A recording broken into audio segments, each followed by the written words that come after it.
people everywhere. You have to come with integrity. You have to stand up for what you actually believe in. When you do, you'll find the good people. When you dance like Michael Jackson, you're not going to get anywhere. Thanks. Thank you, Rabbi. Thank you very much.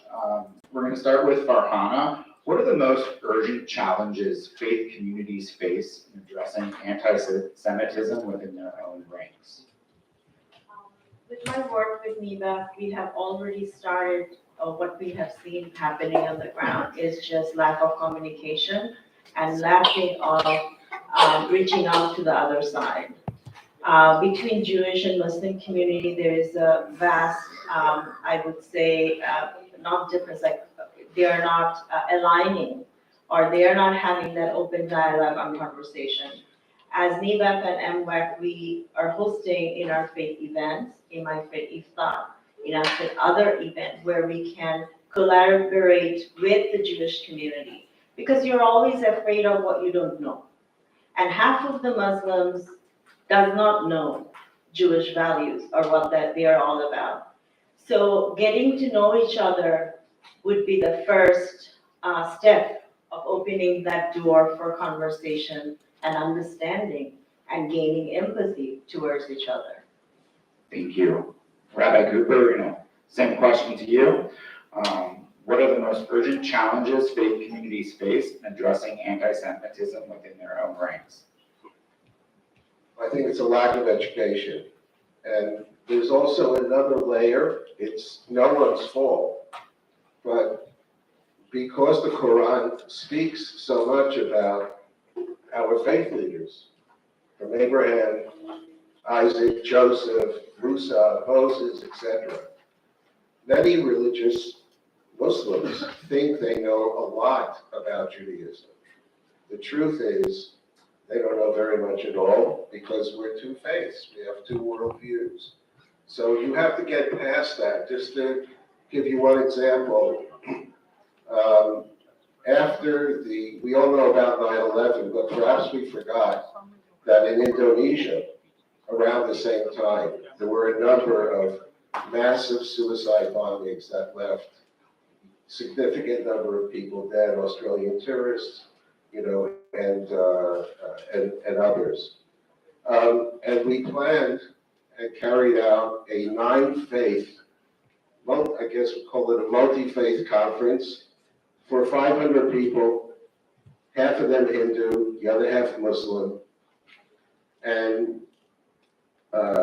President Wahid, of blessed memory, he was the former president of Indonesia, he opened the conference. His daughter read the speech where he said the following: religion is supposed to be a source of blessing for humanity. Let's be honest, he said 20 plus years ago.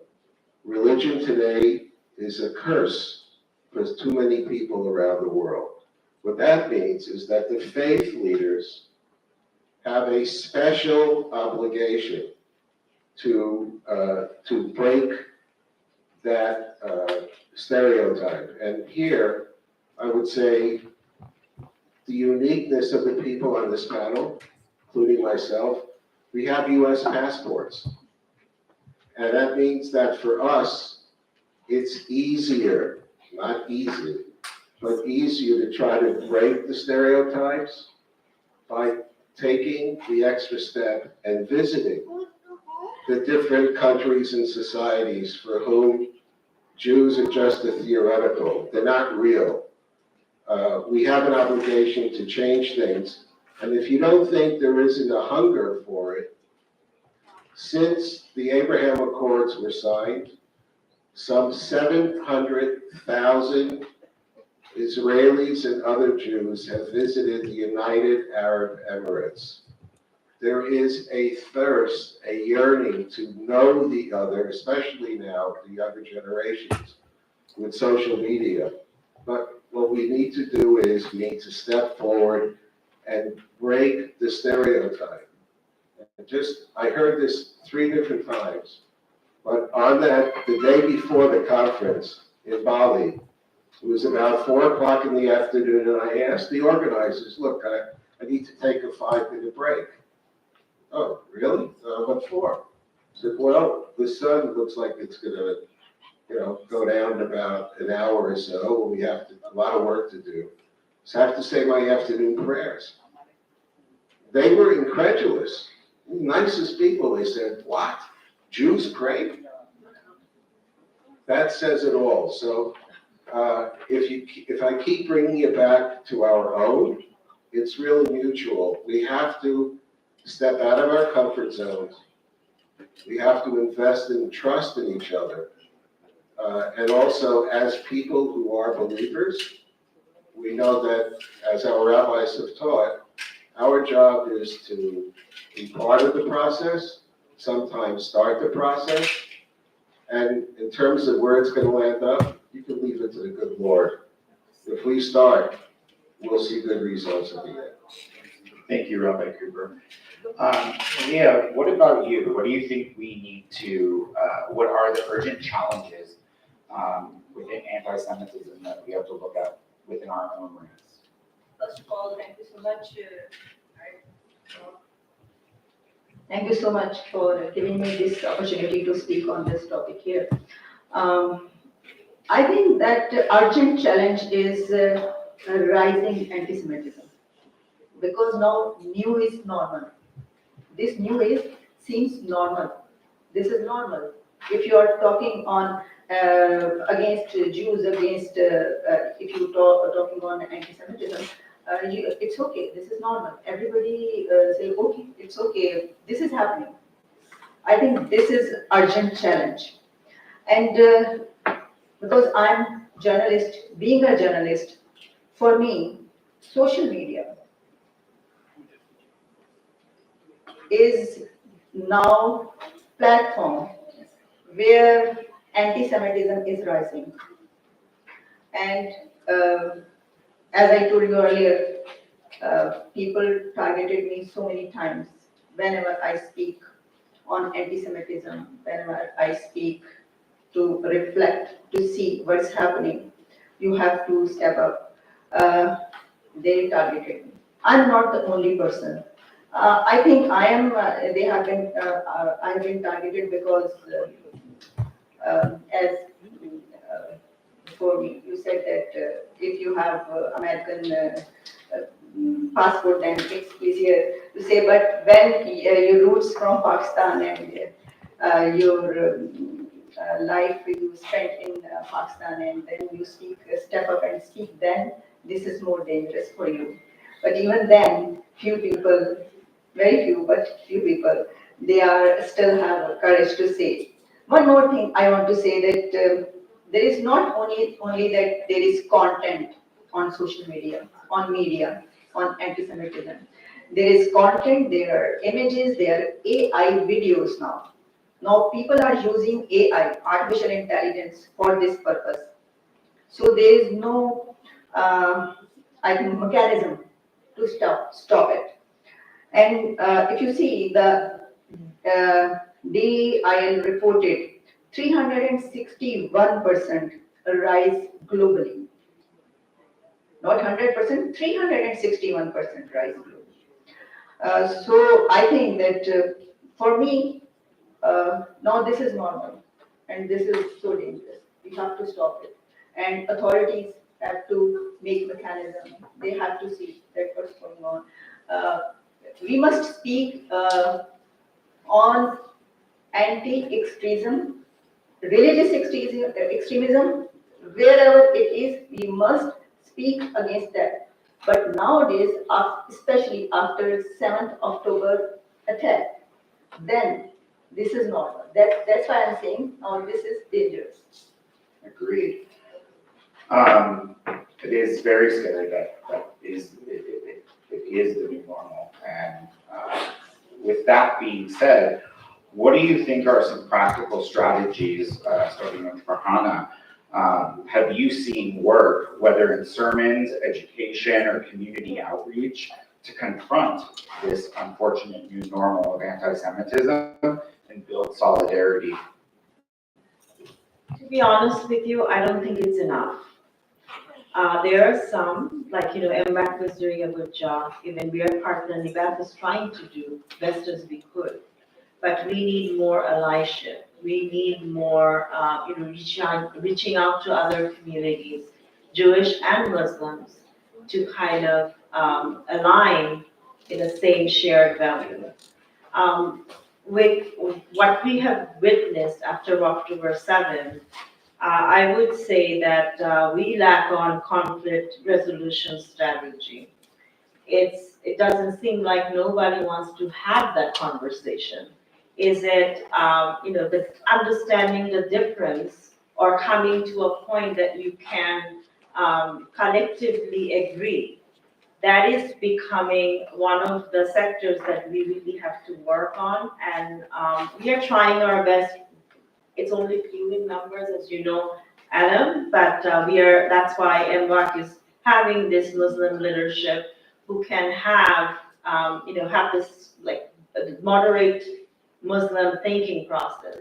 Because when you live in the United States, you have to live with everybody else. That is one of the oath you take when you take your citizenship. You accept everyone.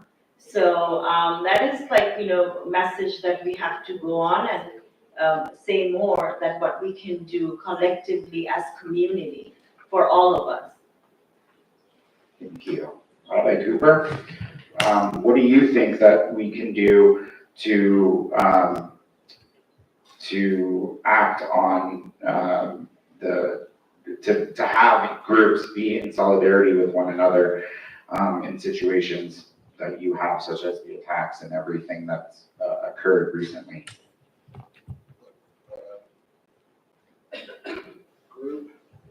Groups are very important, but groups are composed of individuals, courageous individuals.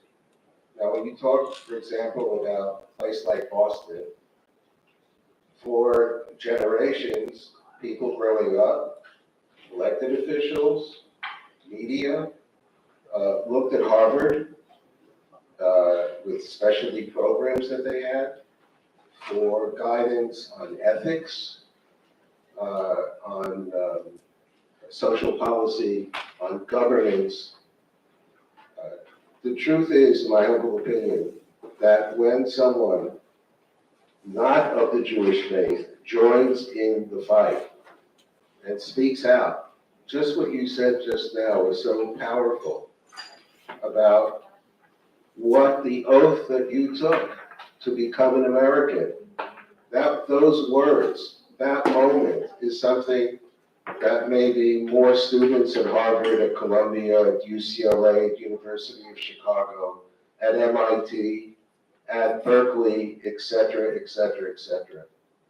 Do not underestimate the power of when a member of one community representing a group speaks out and takes on some of the most powerful addresses in America.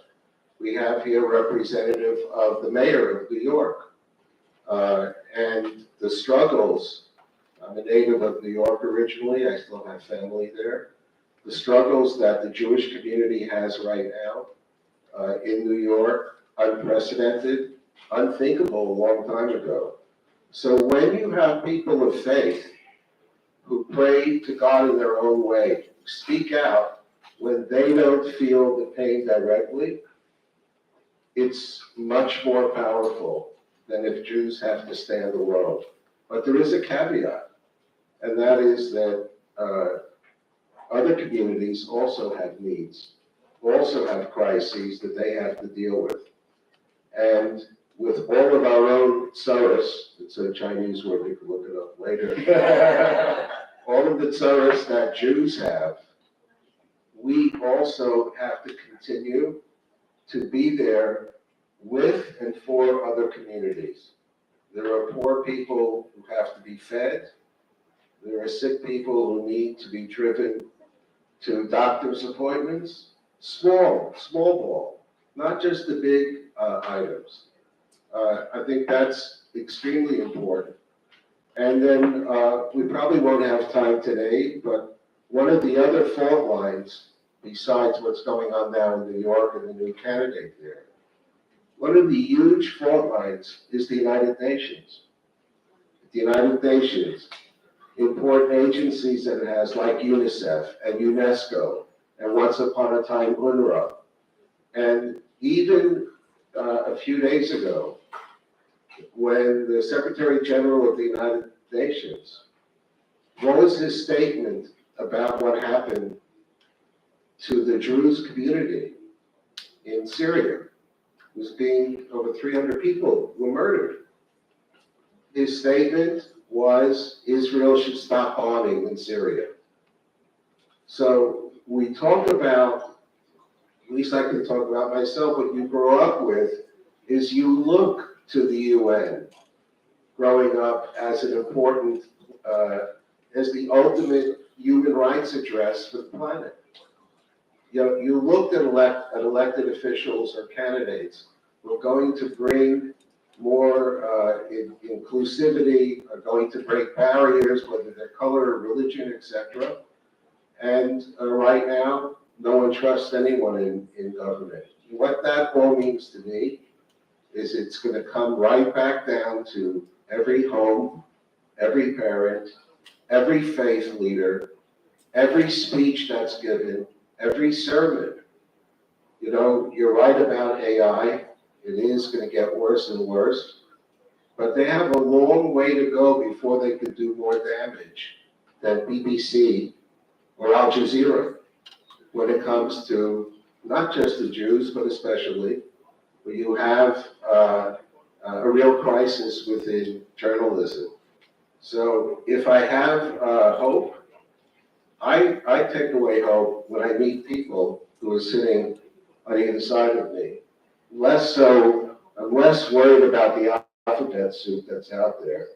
I'm more interested in the people. That's what the Bible talks about. People who make those decisions, whether it was Moses when he took his shoes off, or when he stopped the slave master, or Pinchas when it comes down to individuals. And finally, maybe my greatest hero is a guy named Nachshon. Now, Nach is very interesting because if you read, just the words of Exodus. So Moses takes the Hebrews out after the 10 plagues, right? They get to the sea, and all of a sudden, Pharaoh has a change of heart. He's got his entire army coming after the Hebrews, and people panic. I would. And what does Moses do? He starts praying to God. What does God tell Moses? This is very relevant for us. Why are you screaming out to me? Get going. Get going. He did not swim. He came even when he was a baby. There was a boat. So a young man named Nachshon jumped into the water. And according to our rabbis, you know when the sea started to split? When Nachshon jumped into the water. Had he not jumped into the water, who knows what would have happened. And that's the way I look at the crises and events that we have. We need more Nachshons who are ready to jump in because they're people of faith. When that happens, good things will happen. Thank you so much, Rabbi, and we're gonna wrap up with those incredible words. And I think what our takeaways from this session together are that we can find commonalities through, if we are all, for example, if we're American, through our mutual understanding of what it means to hold a U.S. passport, our oaths, and our citizenship, that can bring us together. It's up to faith leaders to break stereotypes and lead us. That faith should be a source of blessing, and unfortunately, it is not for so many people right now. And perception isn't always reality. You have situations like with AI and such that really it's up to us to be the reality and to go out there and really show what it means. Like, for example, when I went to Pakistan to have conversations, and so when people in majority Muslim countries, they know a Jew and they can say that not all Jews are bad, for example. So thank you so much, everyone, for joining us on this panel. Thank you, everyone, for listening. Thank you so much, Adam, and to our panelists for reminding us that we cannot allow this to be the new normal. Our next panel is titled Interfaith Bridge Building, and I would once again like to remind you to please silence your phones. And so as we turn to building bridges, we're going to learn how our faith communities can work together towards peace and solidarity. This session features leaders from Jewish, Muslim, Hindu, and interfaith backgrounds. And I would like to introduce Soraya Dean of the Muslim Women Speakers and AMMWEC DC Executive Board, along with Reverend Alyssa Thomas Newborn of the Neshama Association of Jewish Chaplains in New Jersey, to come up as they will be co-moderating. And I would like to invite our panelist, Seema Asif of the Pakistani Christian Community of Maryland, and Ankush Bandari from the Hindu community in New Jersey, as well as Isabel Jr.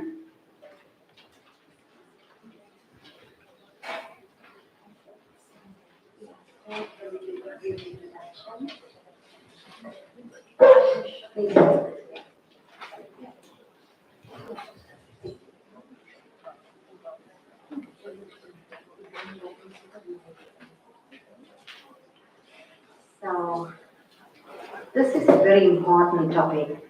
I would even say I'm very excited to moderate this panel with my friend, Alyssa. We met casually and we did not let go of each other. So there's one message that we want to talk to you about, in addition to what our panelists have to say. I say building interfaith relationships has to be very intentional. Very intentional. How many of you know somebody new after October 7th of a different faith? Yes, we have to be intentional.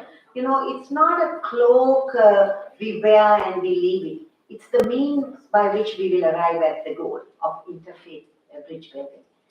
So I always say, I was not trained to do this. I was born to do this. Because I come from a mixed marriage. My father was Muslim, and I come from a very predominant Buddhist country. My mother is a Buddhist. So we early on we learned, and after September 11th, 2007, when my 7-year-old son was bullied, he was called a terrorist. That was the defining moment in my life for intentional interfaith bridge building.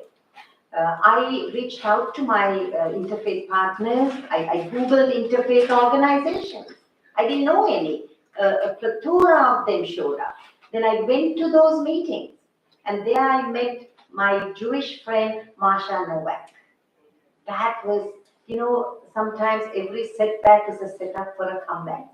So that is where she and I built such a bond. We started the largest interfaith solidarity network in Los Angeles. And my work is very, very defined by interfaith relationships. Thank you, Soraya. It's a privilege to stand next to you. I just want to go back to what I said about Moses taking off his shoes, which I mentioned in our beginning prayers together. Speaking about interfaith relationship building, there are 4 women in this room who I had the blessing of meeting in New York, where I was invited by Zeba to come and see your beautiful stores and to get to know the life and leadership that you have. And one of the moments that stood out to me most was when I was trying on shoes, and I took off my shoes, and I bought these gorgeous shoes. And I have the beautiful scarves that you gave for me and my daughter Ella, and I brought my daughter and my mom today. So we had 3 generations in our family who are invested in this. So I just want to say this is something that we have to go out and do. And when we are received with the love that you received me with. I mean, how can't we seek out more of it? So I really want to thank you and everyone for organizing this moment. And Soraya is one of the people, I think, whenever I hear you talk, I'm just so inspired. Whether it's on a phone or you're on a stage speaking at the JCC in New Jersey, wherever you are, you bring light and you bring connection. So thank you for letting me stand next to you. Thank you so much. So as we said, we are going to co-moderate this panel. It will be in 3 parts. First, we're going to have opening statements from the rest of the panelists. And then we will both ask questions from each of them. And then we'll open it up to a few questions. That's critical, isn't it? Yes. So we're going to sit now and we're going to get started. Thank you.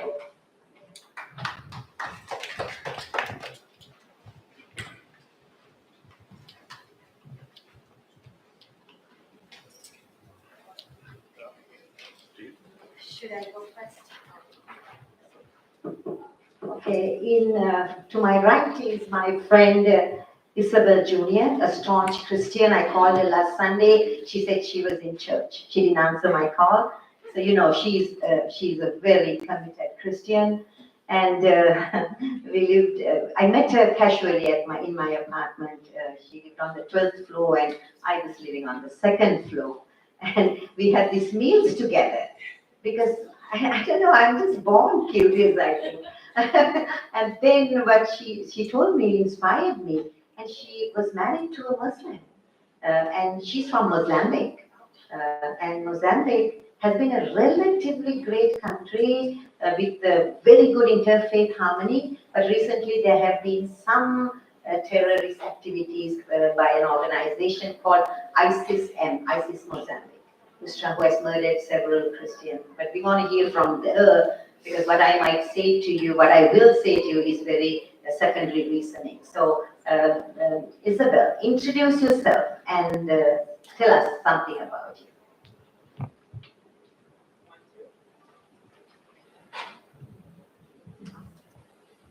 Hello, good morning. Hi, good morning, everyone.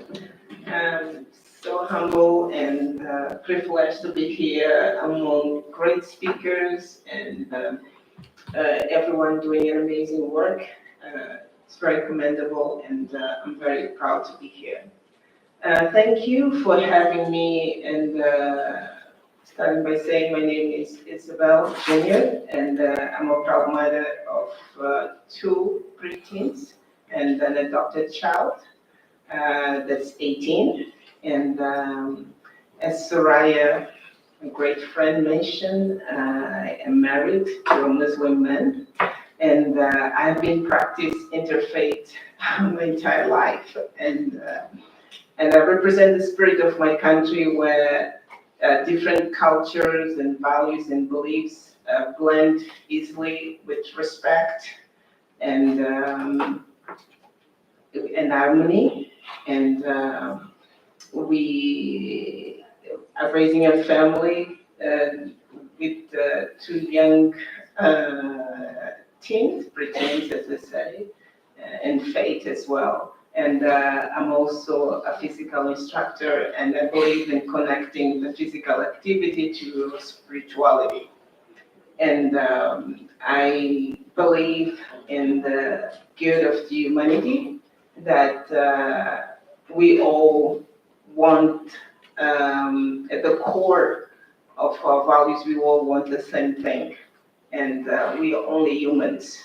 We came to this world with nothing, and we leave with nothing. And I believe that we can be the change that we aspire to see. And I've heard and I've seen in this room everyone speaking and making a difference in the work that you're doing. And it's very commendable, and we are all doing our best to make a change in the world. I'll stop there, and I'll be able to develop as we progress. Thank you I so have much. a question for you. Fortunately for you, you married a Muslim, so you practiced interfaith, I believe, for decades. What do you say to people who don't know somebody who is from a different faith? I would say one of the things that happen in this life, most of the times people say, oh, they do not understand my religion, or you're Muslim, I'm Christian. I look at everyone as one, as humans, and most of the people, they do not know any better. And we should empathize with everyone. And and I want everybody to leave this workshop or summit with one thing in mind, that we are what we eat. And not only physically, but spiritually and emotionally. We all come from different backgrounds. It's very important to understand that some people don't know any better, and we need to teach them. And by saying teaching, it's not our responsibility, but we all can make a difference in somebody's life. It takes one, to make a change, and we all have that opportunity. First, to empathize and be in that person's shoes. If you don't know any better, you can't make things right. And we have to assess people and be empathetic and be a little bit more open to understand where people come from. Some people hate because they only learn hate. And some people love because that's how they were raised, the way they grew up. So we should give room for people for growth and also teaching them some truth. And I'll stop there. Thank you so much. Thank you so much. I am going to now turn to Ankush. So we're going to go back and forth, having the dialogue. Ankush, I have the privilege of having a friendship with Ankush. He is an amazing Hindu leader. He works in tech, but he really seems to work in like journalism or, politics, or really bridge building with any time that he has. And I'll just say, before I ask you the first question, Ankush, you and I have stood together for the Hindu community, for the Jewish community, for the Muslim community, for the Christian community. And I want to thank you for being here as a Hindu voice. And I also want to ask you, and this is the first question, what is the Hindu community doing to build bridges? Can you speak a little bit, give us a window into that community through your own heart as well? First of all, thank you so much for inviting me here. And it's great to know you, I think 2 years now, right? And we have built together a New Jersey Unity for Faith. That's the group we have built so that when October 7th happened, 2023, New Jersey from different faiths stuck together and say enough is enough.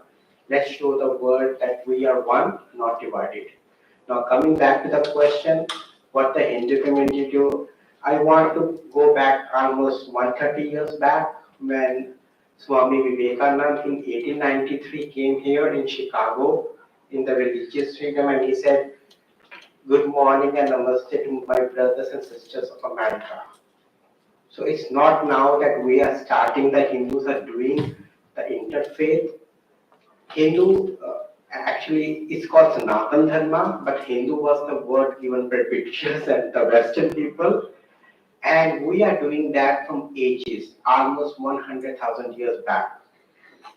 We, like people here, believe in Bible, we believe on Bhagavad Gita, which says, if you feel, there are 700 verses in Bhagavad Gita. The one verse which I want to speak over here is, if you feel somebody's sorrows and joy, you have reached the spiritual level.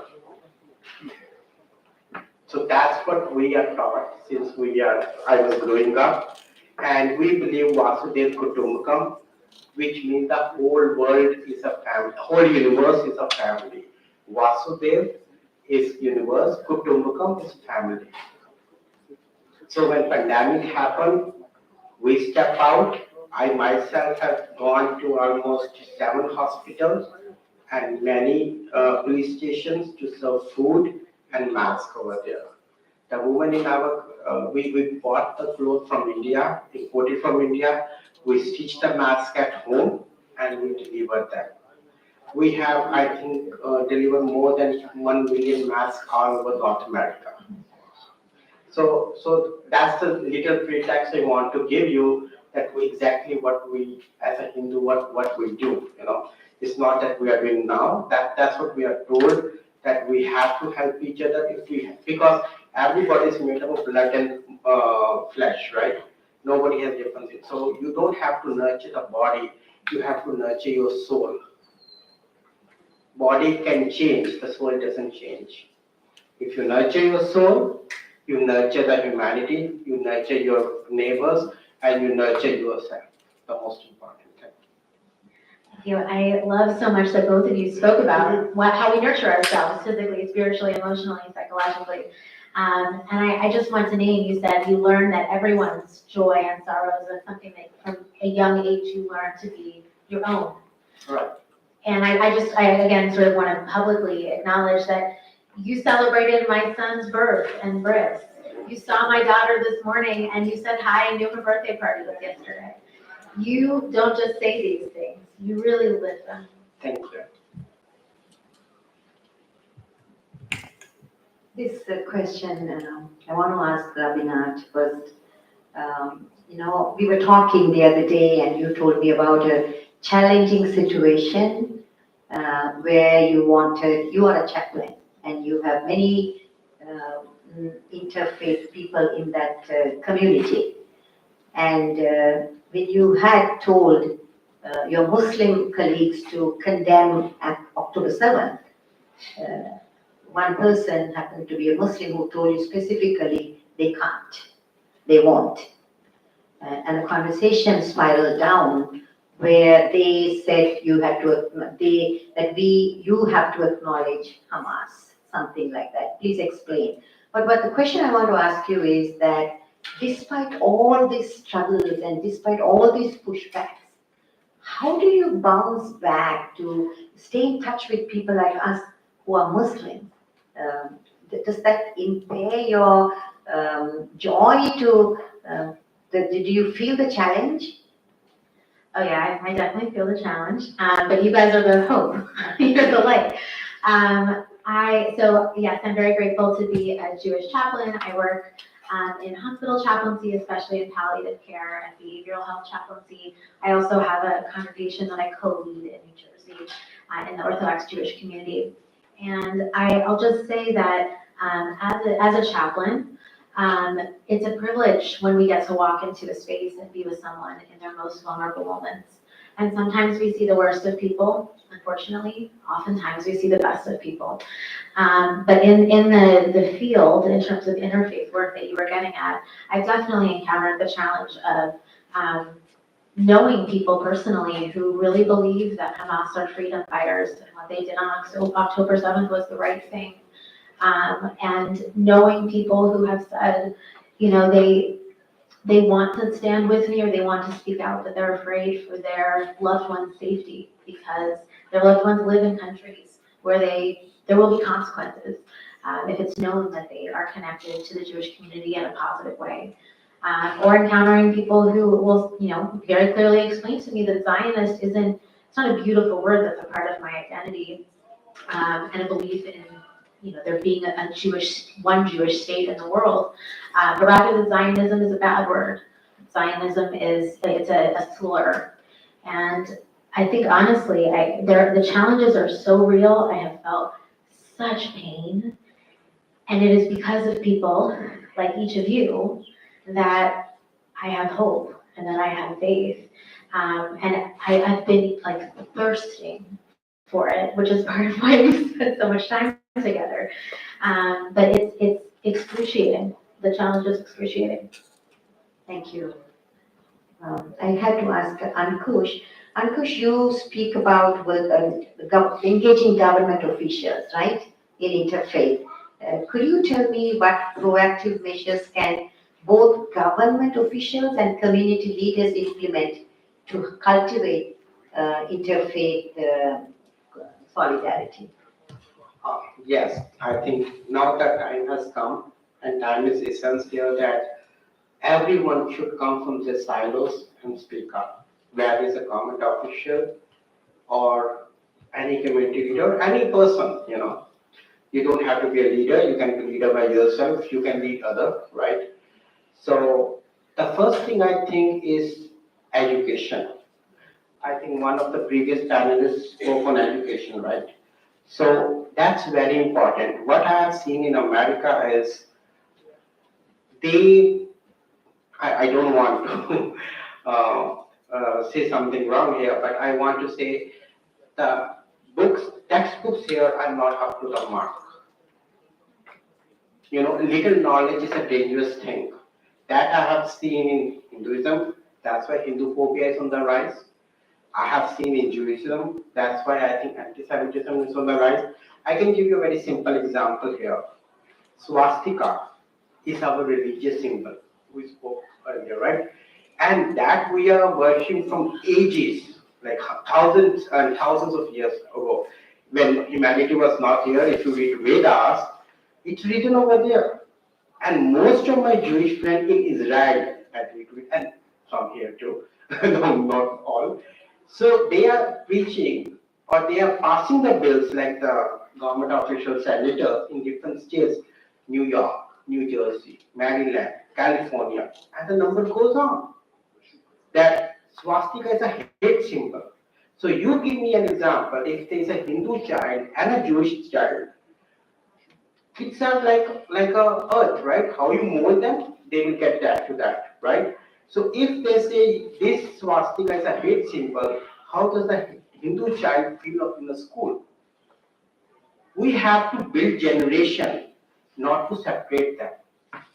We have to tell our kids, our coming generation, what is right, what is wrong. The actual name was Hatton Cruz. It was not swastika. And swastika was taken, the name was taken by Britishers. He was an author in 1939, and they always have the policy divide and rule.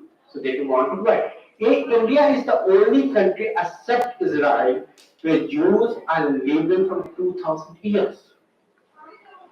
I have sent you a couple of videos, right? Yeah. So they are still living there and they still consider India as their first home. And they have no issues over there except on November 26th when terrorist attack happens and they also attack synagogue in Mumbai.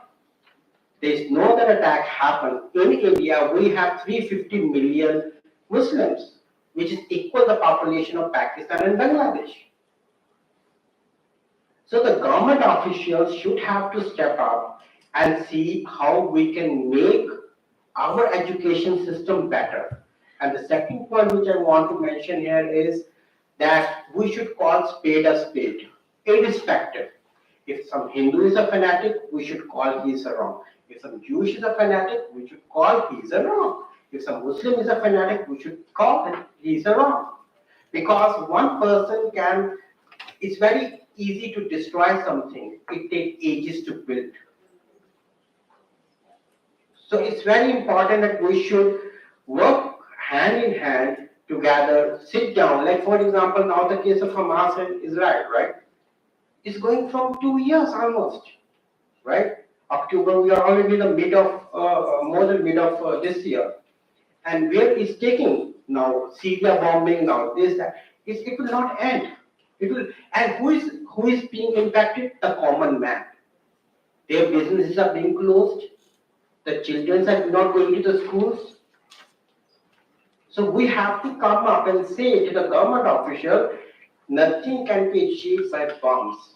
What can be achieved is through the tables, by talks, by dialogues, and by setting the things in a better way than just ruining the buildings and destroying the families. And because my mom always used to say, it doesn't happen to the government. When a mother loses a child, she knows how painful is that.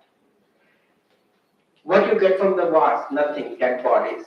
Orphans kid, ailing mothers, crying fathers, nobody else. Government doesn't take care of your family. You have to take care of your own family. Thank you. Thank you, Ankush.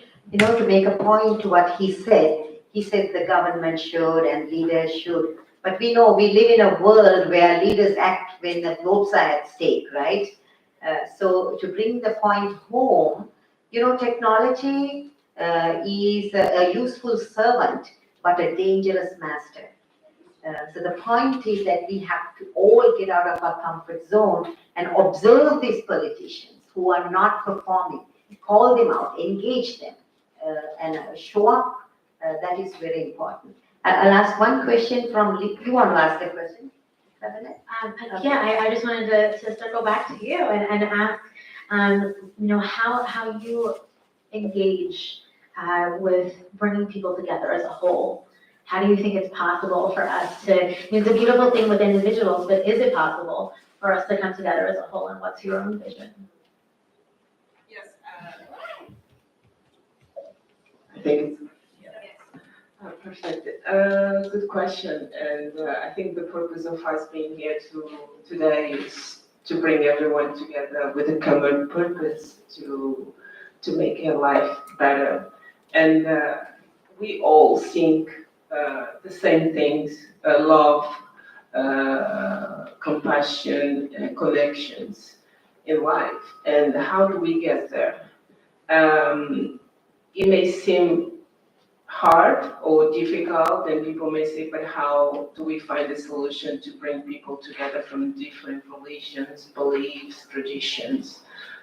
If we look around, and we in this amazing country that we all call home, and we are so proud of this country that we have the freedom to be in this room and to speak freely. And you can find that in many countries, and one of them is my country. I don't have the freedom to get into a room and speak openly about my views, my thoughts, but this country gave us that opportunity, and we should appreciate that. And so how we bring people together, we need to help people to see the truth. And how do we help them to see the truth? It's by making them understanding their purpose. And many people, I hope, the majority in this room, they understand and they know what their purpose in life. And if we would ask someone this morning, what's your purpose? Will you be able to answer this morning? What's your purpose? If your purpose is just to wake up and go to work, you should just quit. Stay home. Just quit. Because your purpose is bigger than that paycheck. And if you haven't figured out, go home today and try to figure out what's your purpose. So what we need to do to bring people together, we need to make them understand that we are all humans. We all think, at our core, we think the same things, connections.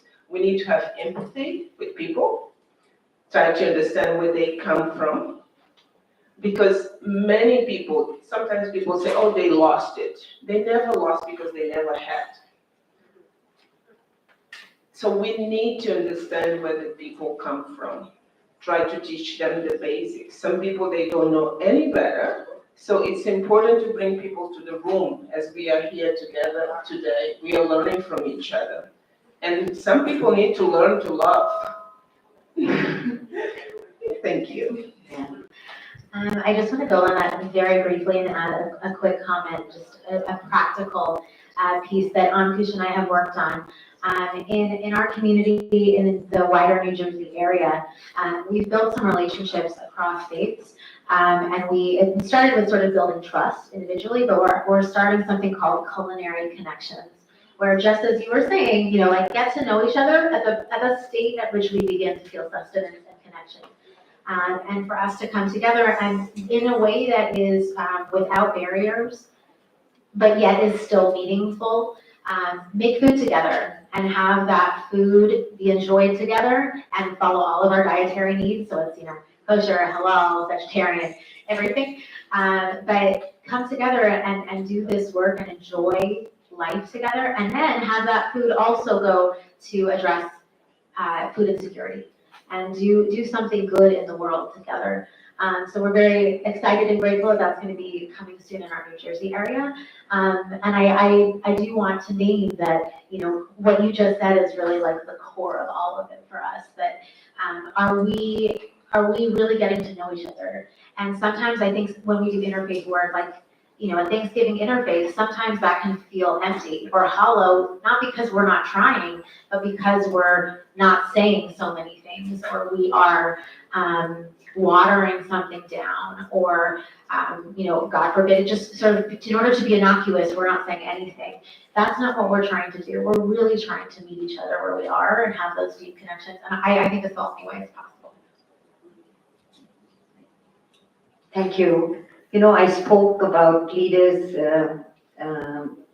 supporting interfaith work only when they need. We have votes. Then I looked to my right and I saw Attia. And there are exceptional leaders.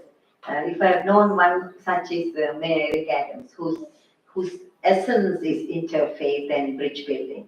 I did not see you then. So I think we will go to questions. What Isabel spoke about was personal responsibility, and Ankush spoke about agitating. And then for me, what Rabinat Elisa said was that we can start somewhere, isn't it? It could be a culinary class, do something. And what I'm saying to everyone is this work is intentional. And today we need to elevate that. It's not good enough for Jews to come with gefilte fish and Muslims to come with their kebabs and talk just, what do you eat, how are you? We have to be intentional. We have to create a plan. And we'll talk about that later in the workshop. We have to have a blueprint for interfaith dialogue because we can't do this online. We have to cross the boundaries and hold each other accountable. How many of you are willing to walk into a church? How many are willing to walk into a mosque? How many of you are willing to walk into a synagogue? Yeah, we got to do it. And if you're not treated right, tell us. At AMMWEC, we expose this kind of hypocrisy and bigotry. That's why we are here. And Anila is like so fearless. I get a cue from her, well, if she's speaking up, I better rather double it down. Because we are going to name the person who is the troublemaker, who is falling short. Because we all have to take responsibility. On that note, we're going to open it up for questions. Any questions to us and the panelists? Yes. Yes.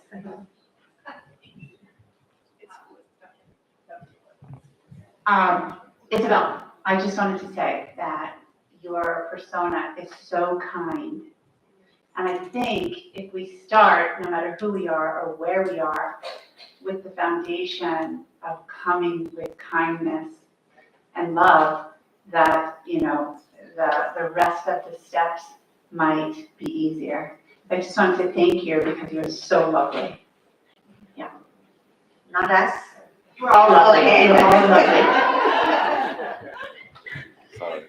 Thank you, Barbara, for that beautiful question. And everything is irrelevant, isn't it, unless we can enhance our capacity to love. Yes. Thank you. Thank you so much. Your name again? Barbara. She's our MC, Barbara. Thank you so much.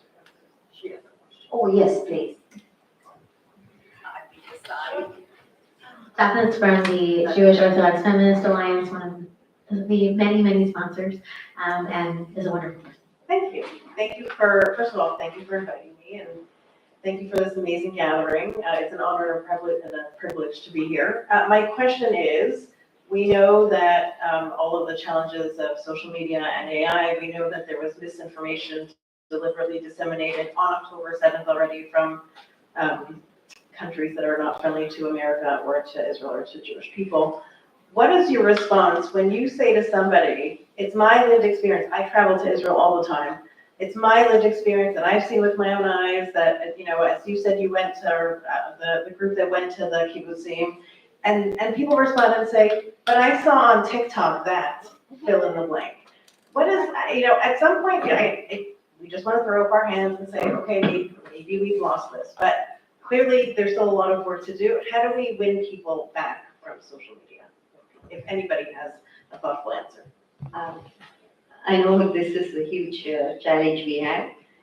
We get thrown, these videos are thrown at us every time. And if you find somebody who's willing to engage you in a dialogue, please go for it. And I learned this with my kids, to use 3 buzzwords. You say, I agree we need to talk about this. The minute the other side hears the word agree, their poses are very much more gentler. I agree. Then you say, I see this differently. And so then you're still not antagonistic. of all the conversations I have, when I take personal responsibility, I think I can always elevate my conversation. So I begin there, yeah. And then of course, the third thing you say is, I know this is helpful for us to talk about. So in essence, you're validating everything that person is saying, but you're trying to interject your view very gently. But do not let anybody who wants to talk with you leave or disengage with them. Thank you. That's my experience. Who else wants to talk? Yeah. That's a very good question. We hear you.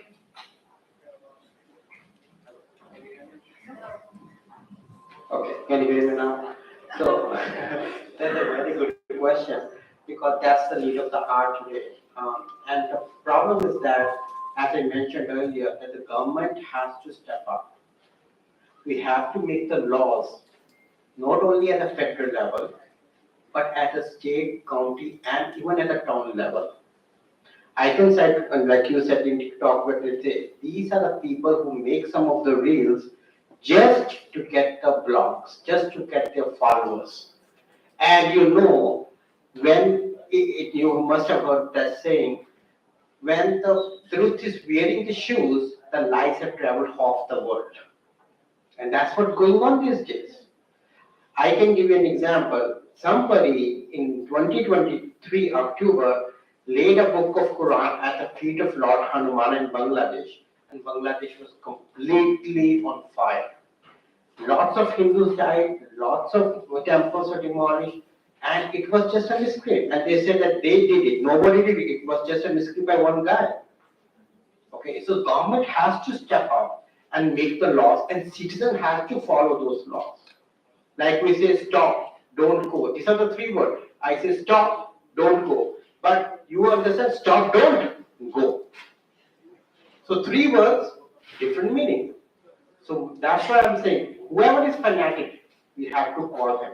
Whoever calls spade a spade, tell your councilman, your congressman, your senator, whoever you work with, to step up and make the laws and people to follow them. Laws cannot only be in a book, it should be followed on the ground. And that's what my two words. I just want to, within what Ankush is saying too, and Isabel's beautiful model of her values. I think it's really important to address Daphne's question about lifting up the positive voices too. So, in our community, we did an October 7th memorial companion booklet with reflections on the first year. And Ankush wrote in it, and Dan Khan, who's an amazing advocate as well, he also wrote in it. And finding ways for us to amplify these voices, I think, that's one of the huge missions of AMMWEC too, if I understand correctly, is to have the people that are in this room who are willing to have that courage and who are willing to speak up, to give them as much voice as possible. Yes, you want to go this one? Or? Okay. Okay. Yes, I believe that technology came with a lot of positives and a few negatives, and we have to be mindful how we utilize it. It's kind of like our diet. It's what we put in our plate, and the algorithm is going to generate what we keep eating. And so we can use it to advantage, and we can use in ways that can be detrimental as well. And as if we go back to those primitive days, when our great-great-grandfathers, they didn't have technology, and they connected themselves to the works they were doing, which was physical activity, like hunting for food, the mothers carrying the babies and fetching water. And you could hear during those times, those ancient times, that there were no situations like depression, anxiety, all those things people are going through these days for the mere fact that they consume so much and they cannot digest. And everyone should make a conscious decisions when they go to social media and knowing what you're craving, and you will get more of that. It's a individual, it's a conscious decisions, and we have to be the change makers that we're looking to see out there. We have to promote more of what we want to see, and especially to the young adults, they don't understand how the system works. And so we as parents, as teachers, as leaders, we need to create an impact and show them that, because it starts with us. What are we looking out there? And we'll find it. Whatever you're looking for, you're gonna find it out there. So we have to make decisions that will work for us. And of course, we need the help, as Akush mentioned, the government, but it starts with us and we have to do our part. Thank you. Thank you. Thank you. And also going further in your question, it is really clear there are some people who can't be in our lives. They can be in our hearts, but not in our lives. So we have to also learn to draw our boundaries, because they will take you, sap out your energy. And I want to conclude this panel with a call to all of you, reminding the words of Dr. King. You know, he fought greater battles than or similar to what we are fighting today. And he said, I always am guided by these words, he said, when it comes to interfaith, I want to really elevate interfaith engagement from every one of you. So I want to remind you, if you can't run, if you can't fly, run. If you can't run, walk. If you can't walk, crawl. If you can't crawl, sit. For goodness sake, do something. Thank you.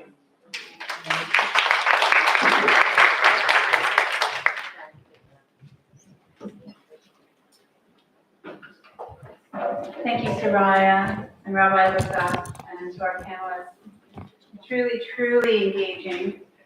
And I will remember the phrase, the whole universe is a family. Beautiful, very beautiful. Our next panel,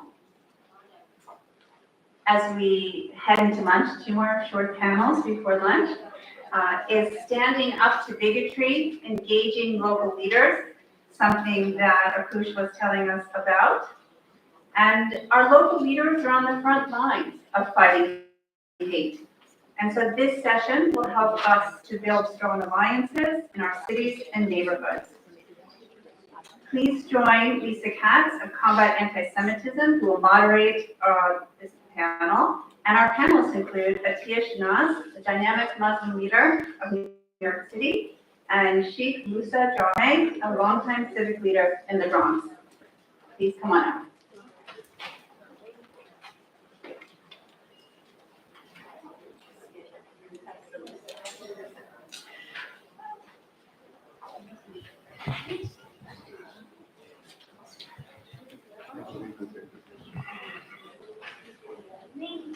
All right, good afternoon, everybody.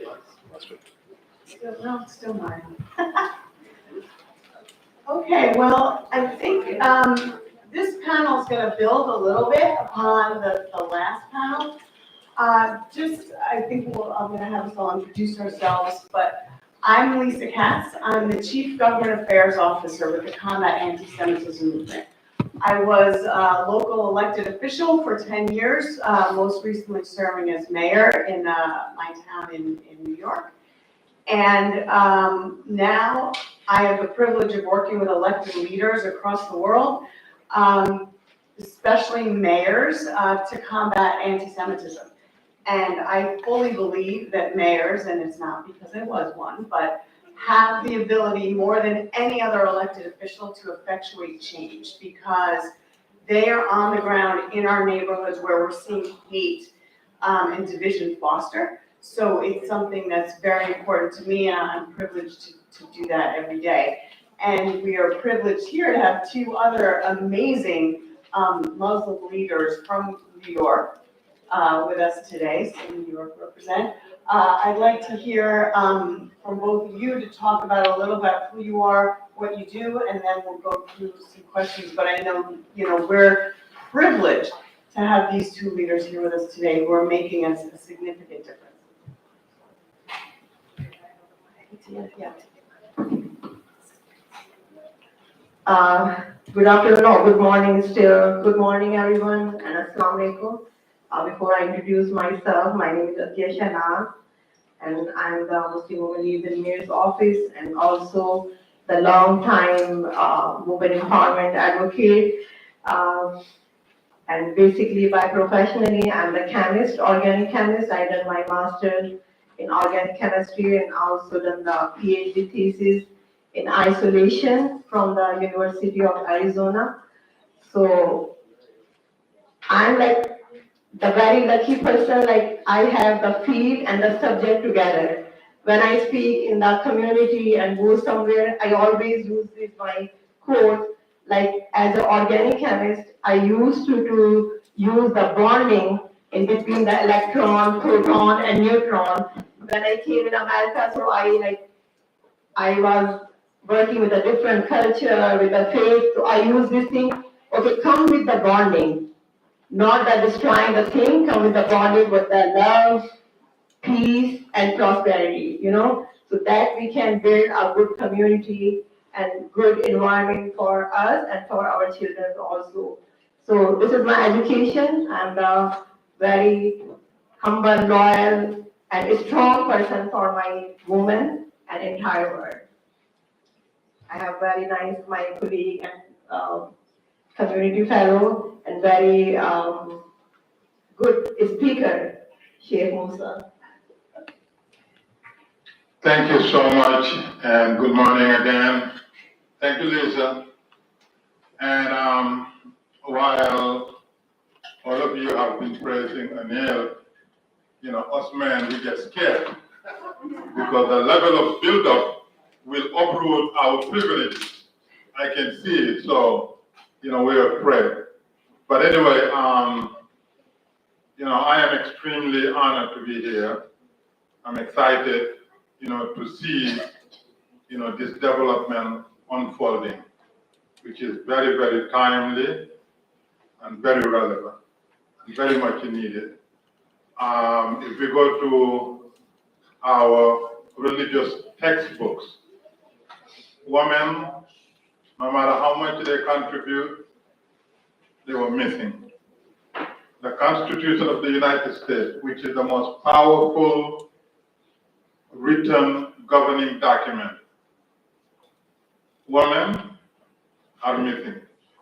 And for us now to be here and to see the development of not only women, but Muslim women who come from countries that marginalize women is really inspiring.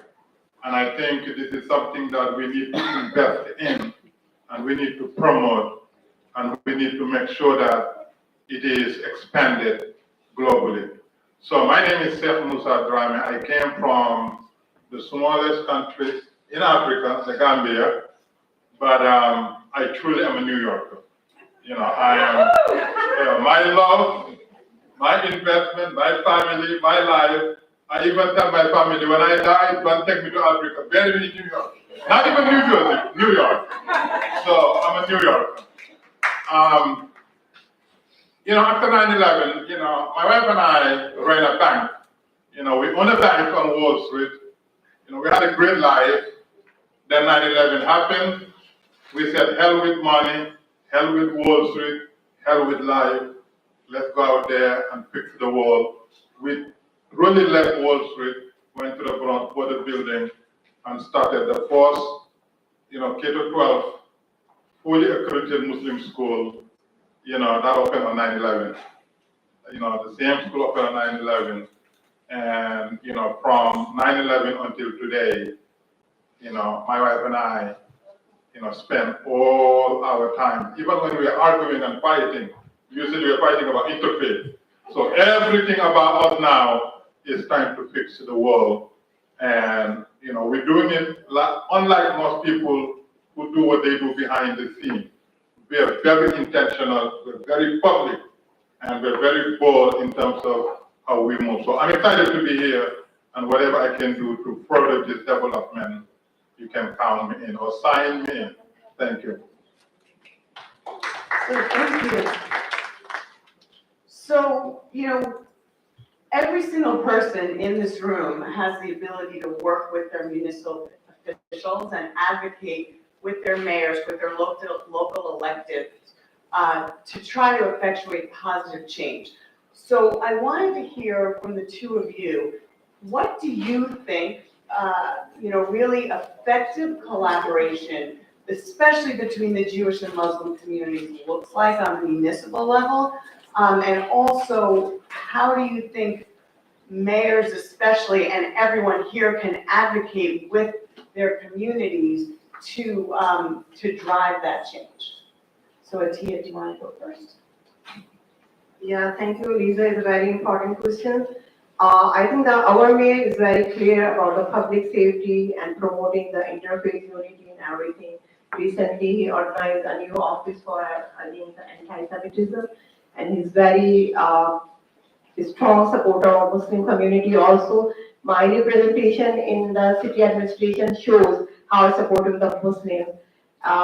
In a long time, there's a capacity to work as a Muslim liaison for community, but he hired me because of my hijab to support and work for our Muslim women.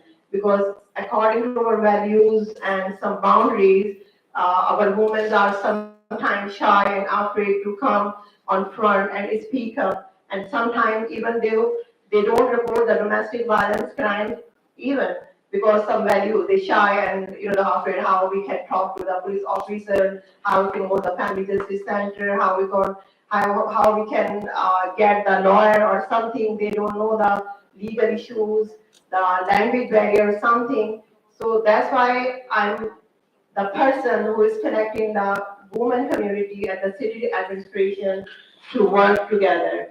Like as a representative of Muslim community, I build a bridge in between the Muslim women and the city administration to navigate the resources and opportunities, how we find out the resources. So this is all initiatives taken by the mayor. I think this is very powerful and impactful for all communities. And the secondly, when the mayor started his administration, we started the BB4, Breaking Bread Building Bond. This is a very good initiative by the city administration. That purpose, like the different communities, different faith, different cultures come in a one-time dinner or lunch or snacks time, sit in a one table and share their values, their faith, their background and culture to understand how we know to each other. Because I agree to one, the person who's sitting here, the half knowledge is very dangerous, for everybody. Until you don't know about the next person, what they belong to, the faith and the culture. Like when I joined the mayor office, I wear hijab. Everyone know the Muslim woman wear hijab. She's a Muslim, by looks like. Mostly people they don't know. I don't shake hands too. But the once I enter in an office and they say, okay, introduce yourself, and the people come to me and they shake hands. Because this is my faith. My faith is not only me, for me, the person identity. It is my compass when it comes with the hater, that is the thing. I define them, I'm not allowed by the faith to shake hands. And now they respect. Now they come and sometimes they make jokes to go, Atia, and now they look like this. So, but in the, the light mood and the things I have to educate the people what is our faith and how we educate the people. That is the thing that create the communities, and then we can minimize the hate and crime that violence is. So education, advocacy, and counseling is more important, and I think it should be started from their own homes. Mothers should be very educated and aware by the all faiths because we are living in the multi-faith and multicultural community. So we have to teach our kids, then they go to the school and the community how to deal the other person. Because I live by the teaching of Islam. Our Prophet ﷺ, they teach us how to deal the people, right? Not with the anger, not with the, like the other mood, with the peace and love, we have to deal with the people. So this is our teaching, this is our faith. Like if I'm Muslim, if I'm a good Muslim, I have prayed 5 times, and fasting and go mosque. That is not the good thing. Like this is for my personal thing, right? How I am a good Muslim. But when I go to the community and deal with the people, then I'm the ambassador of Islam. That is shows how I am a good Muslim and what is I have the teaching, like to deal with the people. So that is the thing, that is the education. We must aware that to create a good communities and like building the good bridges of peace, love, and prosperity. And Lisa, I know you've been doing a lot with the community, so tell me your thoughts on that as well. I want to be very frank with you. Your elected officials don't know what you think they know.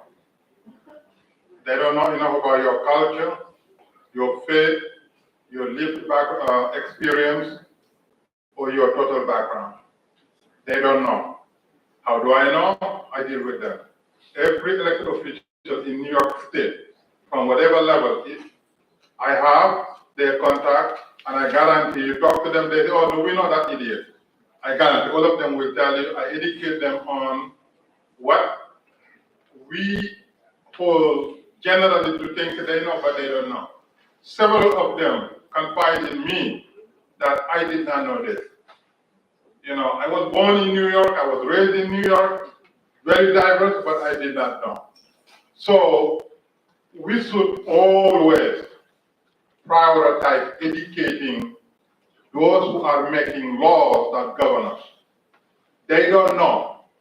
And if you think they know, they don't know. Today when you walk out of here saying that my elected officials don't know enough about me, and it is my responsibility to educate them. After you educate them, then you advocate for policies that are sensible, that are practicable, and that are beneficial and that are exclusion. Every single move that I personally make, every elected official see it, and sometimes they said, aren't you Muslim? I said, yes, but I want you to know what I'm doing. After, I think about 3.5 weeks after October 7th, my wife and I were among those who were in Israel. See fresh blood splattered over the place. See kitchens that have not even been cleaned. Bedrooms left untouched. If we did not experience it, we could have been brainwashed by liars, saying, oh no, this didn't happen. But we walked through the rubbles. We spoke through the survivors, and we've seen with our eyes. And when we came back, the first thing we did was to write editorial that was widely circulated. This is a Muslim speaking after October 7th. That's number one. Number two, Atia works with Mayor Eric Adams. October 7th happened. I think it was 3 days later. 2 days or 3 days later. Mayor's office held a Zoom meeting with who's who among Muslims in New York. And the person that organized the meeting on behalf of the mayor was a person that really was implanted in the mayor's office, if you know what I mean. And now we found out.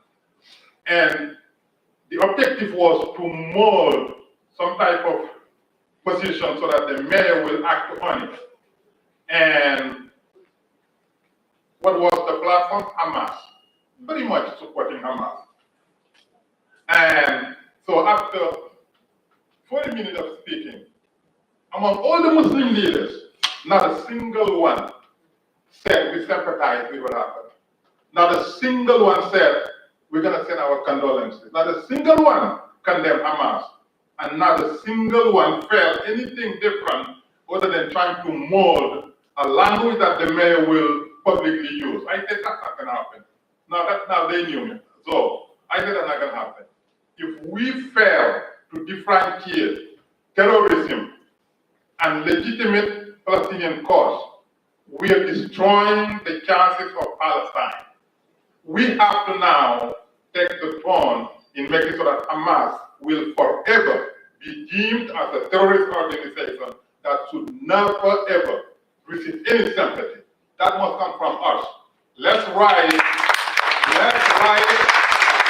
letter, official letter signed by us, saying we have nothing to do with Hamas, we condemn what happened, let the hostages be released, and let none forever anybody have any sympathy for Hamas. They didn't do it. And I did a video, you can go to my Facebook page. Immediately I did a video. I said, the ramification of our failure will be the deaths of Palestinians. If you think Israeli government, who just been attacked the worst since Holocaust, second the nation to the core, will leave a stone untouched. Anyway, so-called Palestine, then you don't know what's going on.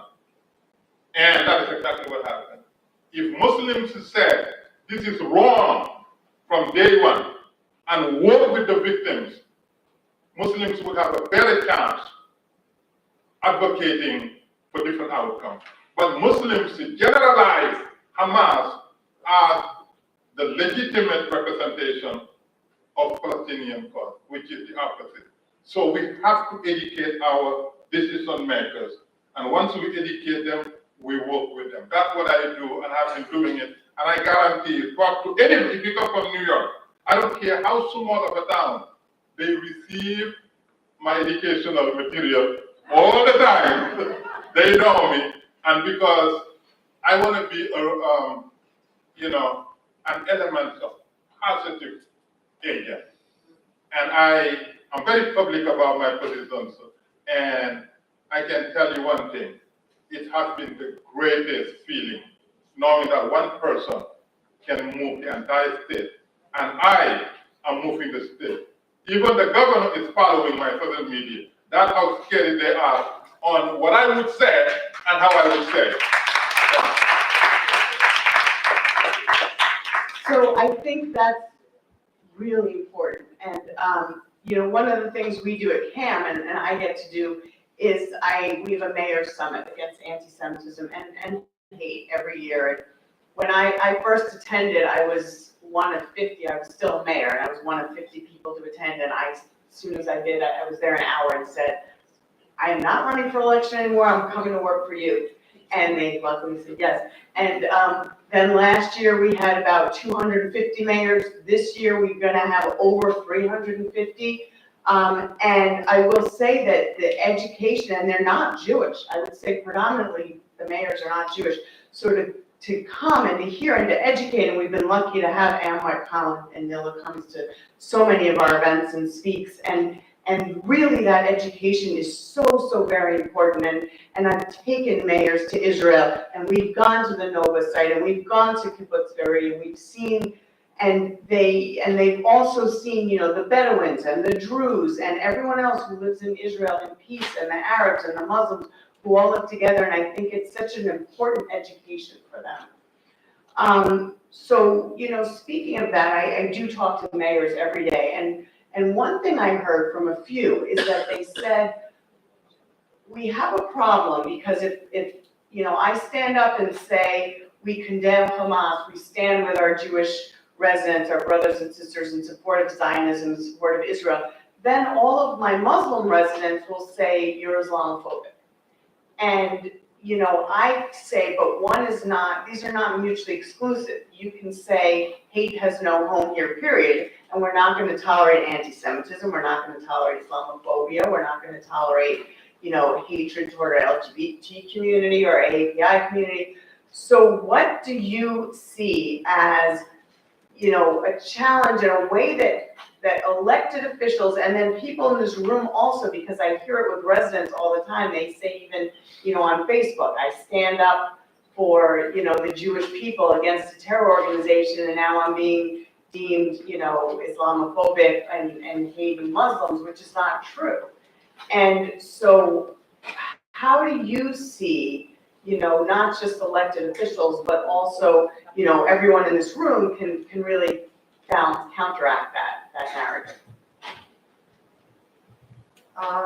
Thank you, Lisa. As I said before, no religion, I think, teach about the terrorism, right? Every religion, including Islam, Judaism, Christian, like everything, they teach about the humbleness, peace, love, solidarity, and helping the people. No religion is teaching about the terrorism, to hate the people, to go to create the violence, and make some mess in the community. I always, as a Muslim woman, I always use my faith as a shield when I enter a city hall, when I go to the mosque, when I go to the communities. I use my faith as a shield, as a voice, as my strength to for the justice, right? For the empowering my community fellows, for my women. So every religion has the symbol of peace and love, not the hate and terrorism. I think the one person act is not the impact or it's not the defined by the whole community, right? My personal thinking, my personal act is my personal, not belongs to the whole Muslim Ummah, what I'm doing. But when it comes to the politics, I think, and something that creates a whole mess entire the world, like the Hamas or something, the other terrorist, parties. So Islamophobia or anti-Semitism, I think it's created by the one person thinking, and it creates the whole mess. That is my personal opinion. And we can use our faith as a shield, not as a weapon. If I think and we believe on this, I think we can create a peace. We have a lot of issues to dealing with. We have the poverty issue, we have the education issue, we have the health issue, we have the something like to rise up the kids. Not we are just like invest the millions of dollars to buy the weapons and go to invest the things and do the war. The war in the Palestine, the war in the Kashmir, the war in anywhere, I think that is not good for our next generation. That is not the solution. I think comes on the dialogue, sit and deal the issues, not by the war, I think by the peace and love. So that is the general perception. And politically, you see the different things like going around, and leaders, they use their own point of view to create their own ballots, not that they are not sincere with the community, using this thing to fight against. So this is the thing that we have to deal with. And the city administration and everywhere, they are all supporting for the all communities, not the specifically. And our mayor is also is clear for all communities also. So I think Mr. will. Thank you, Akia. In New York, we say talk is cheap. We can talk the talk and not walk the walk. Or we can preach, not practice. After October 7,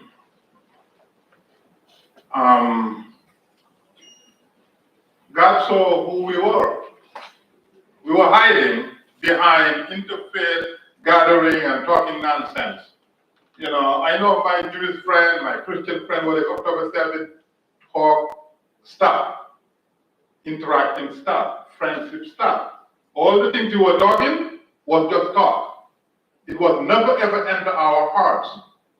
I think in December of 2023, I received an invitation to Philadelphia. I think one of the biggest synagogues there. They had about 1,000 people, including the governor and the officials, Casey, everybody there. The synagogue, I forgot the name of the synagogue, the rabbi was known to be the closest to the Muslim community, who thought that even on his deathbed, Muslims would be there. That's how close he was. And not a single Muslim after October 7 talked to the rabbi. They couldn't get a single Muslim leader in Philadelphia to attend, just sympathize, simple things as a human being. Let's forget about religion. Let's forget about a lot of the things that we put cover. Let's talk about humanity. What's in our heart? Who are we? Forget about the religion. You know, everybody's religion talk about great things, but there are a lot of wicked people in our religions. They are bad people. That's why I think they talk about it, because they know there are a lot of bad people in our religions. We can talk about the books and everything, but do we live it? Are we walking what we're preaching? If if a rabbi who invests so much into interfaith interaction, relationship building, couldn't get a single partner during the time where he needed them the most, where he felt vulnerable and isolated and pain and was deeply wounded, then we're just talking. And I don't want our gathering to be talking anymore. October 7th taught us a lesson that we should live with now. Let our relationship be real. Let it be real. If it is real, it will not. By the way, people like me and several others, Anil, after October 7th, we amplify. We get closer. You know, we went to people's homes and eat. The Jewish people, we said, no, right now, we are coming now. We are going to be in your kitchen. We're going to eat together. You will not be alone. And then we spoke loudly. And do you know how powerful, after October 7th, a Muslim voice was? How powerful? I mean, it was very rare, but even those voices carried the world. Do you know how many, if I show you how many emails I get from Muslim people from Middle East, they said, I watched your tape. I read this thing, and we're with you. These are Arabs. You may not be on, whatever, but they understand. So all I'm saying is that forget about religious and all these books we can quote. Even a child can quote. Let's do it from the heart. So that when October 7th happened, 9/11, whatever happened, the relationship will not be affected. Actually, will get us closer. That's what I want us to live from now on. I don't want to hear Muslims and Jews meeting, Muslims and Christians meeting. I want us to be human beings, one family. And nothing will break, nothing happens in the Middle East or anywhere else will ever tear that. And no rabbi or imam should deal with pain alone. I guarantee you, there's not a single Jewish leader who wouldn't call me anytime. They would never hesitate because they know I'll be there. And I want all of us to be just like Anil. Let's do it. Let's forget about the talking. Let's forget about our books. Let's just go back to the heart, and then nothing will break once we do things from the heart. That is the thing, the personal thinking, your personal act or your personal practice or the faith or religion, that's your personal.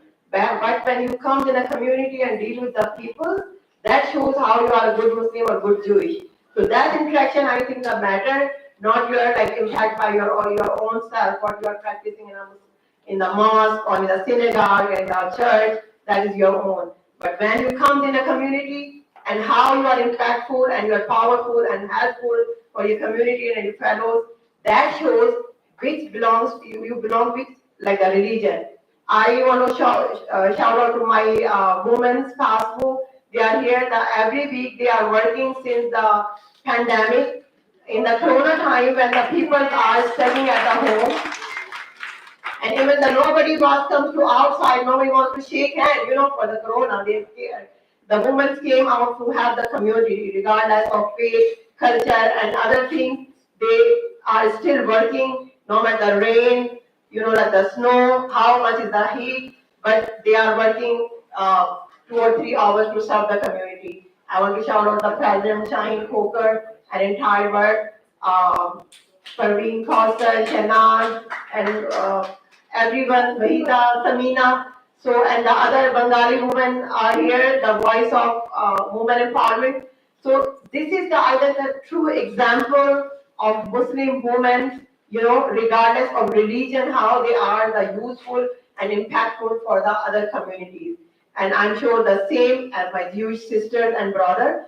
Since I established my own non-profit organization, who was the most supporting person? The Jewish people, My best friend, Mark Apple from New York, he always comes to help the Muslim community. He's supporting. Even on my personal issues, he called me, Asya, you are okay? You need my help? You know? So no matter he's a Jewish, he looks like my real brother. So that is the thing, how we are useful and helpful for each other, regardless of our religion and faith. So this thing is create a good and the better and healthy environment for us and for our kids. So I think we have to come up for the solution, not all the time just like the talking and discussion and seminars. We have many of seminars, millions of talking, like we are talking every day. But what is the result? We don't want the result to see the thousands of kids, the kid in Palestine, whether they are belongs to Muslim community or Jewish community, as a woman, as a mother, it's so painful to see them and hear them the bad news every day, We don't want the war in between Muslim and Jews, we want the peace, like our family, we want to live together in New York City and everywhere. I think we have to come up with the solutions, like what is the points we can raise up and, we can create a peace. That's the thing. So that brings up a really good point because, we're seeing, and I don't really want to get into politics here, but we're seeing, what's happening on the geopolitical, scale really impacting so many individuals. And you're seeing, Jewish shops, for instance, get destroyed. And I guarantee that Jewish shop owner has nothing to do with the military strategy of what's happening in the Middle East right now. You're seeing, Muslims get attacked on the street. You're seeing Jews, who are afraid to wear, their Jewish stars because they're worried about being attacked simply walking down the street. So how do we, and I agree 100% that talk is cheap. So how do we put aside all that talk, put aside kind of those geopolitical issues and learn to actually speak with each other and make a real impact where it's not just talk for the sake of talking, but it's talk for the sake of really trying to make a tangible impact in the fight against hate? I think, like I answered before, dialogue is more important, right? Come on the table and do the dialogue and create the peace. I think that is the only solution to create a better environment for our kids and next generation. War is not the solution, it's a tragedy. So if it comes up to sake of our kids, for our families, I think this is the solution. Otherwise, every day we are seeing the anti-Semitism, the Islamophobia, after October 7th, like I was so confident with my hijab since I'm here in America. When I was studying to doing my thesis and I entered the University of Arizona, there was my PhD supervisor assistant, she was the Spanish. And she told me, Atiya, you cannot come like this with the hijab and Pakistan is very dangerous. And there was not the Pakistani community too much. So one day I scared too. The next day when I met with my supervisor and he told me, no, it's okay.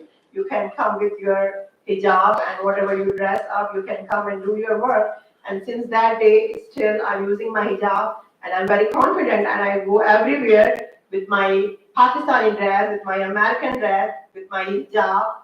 But recently, nowadays, I see like something is rising up after the October 7th. Recently, I see my Pakistani woman, she attacked by one person in a train and like she says, I'm working since 7 or 8 years in airport and I go everywhere with my hijab and Pakistani dress and I never seen and never happened this kind of incident. But the one time in a 4 o'clock, he was in a train and one person, he came to her and asked, oh, you are Muslim? And she says, yeah. What do you mean I'm Muslim? Because she was looking like a Muslim, she had a hijab and Pakistani dress, and he started attack on her face. He punched out on face and eyes, and there's too much, the bruise and on her face, and saw in face. She called 911 after she get the station. So this kind of incident is rising up after this. So, the one person, like the example or one person habit is impact the whole nation and whole community. So this thing is rising up, and little bit I'm scary to use a train nowadays, because like before I use, now I driving, so I don't want to use the train station too. So why it's happening?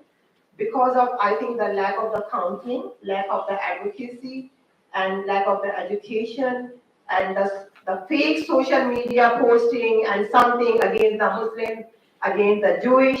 It's, like it's increasing, and that impacting the community as well, because our kids, they are going to school or colleges, they don't know, I think, the much as we are know as a mothers.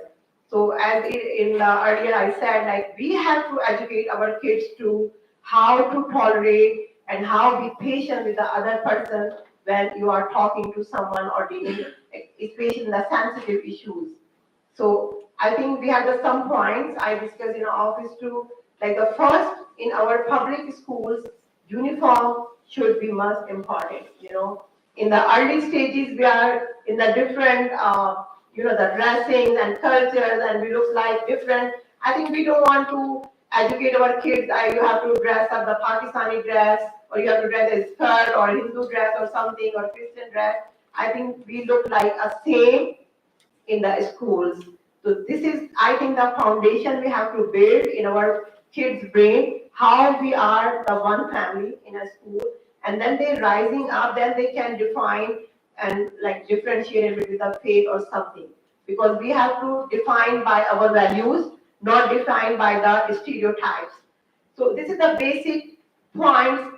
We have to sit down and make a solution, and then we can go to the peace, and like we can reduce the violences, not like on the large scale we are investing a lot of millions of dollars of weapons and go everywhere, the war and war and war. No, we want the peace and solution.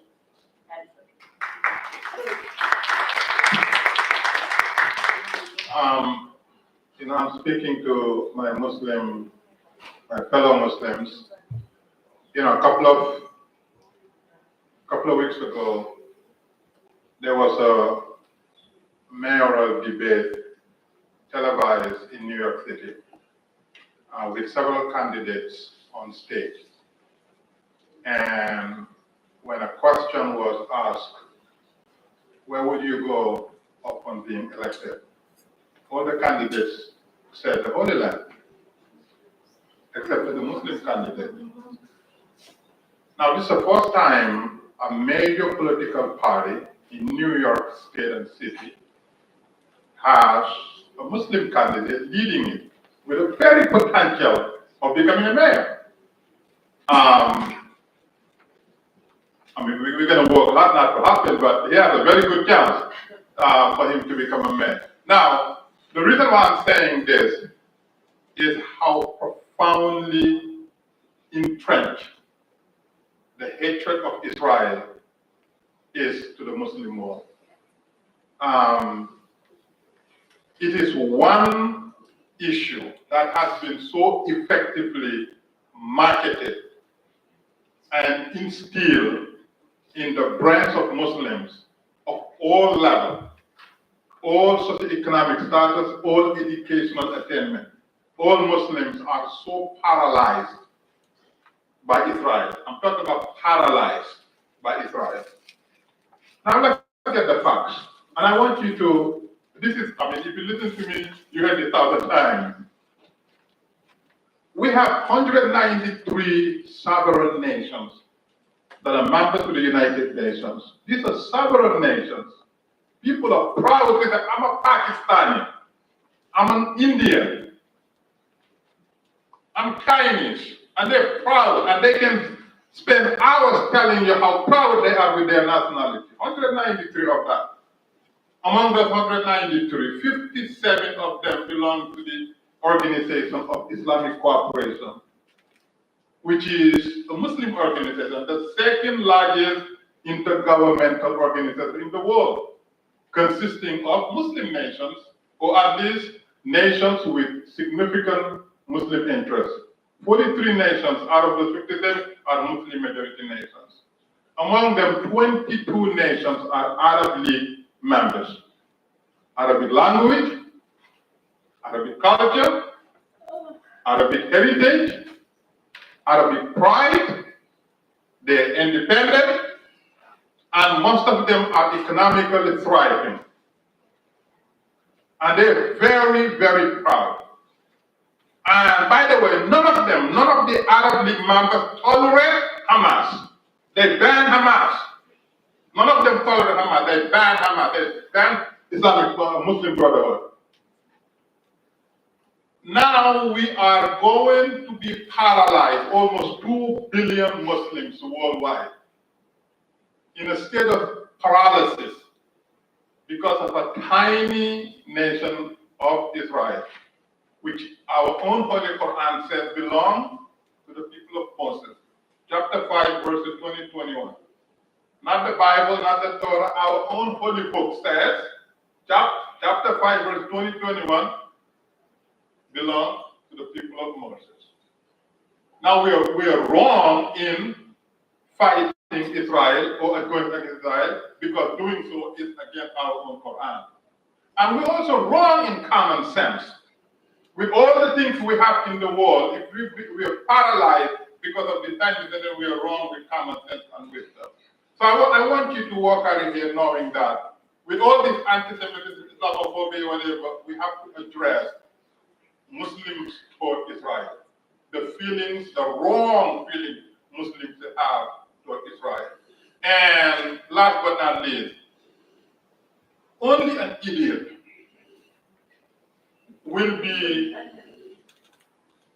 will tolerate somebody saying, oh, anti-Zionism is not anti-Semitism. They're two different things. You know, we're only anti-Zionism, but we really, we love Jewish people. Are you a liar? Anti-Zionism, by the way, this is a kindergarten class. Anti-Zionism is what? Anti-Semitism. Anybody who says different is a liar or an idiot. Period. Thank you. And that's one of the reasons why what Mayor Adams just did in adopting the higher definition of anti-Semitism is so important, and we advocate that every mayor adopt that definition. It's the International Holocaust Remembrance Alliance's definition of anti-Semitism, because that is a way to clearly define what it is, so then once you define it, it can then be fought and incorporated into hate crime statutes and everything else. So I think, if everyone here can certainly advocate with their mayors and elected officials, not just on the local level, but frankly on the state level. And, New York, the governor did adopt it in an executive order, but it hasn't gone through the legislative process yet. It needs to do that in every single state in order to really effectively, I think, fight anti-Semitism. But I want to leave time for questions. So I think I'm going to ask you both, and I have my thoughts too, but if you could leave this audience with one thing that everyone can do, and I know the focus of this is working with elected officials, but certainly, I think everyone here has a voice, and I think that the more voices that get together, the more powerful we are, and the more that we can effectuate change in our elected officials, and to say no to hate. And, I'm not going to advocate for what's happening in New York, but, we can make that change and really effectuate change. So, Musa, I'm going to start with you. What one thing do you want to leave this audience with, as to something they can then walk out of here, and enough with the, talk is cheap, but walk out of here and actually do to effectuate change? One thing alone. Go to Israel. I don't care whether you're Muslim, you're Christian, you're atheist, you're Jew. Go to Israel. Israel is a special place. It will change your life. Go to, especially if you're Muslim. It will reinforce your love for Palestine. It will strengthen you to advocate on behalf of Palestinians from a realistic perspective, from understanding of the complexity that God placed there. It is very, very complex. But you go there, you will thank me. Israel is a special place. Israelis are special people. They can fight among themselves to death, but they are special people. Trust me on that. I was in Israel November 2022. They were fighting among themselves. Even the reserve said, we're not serving under this crazy government. We are not. No matter how much we love our country, we're not fighting. And then I was there in November 2023. And guess what happened? The opposite. Everybody signing up to defend everything because it was a matter of survival as a nation and as a people. Please, if you have money, get a ticket. I know it's not easy. Get a ticket. I am organizing to take 30 interfaith leaders because of Mamdani. Because of Mamdani, I'm organizing to take 30 leaders from Jewish, Muslim, and Christians, and we're going to go to Israel for 3 days. We're going to go to Israel and Palestine and go to the holy site and to tell Mamdani, you cannot represent us being anti-Semite, anti-Israel, and as a mayor of New York City. That's not going to happen. That's why we're going to elect Mayor Ricardo. Come on. Thank you.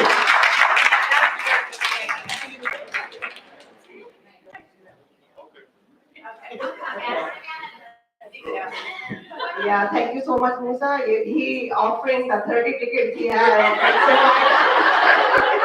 I'm organizing this. Oh, you're make sure you are not saying that. Thank you. So thank you, really appreciate Musa, and I'm gonna conclude my statement too. I think we have to come, as I always say, come with a peace and dialogue. So I think the one attack on Jewish person, that means the attack on whole Muslim Ummah. And one attack of the Muslim person, that means the whole Jewish community. If we come on that statement, I think we can create the peace because hate has no place in entire world. So that is the thing that we have come up with this conclusion and not go to the Israel, go to the Pakistan also, go to the Saudi Arabia, go to everywhere to make sure we are all the human beings, we are all the brothers and sisters, like the religion, the culture, the language, the faces cannot divide us.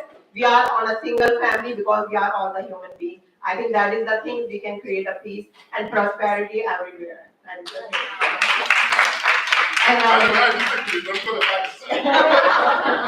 To their points, I'm also leading a delegation. So I'm also leading a delegation of. All right. Okay, thank you, sir. So I'm also leading a delegation of about 30 African-American mayors from the United States to Israel. It was supposed to be a month ago, but we had to cancel, but that's being postponed and rescheduled now. Almost from the South, to really also learn about what's happening there and bring that back to their communities. I would say, if I can just say one thing that I think everyone needs to do when they walk out of here is make sure that you're an upstander. And when you see hate, no matter against any community, you need to call it out. And when you're hearing people screaming, globalize the intifada, say, wait a second, do you actually understand what that means? Because that's meaning kill everybody. And I think, it's some of these symbols are very catchy, these slogans right now, but these students and people who are saying them don't actually understand what they mean. And once we normalize these terrible slogans and symbols, that's when we just allow hatred to really just become normalized and part of our environment, and we can't do that. So I would urge everyone here to make sure that you leave here and be an upstander. I want to add up to, as the Musa said, don't use the faith and religion for your politics, Don't use the Islamic card to become a mayor because you are running for the mayor for the city. You are not running as the mayor for the imam of the masjid, right? So don't divert the people's mind because of to create a mass and to promote them the hate and something. Don't use the Islamic card. You are running for the mayor. Please talk about the mayor, the city issues, not about the religious and the sensitive issues, as the leader said, that create the hate again, and the people go bust, and like the more incidents and the severe attacks comes up. So please, for the sake of the community and for the whole Ummah and for the whole Jewish community, we have to come up to solutions and talk about the city issues, not about the religion. Thank you. So I think we have a couple of minutes for questions. I think there's one over here. So thank you, and I mean, thank you. Thank you for being bold. Thank you for speaking the truth. Thank you for speaking the truth. What you're modeling here and what the previous panel modeled is allyship, and that's so meaningful, so impactful. My question really is, and I was thinking of the first time around the schools and the public schools and not necessarily Jewish children or Muslim children or Hindu or Christian children. And the same with our cities and our municipalities. What are your thoughts when you go to a synagogue and you speak a church and you speak a mosque? Those are the religious communities. When I see these protests, I see a gazillion white, every other face, white, Latinx, whatever, all different variety of people that are not necessarily religious people and connecting to that, but they see this groundswell of hatred because there's an aggressor and a bad guy and there's a good guy. It's very black and white in that way, or binary. How can we reach the everyday people, or what are your thoughts about really taking such a thing like this on the road? Because we're not reaching the people that are with the loudest voices and that are causing such harm and making it very acceptable, and anti-Semitism is cool, and there was a crack in the sidewalk and now it's out in the sunlight, and anti-Semitism is where it's at. It's what you gotta do. It's okay to say it out loud, and okay to, whether you're a leader, whether you're a child in school, and it's, this breeding ground is just taking off. So it's frightening for those of us that didn't think we'd be so filled with fear. Just your thoughts on where we can go. How do we really do it other than internally? Through fear levels. Anti-Israel is a universal phenomenon, not exclusively one group or the other. The biggest anti-Israel group we have in the United States is Jewish Voice for Peace. And so they're Jewish, and they're anti-Israel. So Mamdani's strategies are Jewish Voice for Peace.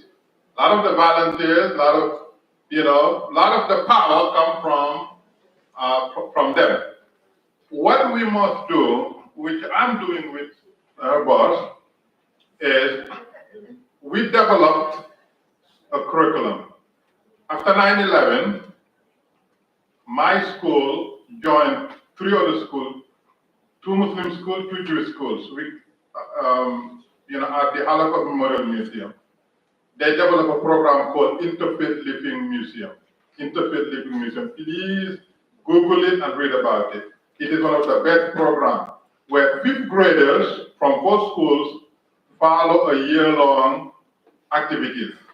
It's very rigorous, very powerful. At the end of the year, they will produce 2 books, Book of Artifacts and the Book of Menu. Powerful. A lot of the Israeli diplomats and leaders, their children graduate from the program. They all testify to the fact that this is the way to go. So what we did was we ran Islamic school, full-time Islamic school, but knowing what we now know in terms of education, everything, we developed a curriculum. We call it a STEM up. We use the STEM and we add diversity, unity, and peace. Powerful, powerful. We saw it to her boss, and now her boss will be piloting it. Not only would we elevate the STEM education among minorities, but we also address anti-Semitism and hate from day one. Because we cannot be talking to adults. We have to inculcate, the tolerance and accepting diversity, from day one. I mean, if all of you who raise children, from 0 to 3, age of 3, you can mold that child to your liking. 9 out of 10 times, they look at everything you do, listen to everything you say, and even try to mimic how you walk, how you talk, everything.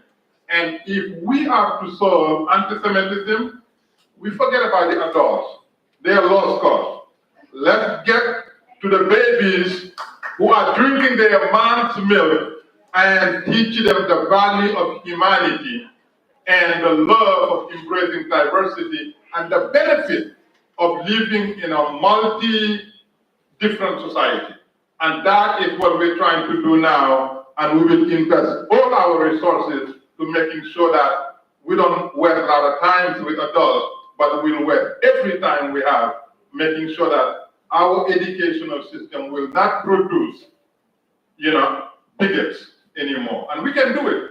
Everything is policy. Working with us, we can change a lot that we think we cannot change, and that's what we're doing. Yeah, I agree with the Musa. I think he explained everything. I think like the one more suggestion, like the shout out the Mayor Adam, he like chose everyone in the city administration to become a policymaker, to be a part of policymaker decision. So I think in our curriculum in schools, the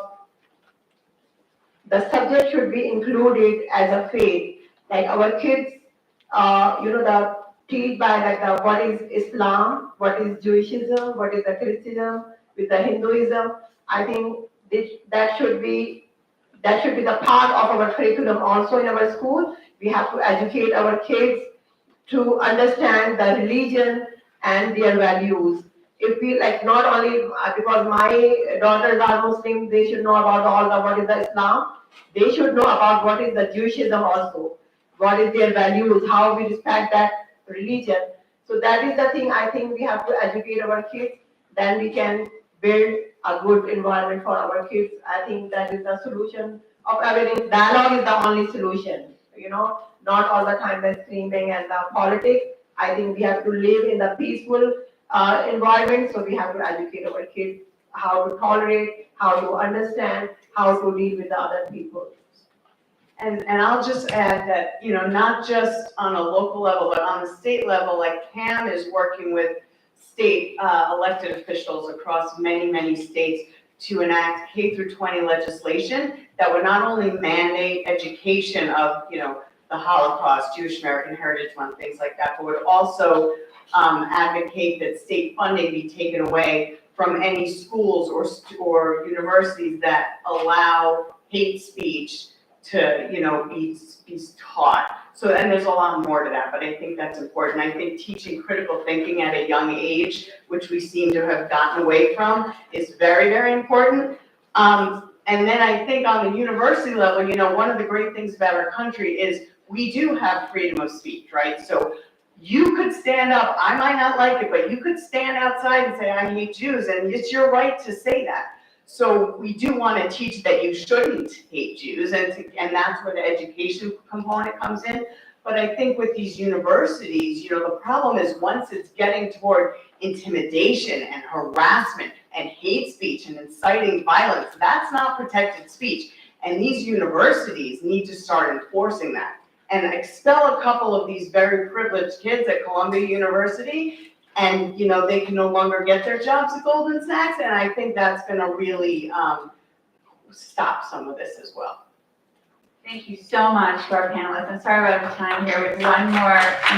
This was an incredibly powerful session.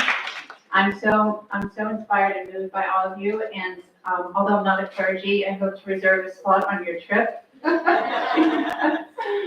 Drama, thank you so much. And all of the information that we're talking about is so very vital and so very important today. And the question is, how do we put it into action? What are the next steps?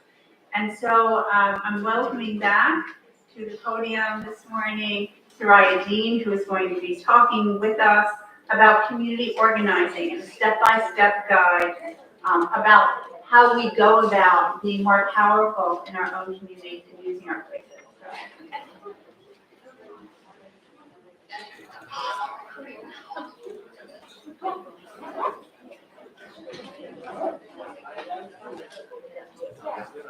Good afternoon, everyone. I know it's been a long day, you're tired, there's a great lunch waiting you. I'm going to take about half an hour to share with you some skills that I have learned that are very, very useful. Somebody asked, what do we do when somebody is loudest? And we say, we are louder. We scream louder. And in order for us to be louder, there's something we lack. What do you think that we lack? We lack power. We don't have power. And in the world of organizing, we look at power as people. In each of your networks, how many people do you have that you can make a call at 4 a.m. and say, there is a crisis, can you show up? How many of you have that kind of network? So this is, you do, okay. She has, Sitara has it, very good. So we need to build power. Please, be hungry for power. Because we are brought up to say power is with the politicians, power is with the religious leader, it's with your boss. No, we need power. Because nobody is going to come to you and ask, do you want some power? I have some power. Here, take some power. Nobody is going to. So we build power. We organize people, we raise money. Those two things are very critical for us to do what we are doing. So in your folder, there is a one sheet. If you will take it out, I'll be really quick. I know some sisters are leaving. They're tired, I think.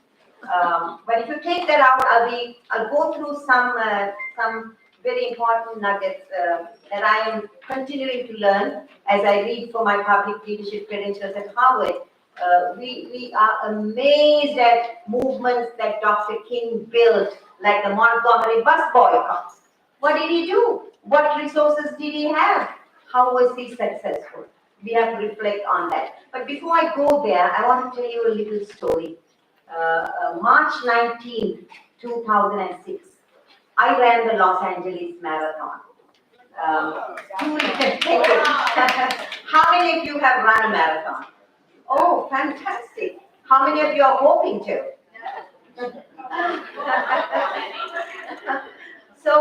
So my daughter was barely 2 years. I began to go to the gym to lose some weight.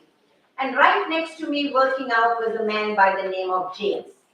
And we became friends instantly. And one day he asked me, Soraya, do you want to run the marathon? I said, no, I'm not a marathon runner. I'm just here to lose some weight. But I looked at him and I knew he had decided for me. Do you have such people in your life? Yes. So he said, Soraya, I run 11 marathons. I will train you. And believe me, this man was 76 years old. So yes. So finally I said yes. And we began to work to run for the marathon. So the point I'm trying to make is have faith in somebody else's trusting you before yours kicks in. Okay? It's very important. People see your leadership, they see your potential, and they will push you. Believe in that. So secondly, after I said yes to him, we sat at the gym many days, we took out a paper, we wrote a plan, and James taught me what to eat, how to hydrate myself, how much miles to train every day. He told me something very profound, that he would run that track he was running the next day and leave bottles of water so that when he's training, the water is there. Yes. So we had a plan. So the second thing that I want to ask you is, do you have a plan? We need a plan. We need a plan, we need a blueprint. Because without a blueprint, buildings crumble, right? And it is only you who can decide what needs to go into that blueprint. So do you have a plan? And then came March 19th, 2006. I showed up. How many of us are showing up? This is very important. I showed up. And when I showed up, Los Angeles was full of people, thousands of marchers. Some opted to run at the march, some opted to walk, and I ran, I walked, and I ran, and I walked. And all through the marathon, where I did, it took me about 6 hours, there was somebody holding my hand. a walker or a runner. So when you show up, help will come, people will come, resources will come. So we need to show up. And it's not rocket science, we only need to get started. A woman I was talking to after October 7th said, she founded this Facebook group called Mothers Against College Anti-Semitism, MACA. She put one post. 2 days later, 10,000 people had joined her. Now, she has over 60,000 people in several chapters right across the United States. So the bottom line is we are all endowed with gifts, talents, and abilities. We don't know that. So we need to understand and we need to put it to very good use. Because without effort, talent, my friends, is only unmet potential. Yes, unmet potential. And success depends on grit. Your strategy is useless if you don't have motivation and a plan. It is only theory. So we have to, and I'm not trying to preach to you, I know most of you run organizations doing phenomenal things, but we can also motivate people on the ground. This is what this phase I come from, community organizing. Yes, so we need to organize the community to show up to the mayor's office. Mayor, we need you to do that. Senator, we need you to do that because you can't do everything. You're stretched thin. Yes. And we heard some powerful buzzwords today. Values was mentioned many times. Why are we doing this work? Because we have values, right? Yes, we have values. My father had a phenomenal influence in my life. Early on, he said, service begins when convenience ends. Yes, so at a very early age, that value, I get very restless when I see something broken. And we are here today, in the world of community organizing, we use the word criticality. What is criticality? Is you're so sad, you're broken inside, you're pained, because the world is not the way it should be. The world is not the way you want to be, it is something else, you're pained. But you show up with hope. Criticality is a component of hope and grief. So if you have that, we can do this work.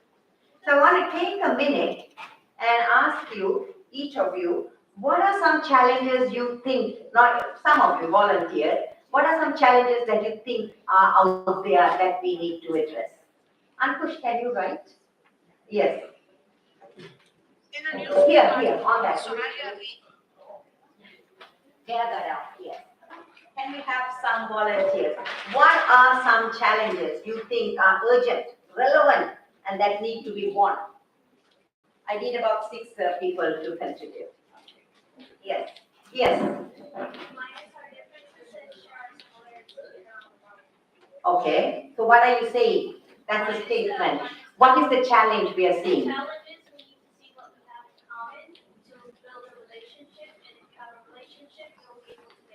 Okay, so building solidarity and commonality, one. Building relationship, right? Okay, no, solidarity and commonality. Okay, somebody else? Yes, Shay.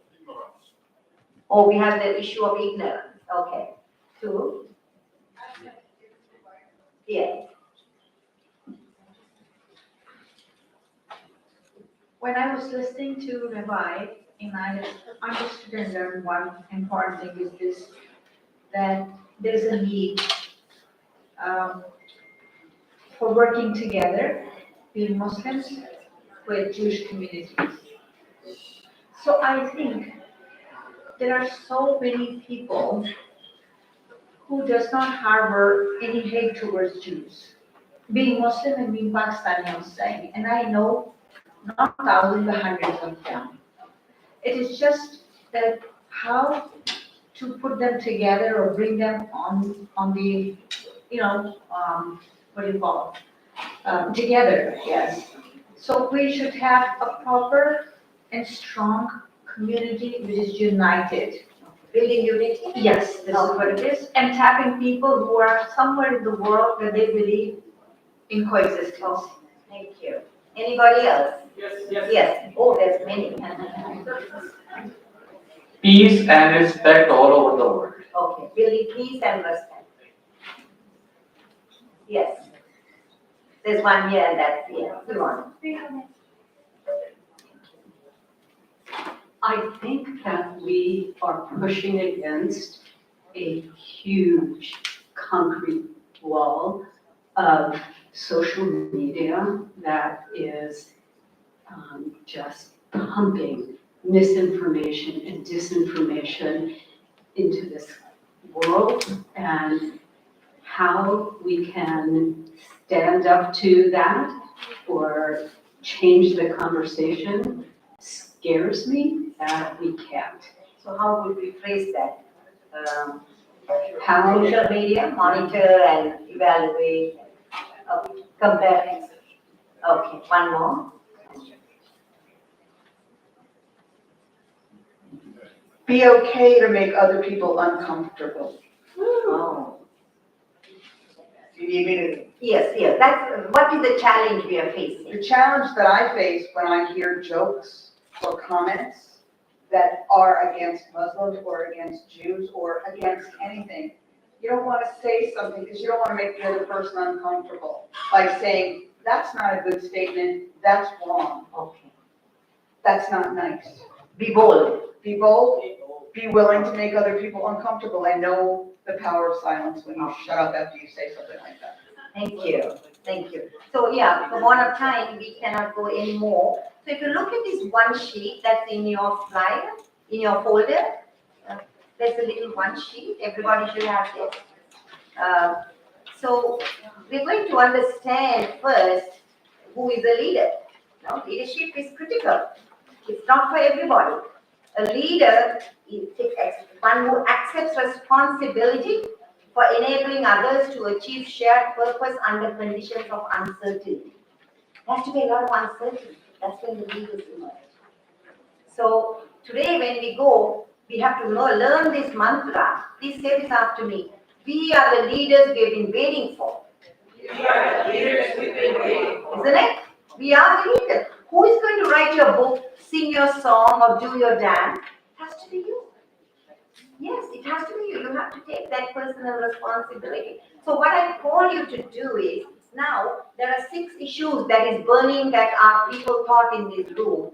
Can we turn your chairs and go to that particular group that is addressing this particular issue? Like for instance, Sheikh said, let's talk about ignorance. How can we dispel ignorance? Do you want to work on that particular area?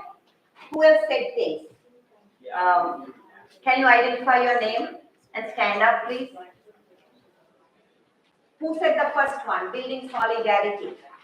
It was you. Munisa, stand. Who wants to go with Munisa to talk about how do we build solidarity? Then who talked about commonality? It's all the same thing. Solidarity and commonality, we put them into one group. Yes. So please, Munisa, sit and turn the chairs around and then we will get into peace. Because this is very important, because in order for us to go ahead in our next step of the work, we have to identify like-minded people. Because you might know, you invite somebody for a meeting. First day, 50 people come. Second day, 30. Next day, 20. Next day, 10. And your meeting is gone. Your vision is gone. Because you know why? The wrong person is in the bus. I would say don't go for numbers. Just get 10 committed people. That's where you're going to make the change. Yes. We don't need numbers. We need quality. And we need the right people in the right bus. So if you're called to address this issue of building bridges and community, commonality, please go around if you want to dispel ignorance, what does it look like? We don't know. These are very broad statements. That is what I'm trying to get at. We need to refine it. We need to define it. We need to have a theory of change. We need to have an end date. And we need to see who are my people. So that's what I just want to just dabble in that a little and then we will finish, because I know you're hungry and nobody wants to listen when you're hungry. So let us quickly stand up. Where's our guru for keeping fit? You, Lisa. Yeah. How do they stretch a little? Just stand up. Stand up. Just stand up. Make a circle. Stand up and just spread your arms to the side. What is that? Make your circle. Yeah, Is it yes? What do you mean? What do you call you?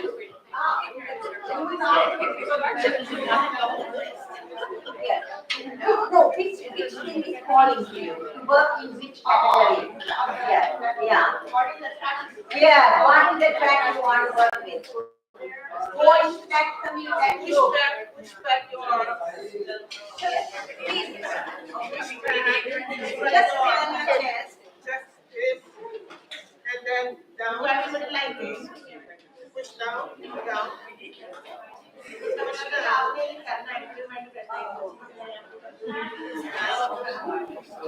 Now,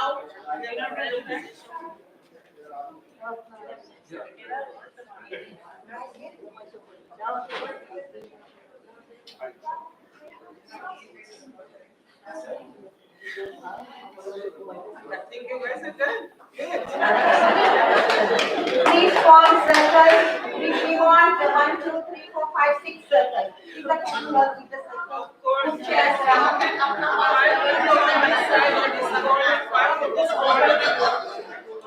Who wants to do unity? Unity, right? Go to Anna, who wants unity, to work on unity?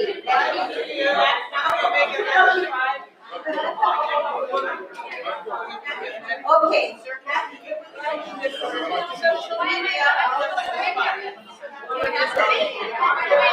Find your group.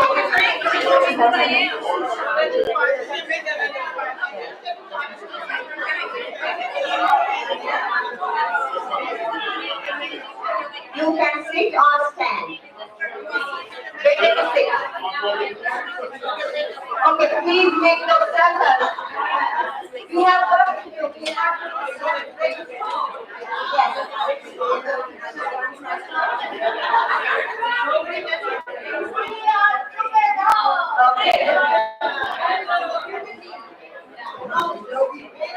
Army in our circles. Army in our circles.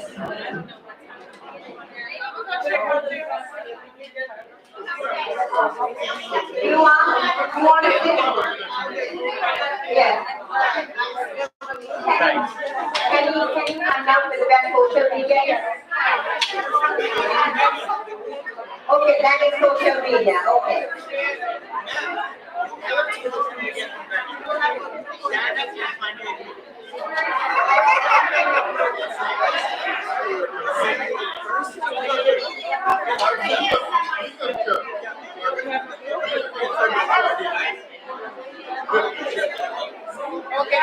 Okay, friends.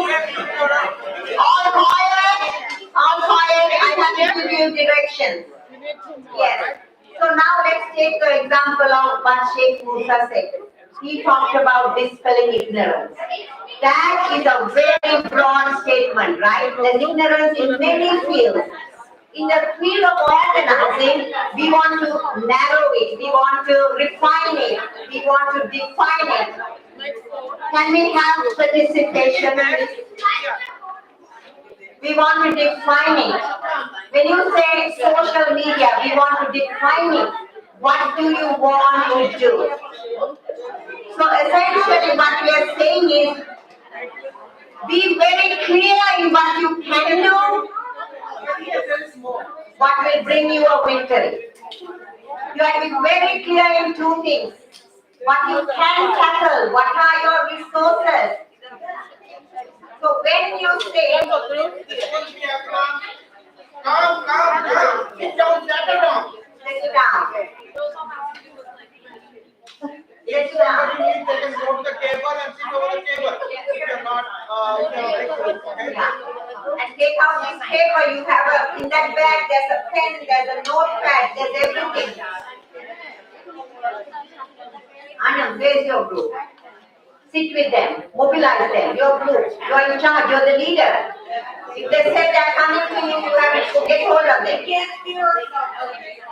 Yes, take your circle. You had a question? Oh, where did you call to? Where are you called to? Where are you called to serve? Yes. This is the question we want to ask. Where am I called to serve? They are not, I'm told to go. Don't believe in people who tell you to go. Ask yourself, where am I called? Okay? So, can I have some silence? So we are going to now refine it, narrow it, define it, so that we can take action. Otherwise, we are so broad, you think everybody else will do this. So when you say unity, and what does that look like? Ask your team. What do they want to see? Is it unity in the community? Is it unity just with Jews and Muslims? Is it unity with Abrahamic faith? Is it unity in the school classroom? You have to get very, very clear. Go deep, 1 mile deep, 1 inch, very narrow, very narrow. Okay? So let us take about 10 minutes and then we are going to share what we have written. So there will be a leader in each community. What does your mission look like? Your organizing statement. What do you want to tackle under this particular topic? So we have the group ready. Okay, go ahead, please.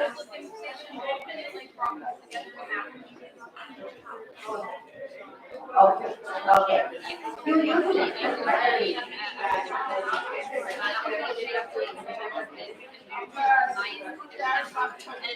Hello. So, where is the solidarity and commonality group?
Because we are hosting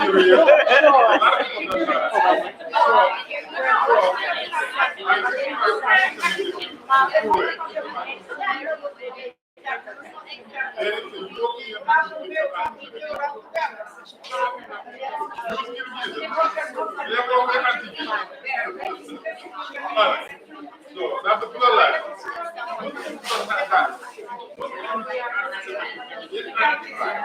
I guarantee you, if you, I so you have to do 3 days, which is simply done. This is what I am, what else? That's but the Muslim So I have to really interrupt everyone. We have just 8 minutes. 8 minutes and lunch here. I want you to do something though. During lunch, continue the conversation, find the same partner, somebody different, continue the lunch. It's a working lunch, okay? But I want to hear from each of you. Muniza, what did you find out? Just tell briefly. We are on break now. Just starting, okay. Did you all come? Okay. in the Muslim world, universally,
99.9%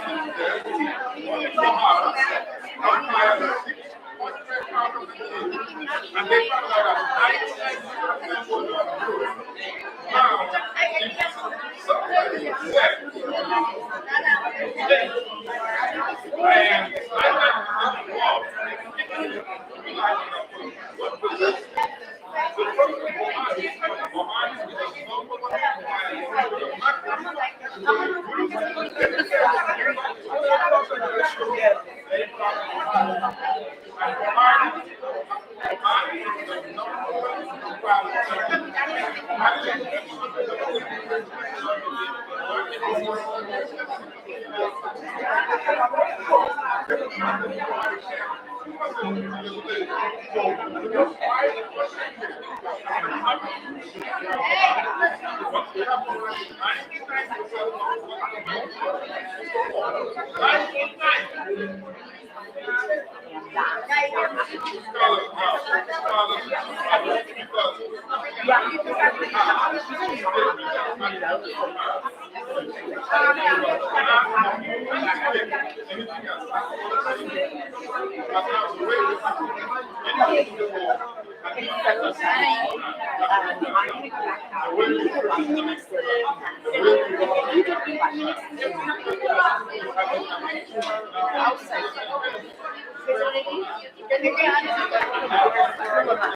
don't like the diplomatic protocol. You can get it.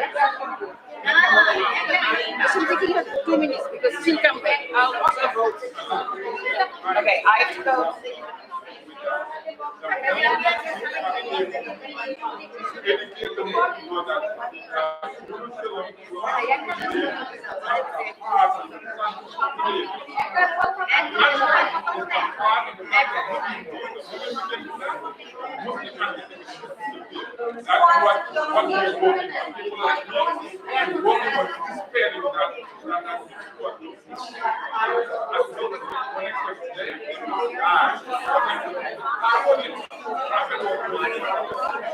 Friends, I want to bring this to an end. Unfortunately, we have a lot more to cover, but there's no time. I want to make 3 points. One, continue in your group conversations through lunch. You can pick your lunch. On the right-hand side is the kosher lunch. On the left is the not kosher. And thirdly, remember to tell your story. We call this public narrative. Who are you behind the work you're doing, behind the words? That is very important to connect people. Thank you very much. Stay in touch. Continue the conversation. The lunch is ready. Thank you.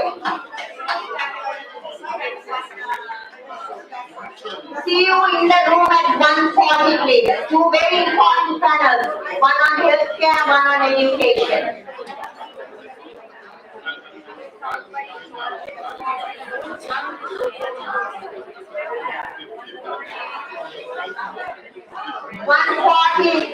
Back in this room. Thank you.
ये बाकी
It's on the clock. It's like.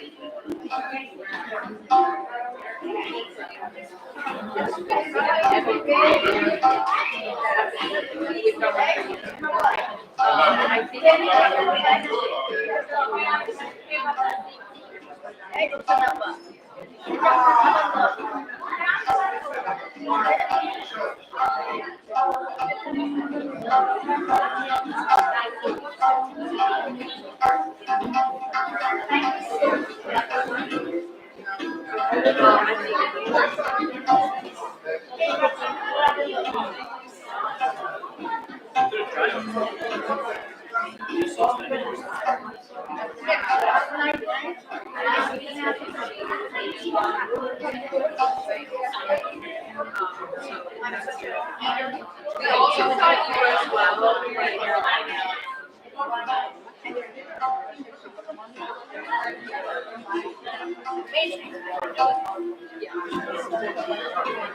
We kept it all.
Smell of the food.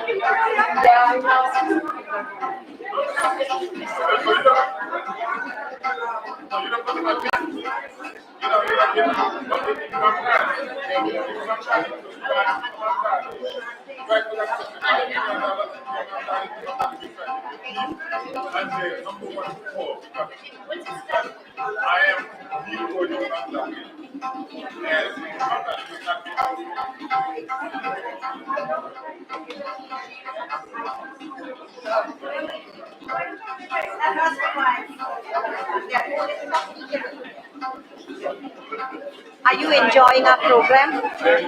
Are you enjoying our program? Yes, thank you.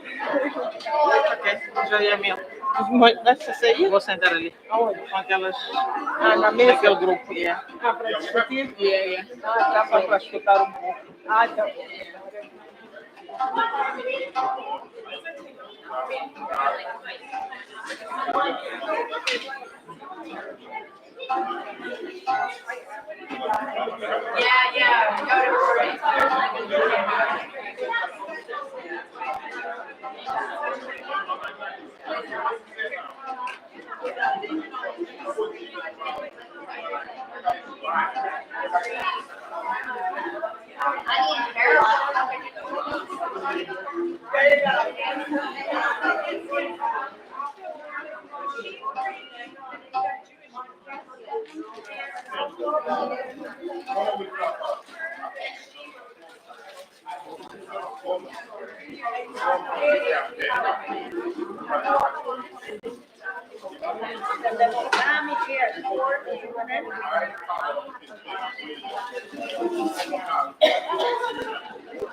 Did you get a chance to eat?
could use a lady,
Good afternoon.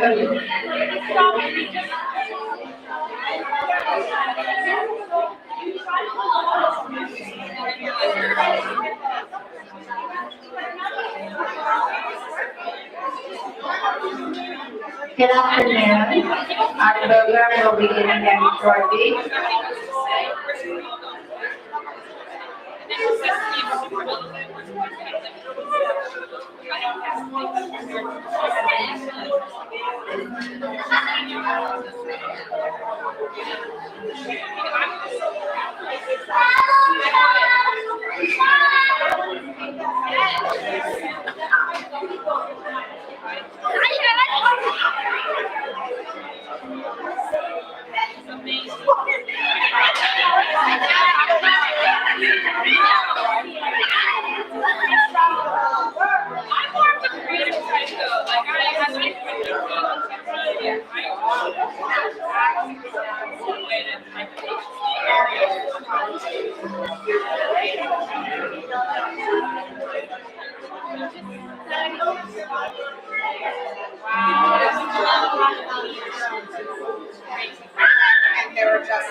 Once upon a time.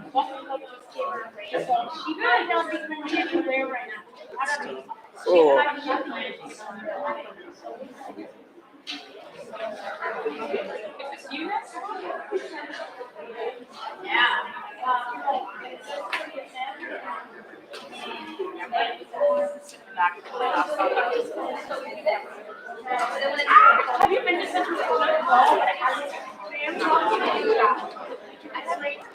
Bears in the so you have to fly this. The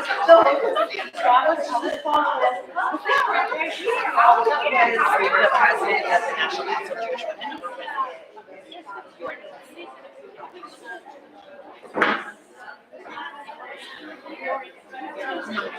I want to get this out. Why don't we sit over on this?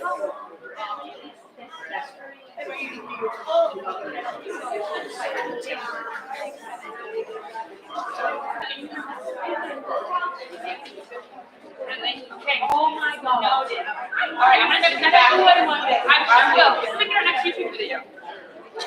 Are you helping the stage with these slides? I don't think so.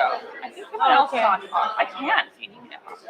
I don't know. Ask your mom. Yes, she knows better. Yeah, I think she knows more. I'm sort of. Yeah, we're around here.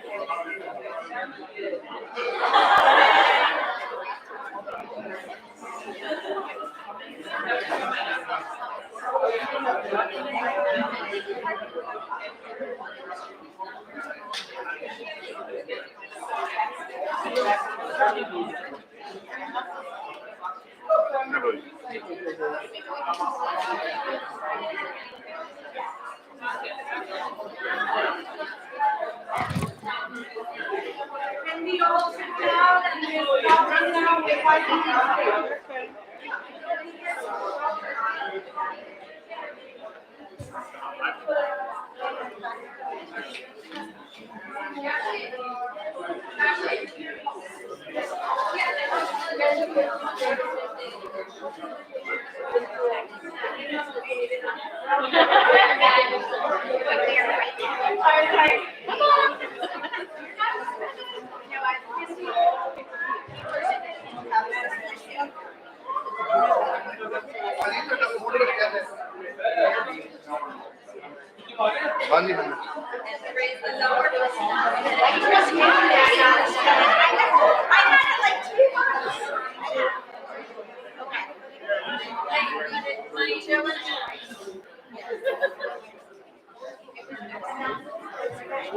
Sorry.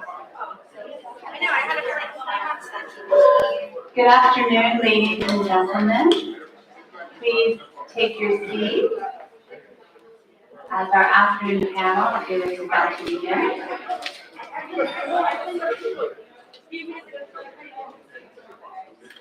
Oh, no, it's not. Oh, fine.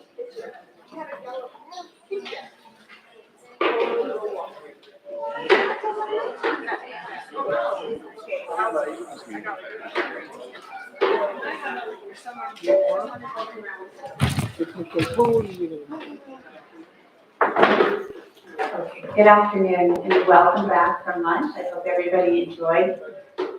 I know we'll have a few stragglers coming in, and we will welcome them as they do. But let's go ahead and get started. Our next panel is critically important. and it's titled Spotlight on Anti-Semitism in Healthcare. And this session focuses on confronting anti-Semitism in one of the most vital sectors of our economy, healthcare. That is something that affects each and every one of us. So let me begin with an introduction of our moderator, Carol Schwartz. And Anila would like to do that personal introduction herself, so she will introduce you shortly. But what I can tell you is that Carol is the president of ADALSA and the Women's Zionist Organization of America. And now let me introduce you, yes, to round of applause for Carol. To our prestigious panel of speakers, Michelle Stravis. Okay, let me also ask you please to stop before we get started. And before I introduce Michelle, let me remind you to please silence your phones. Thank you so much. Michelle is the CEO of AMMWEC, the American Jewish Medical Association. Is that right? Okay. And we're so delighted she's joining us here for this very important discussion. Dr. Beth Rome-Reimer, president of the Association of Jewish Psychologists, is also with us today. And we welcome back Reverend Alyssa Thomas Newborn of the Shalom Association of Jewish Chaplains. And Anila, I know you wanted to make the introduction of Carol, so please come on. Salam, shalom, and good afternoon, everyone. It is a privilege for me to kick off this panel that I truly believe is very important for all of us because it's about healthcare. It affects all of us.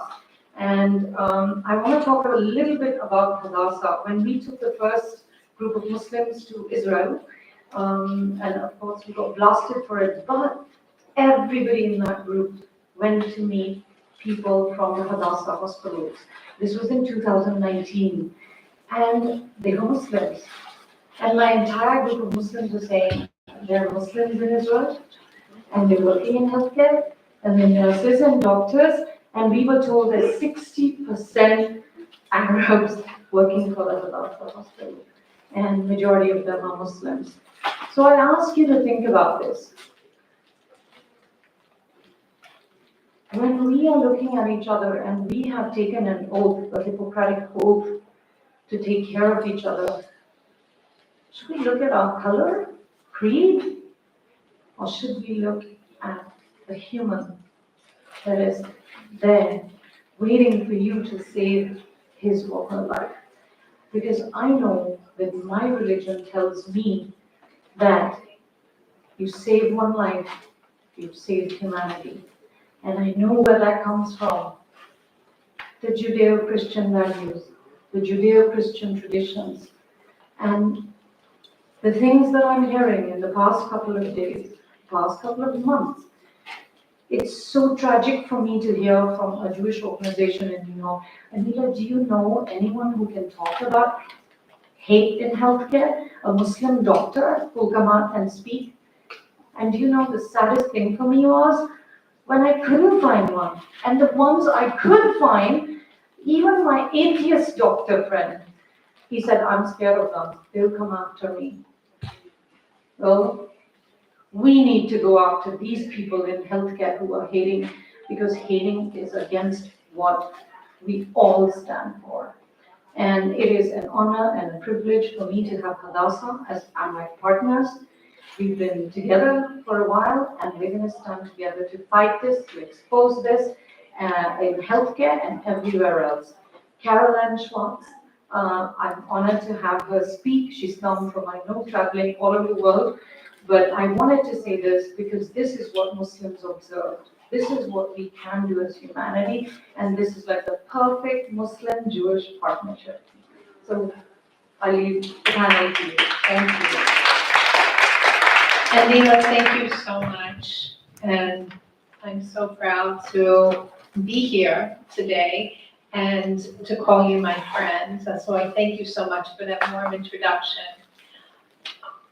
I am delighted to be here today at this conference where we stand shoulder to shoulder with our partners, with the American Muslim and Multi-Faith Empowerment Council. Because this is what's so key. This is what's so important, that people see us being together.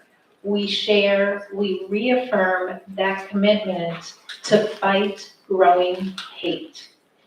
And I'm so happy and proud that I've gotten to know Alina so well over the past year and a half.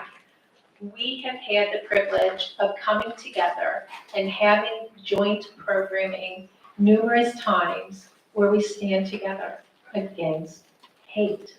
And that's what we have to remember.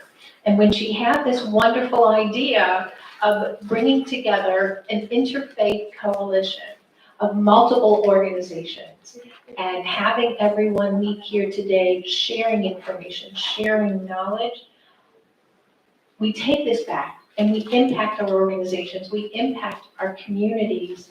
But I was honored and proud to say absolutely yes. Hadassah wants to be part of this. Hadassah wants to be a sponsor because we understand the importance of what's being accomplished here today. I see this, as Anila mentioned, every single time I walk through the doors of Hadassah Hospital. This is what we are achieving there in Jerusalem, a bridge to peace through medicine, where, yes, there are Jewish personnel, there are Christian personnel, there are Muslim personnel, there are Hindu personnel and Druze personnel. It is a microcosm of every religion possible. But the mantra, the minhag, the following that comes from the senior management all down is that there is zero tolerance for hate. There is zero tolerance for bringing your political beliefs inside the hospitals. And we are the second largest employer in Jerusalem. So that tells you the strength that we have in making sure that we instill this message of peace to all our employees, and that we are there with, as Anila said, that Hippocratic oath, that we will take care of all the patients who are brought to us. We will take care of each other as well. I'm so honored to be here with our panelists that work in such amazing fields. And we'll explore the various ways that anti-Semitism has truly been manifesting in healthcare, how it negatively impacts patients, providers, medical students. It is across the board. Hate and discrimination in any form truly has no place in healthcare, and we need to make sure we keep stating that, whether it's quietly to the next person or we're shouting it from the rooftops. We need to make sure we do this. So I have the pleasure of just jumping into questions for our panelists, and I'm going to start with our Rabbanit, Alyssa, if that's okay with you. Yes, how about if we do that? We let them share some experiences that each of them have had. No, it's fine. And we'll do that, and then I'll jump into the questions. Yes, thank you. Thank you. Thank you so much, Caroline. It's a privilege to be on this esteemed panel with women who are truly standing up with, again, our wonderful Anila.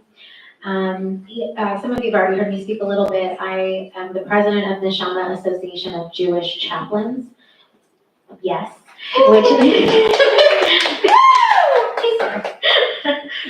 which is the really international Jewish chaplaincy organization. We have almost 500 Jewish chaplains in America, Israel, North America, and Israel.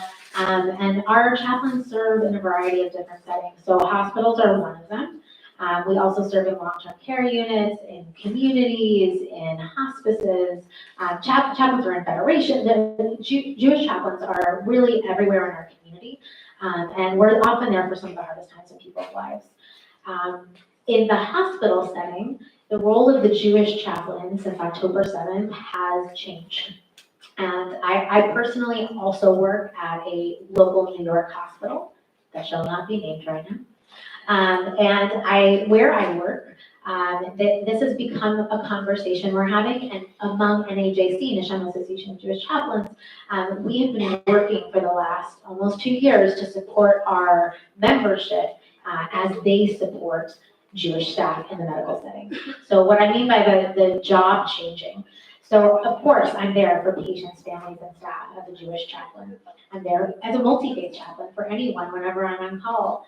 But I am, as a Jewish person since October 7th, who provides spiritual support, I'm also specifically there for Jewish staff who are struggling in the healthcare setting, whether they're encountering anti-Semitism, whether they are wondering if they can trust their colleagues. Those kinds of questions are coming up. And this is something that wasn't necessarily the case before October 7th. More broadly, we're going to hear about anti-Semitism in healthcare from these wonderful experts. But as a chaplain, we discussed in our pre-planning, I wanted to share, first to acknowledge that coming into this room today, several of us had obstacles. We might have wondered about the safety of people that we love if we show up and stand up and make it clear where we are. We might feel torn in our hearts in different ways.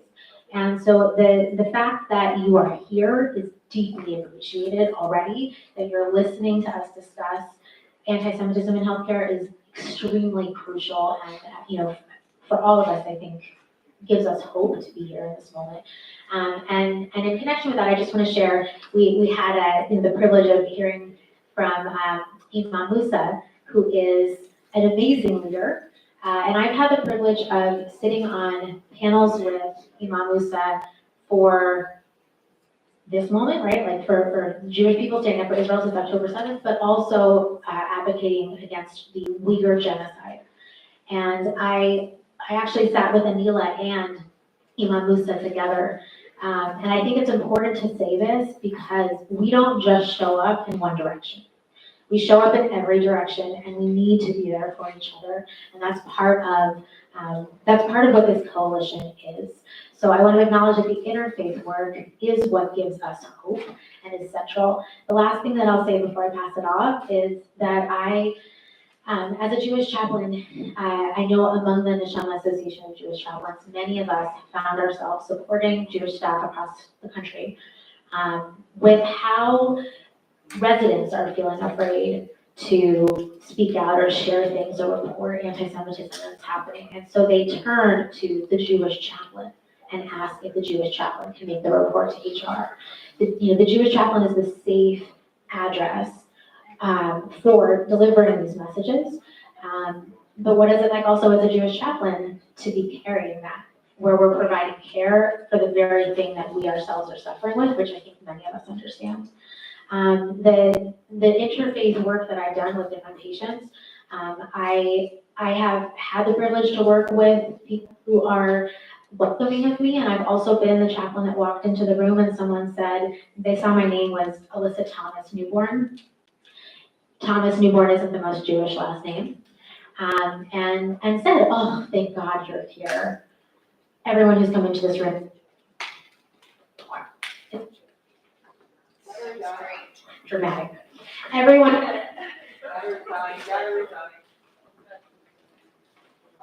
Everyone who has come into this room is a Jew, and I don't trust Jews. Thank God you're here. Oh my gosh. So it comes from patients. It can also come from colleagues. It can come in a variety of directions. But the very last thing I'll say before handing off is just that there are still moments, I think, of hope that we need to hold on to as people doing interfaith work. And I'll just share very briefly. I got a referral from a staff member who said, this patient's having a really hard time with the genocide in Gaza. Would you be able to go visit them? So first I'm like, am I the right person to do this? Processing, really, honestly, am I going to be the best chaplain for this moment?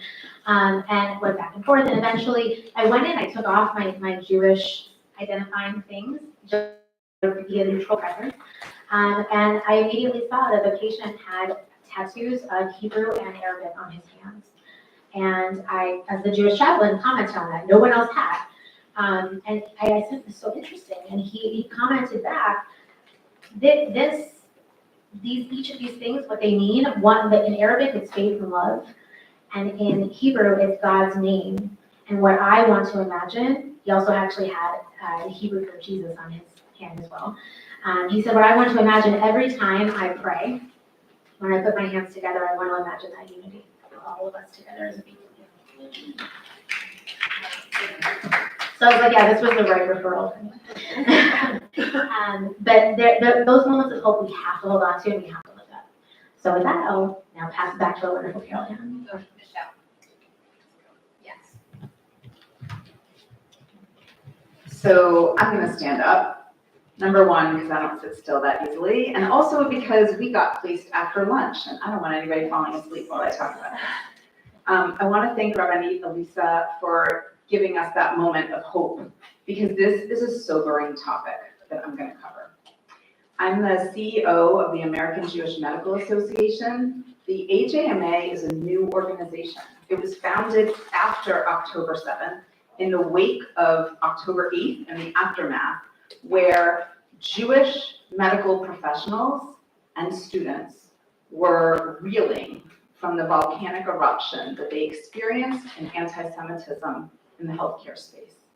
And also because many of them wanted to offer to volunteer in Israel, where it was perceived to be, perhaps a medical crisis. There was a lot of medical need in Israel, so a lot of people wanted to volunteer. But they were shocked. They could not believe what they were seeing, the hate that was being spewed, as Anila said, in a space where no one thought it would show up, right? Hate does not belong anywhere. Anti-Semitism does not belong anywhere, but especially in a field like healthcare, it is not expected. We would imagine that you would only look at the human being, and yet this was their experience. So this organization was founded in the wake of that. So I want to say that I'm going to talk a little bit about the landscape of what we've been seeing. And again, it is a sobering topic. But as I do that, this day is about joining together and taking action and speaking up. So as I help you diagnose anti-Semitism in healthcare today, I also want you to know that the cure is in our hands. So we can work together for a cure to this issue. Earlier, someone talked about anti-Semitism being normalized. And that is what we're seeing in the healthcare space in the United States. We're seeing people putting messages out publicly on social media, healthcare professionals that need to be trusted with people's lives are expressing hate, not privately in closed doors, but publicly on social media and in interviews and in other places. So that is only happening because it's being accepted and normalized, and we need to combat that. We need to step up against that. It does not belong there. So I'm going to give you a few statistics on some studies that have been done just to give you a sense of the depth and breadth of this issue. In December of 2024, some AJMA members, along with the research department of the organization Stand With Us, did a study, and 39% of respondents said that they had experienced anti-Semitism within their professional or academic environment. That's a pretty high number, given that this is a profession where, again, you wouldn't expect it to show up. Only 2% of participants had been given any kind of training on anti-Semitism. Another study in December of 24, also published by some members of the American Jewish Medical Association, 55% of those surveyed reported exposure to anti-Semitism in social media. And I know some of the discussions today, people talked about combating this in social media. Again, that's a very high number. And again, the fact that they'll do it so publicly is what is especially concerning. There was another study in April of 25 that showed that it was more likely to happen in academic environments than in private hospitals or private practice. So Barbara this morning told me that her husband, who's a physician, hasn't really seen this. And that's not surprising, because in private practice, we're not seeing it as much, although it certainly does exist. But in the academic settings, in the academic hospitals, and remember, medical schools are always connected to a hospital. So there's a hospital, this is happening in the halls of the hospitals. And of course, you've seen what's been happening on the university campuses. So it is more likely to happen in an academic environment. And then there was another study in May of 2025 that indicated that health professionals are more than 2.5 times more likely to be found expressing anti-Semitism than their share of the workforce. So it's happening more prevalently in this field than many other fields. And doctors specifically, not just healthcare professionals, doctors specifically were 26 times overrepresented relative to their presence in the workforce. I know that's hard to believe. We're seeing the hostility in every relationship in healthcare. So we see it between professional to professional, and I'll let Beth talk a little bit about what we're seeing in the mental health field. Specifically, there have been even blacklists. So we're seeing professionals doxing other professionals, excluding them from all sorts of opportunities to research together, to conferences, whatever. We're also seeing student to student, so medical students completely ostracizing their peers. And in medical school, you need to work together. You need to be in study groups. You need to be in clubs together. You need to collaborate. And that's the Jewish students are being ostracized and not invited in. Now imagine what that does. Our future doctors are seeing that as normal and okay to ostracize a certain population. What kind of doctors are they going to be? What's happening to the future of medicine? And then we also see from faculty to student and student to faculty, and then we're seeing expressions of hate from provider to patients. And the other way around, patients to providers, so people not wanting to go to Jewish professionals. We're seeing patterns. So we see basically a hijacking of this field that, again, should just be about the human being, not about where you're from. You could take a model from the hospitals in Israel, and they're hijacking it for political agenda. This is not a field that belongs in political conversations. Right? It shouldn't matter what your politics are when you show up at the ER or you're lying vulnerable on the operating room table. It doesn't matter what your beliefs are. Again, it should be about the human being. We're seeing bias in medical journals. We're seeing speakers at hospitals and conferences saying that they're going to come talk about a specific topic and using that platform to change the agenda and talk about politics, geopolitical conflict, hate, and again, hijacking this platform. Now, why is this so particularly concerning? I can see by your faces, you're furrowing your brows, you're looking at me, how can this be happening? This does sound terrible. But it's particularly concerning because this is a field in which trust is so important. It's so critical that you can trust your healthcare provider. When you walk in the door of an ER, you need to trust that they're going to uphold what we all know as the Hippocratic Oath, right? That they're going to take care of you, do no harm. But even if most professionals are doing the right thing, when there's a crack in that trust, now everyone's questioning it.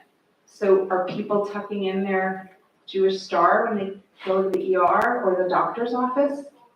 Are they walking in afraid to say that they have a Jewish genetic background, which actually can be important in their medical health history, right? Are they afraid to say that? Yes, that's what's happening, because there's a crack in that sacred trust that is so critical to the healthcare field.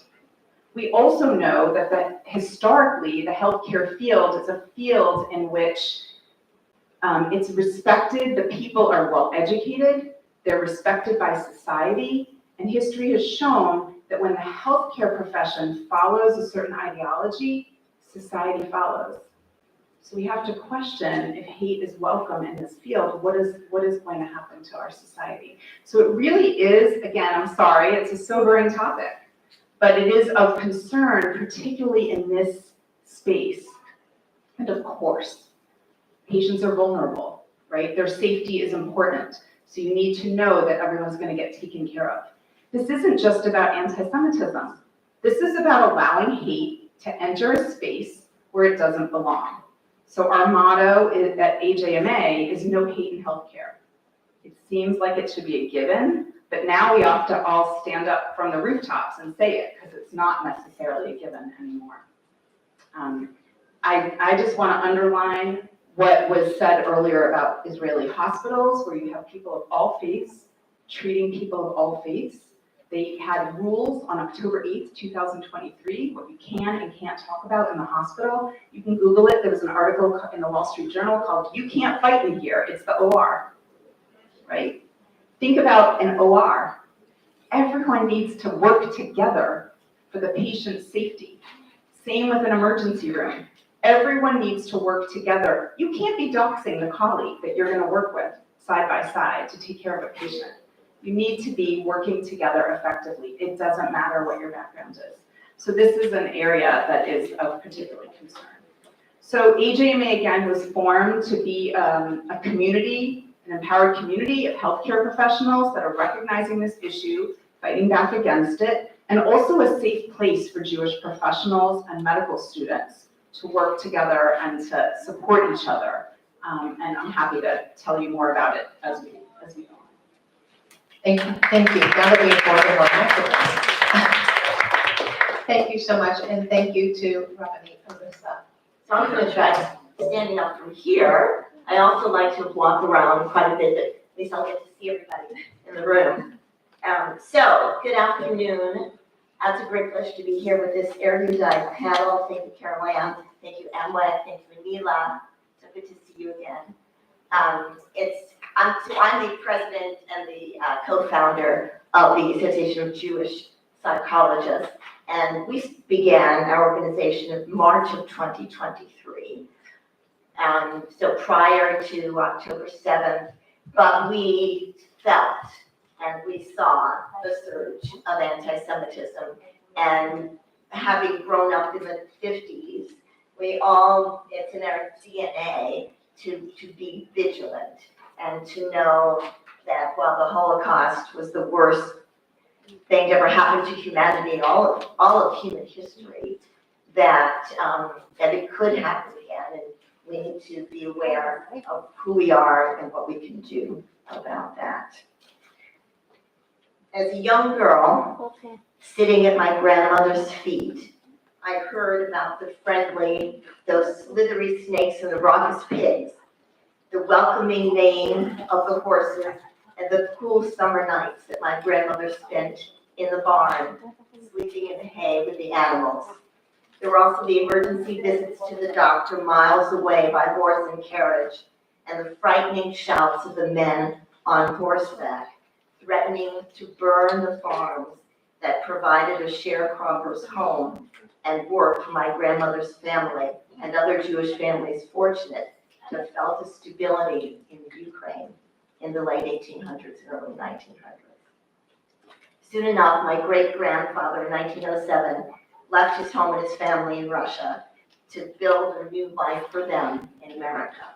On November 11th, 1911, my grandmother, who was then just 13 years old, arrived at Ellis Island with her mother and her 3 younger siblings, homesick for her rural life in Ukraine, homesick for those animals, but hopeful about the architecture for future life as the family would soon reunite on the Lower East Side of New York City.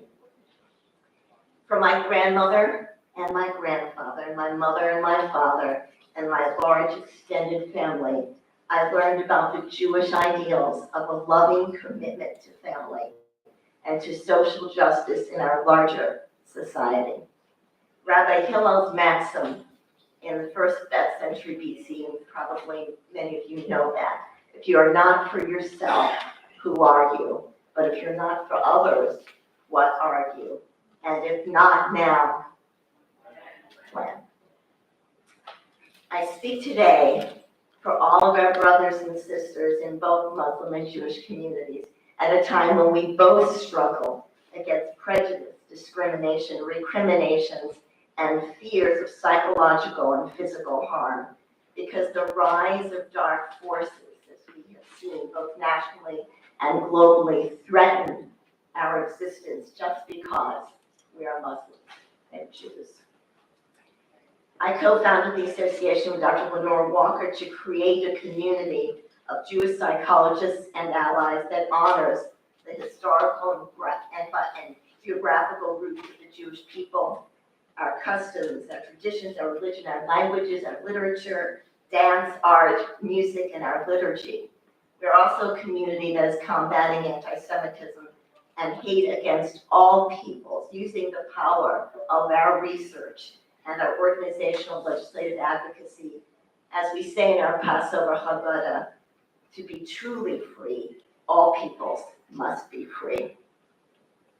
Where I'm often asked to define anti-Semitism, we appreciate the work of the International Holocaust Remembrance Alliance, the IRA, in publishing its definition of anti-Semitism in 2005 and then formally adopting it in 2016.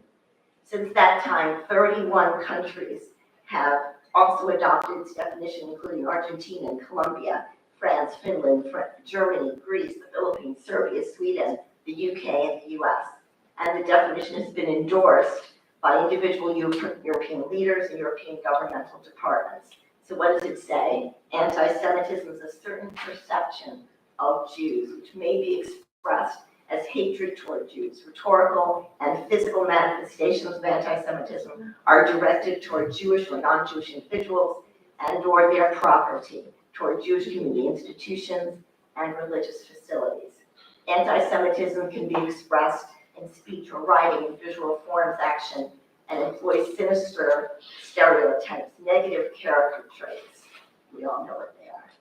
So where have we found anti-Semitism in the field of psychology? We found it inside of our own discipline, and inside of our professional association, as well as in our larger society. So within our discipline, as Michelle was referring, psychotherapists in Chicago were blacklisted by a group calling itself the Chicago Anti-Racist Therapists. And we also have worked against racism, all forms of hate.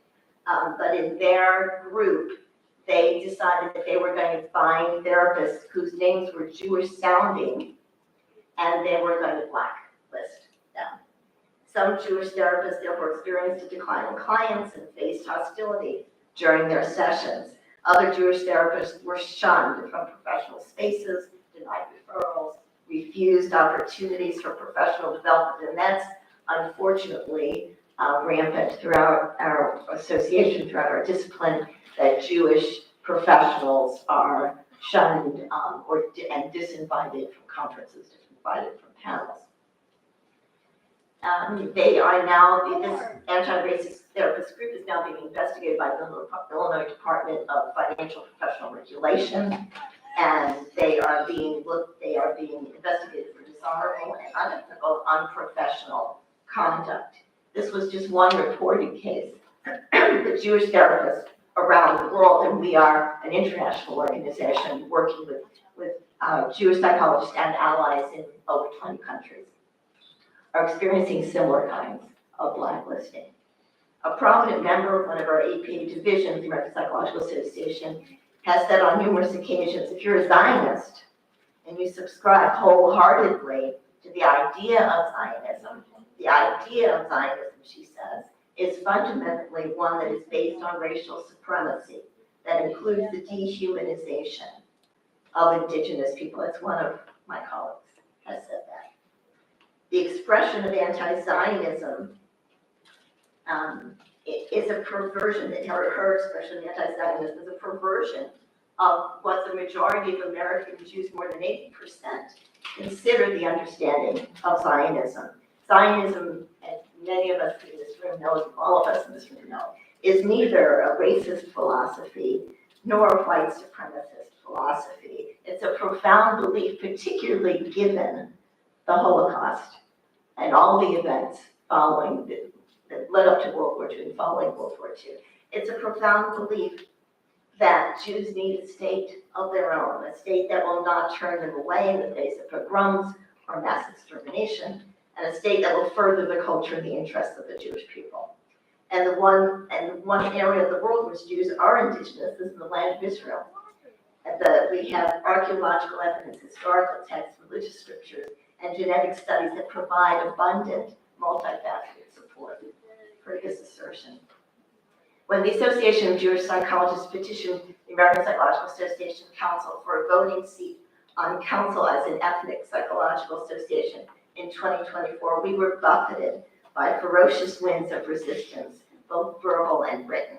We were told that we were too white, we were told we were too privileged, too numerous in psychology circles to be, quote, underrepresented. In fact, they said, well, we were overrepresented, there were too many of us.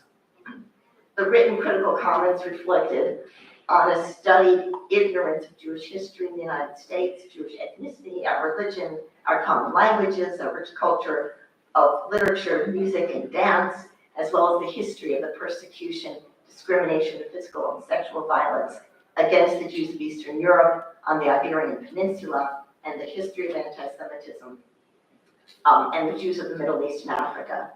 Familiarity with Jewish history and culture, and it's the history of anti-Semitism, are prerequisites for ameliorating or eliminating expressions of anti-Semitism from within the APA organization.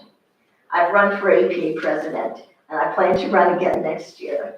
And I've had a great deal of opportunity to address many of these issues in well-attended public forums.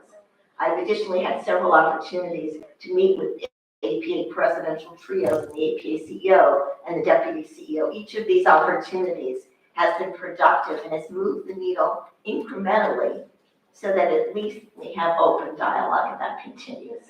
As I've engaged in a significant amount of community organizing, I look forward to participating in many such open forums as we have here this afternoon to continue to find areas of common concern and to find ways in which we can all work collaboratively to win this fight against anti-Semitism, Islamophobia, and all forms of hate that threaten to severely damage our world.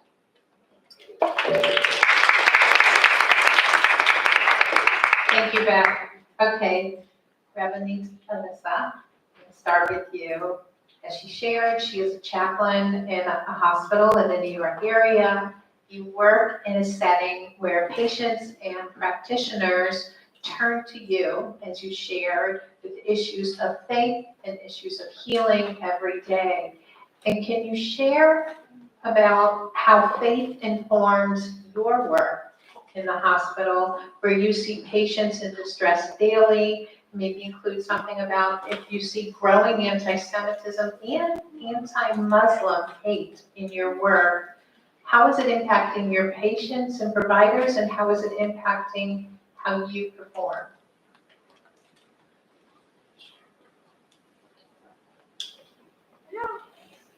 Thank you so much, Karen.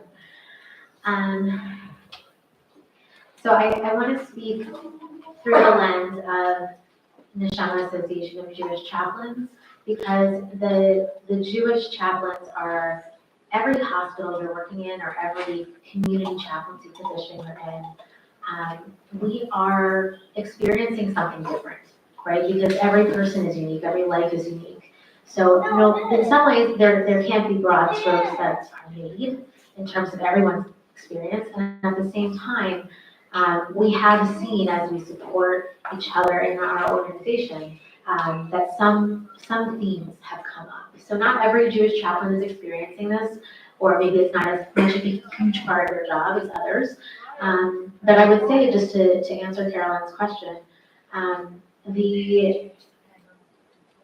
the process of going into a hospital or going into a hospice or going to anywhere where you're trying to get support and you need spiritual care, where you need significant medical care, we're already vulnerable.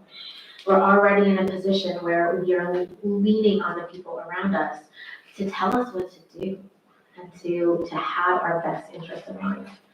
And so I would say the role of faith for me is really believing in people, believing in the image of God that we're all created in, which is part of my tradition, and looking for that everywhere we go. Because the truth is, before October 7th, the Jewish and the Muslim chaplains, and maybe even after, but certainly before, had almost the most in common, right? So Jewish religious patients and families that come into a hospital often are needing some of the similar things or have comparable needs to our Muslim friends.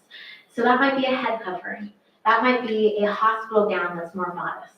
That might be special dietary needs for religious reasons. That might be end-of-life care decision-making being informed by faith and religious law in a certain way. We have so much in common. And so we have historically worked closely together to advocate for these needs. One of the things I've always loved about chaplaincy is it's the space where the divisions that exist in our day-to-day lives just drop away. People, it's such a privilege to have someone let me in, to let you in, and process some of the things that they're struggling with the most. So it's just human to human, it's soul to soul. And I think in those spaces when anyone, if any person, a staff member, a patient, a family member, has to even ask if they can trust, that's a problem for all of humanity.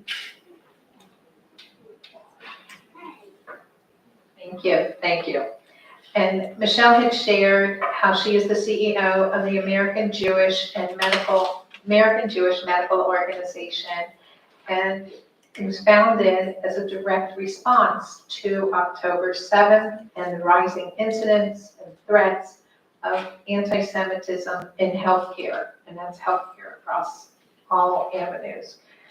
And you shared a little bit about how anti-Semitism is impacting Jewish medical professionals and patients and medical students. If you can expound upon that, and then also, you talked about the diagnosis and the cure. So if you can expound upon it and share part of the cure. So first of all, the American Jewish Medical Association casts a very wide net. Okay, we include everyone who works in healthcare, in fact. Hospital chaplains, right, are members of AJMA. Psychologists and everyone in the mental health field, clinical social workers, therapists are part of AJMA. It's not just physicians, it's physicians and dentists and nurses and PTs and people who work in public health and all the different disciplines that work in healthcare. Because when there is anti-Semitism in the hospital setting or in the medical setting, it affects everyone who's there. It affects everyone in that environment. So when you ask about how it's affecting people, it's everyone who works there. It's everyone who has to walk in and see the signs that some people put up with protests or hate-filled speech, or they see the social media posts of the people that they work shoulder to shoulder with in the ER or in the halls of the hospital. So it's everyone. So AJMA includes everyone in the healthcare space, and we include everyone on the training trajectory. So from medical student all the way through retiree. In fact, we just started a pre-med group because pre-med students also need to be supported and understood.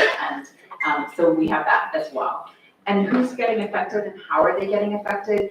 Each one, again, as Alyssa said, it's different in every setting. It's different in every interchange. So you might be in a part of the hospital or a specialty that you're not seeing it, or you might see it all the time. We've had residents in programs. We had one resident in an internal medicine program. She left her program because she couldn't take it. She couldn't take the way she was being mistreated. I think with all of the issues that we're seeing, most of the AJMA members are most concerned about the students, the trainees, whether it's medical students, nursing students, residents, because they're kind of at the bottom of the power ladder and they don't have a lot of recourse. In fact, when we try to gather stories, one of the things that the AJMA offers uniquely is that we have the foot soldiers on the ground across the institutions, across the cities, in all the disciplines, in the medical association, seeing what's happening and reporting back. And with all of that, they're very concerned, again, about the med students, but it's hard to get the med students to speak up because they're really concerned about the recommendation for residency. They're really concerned about their professional, pursuits, and they're afraid to speak up. And so it's very difficult to combat it within the institutions because they're afraid to report.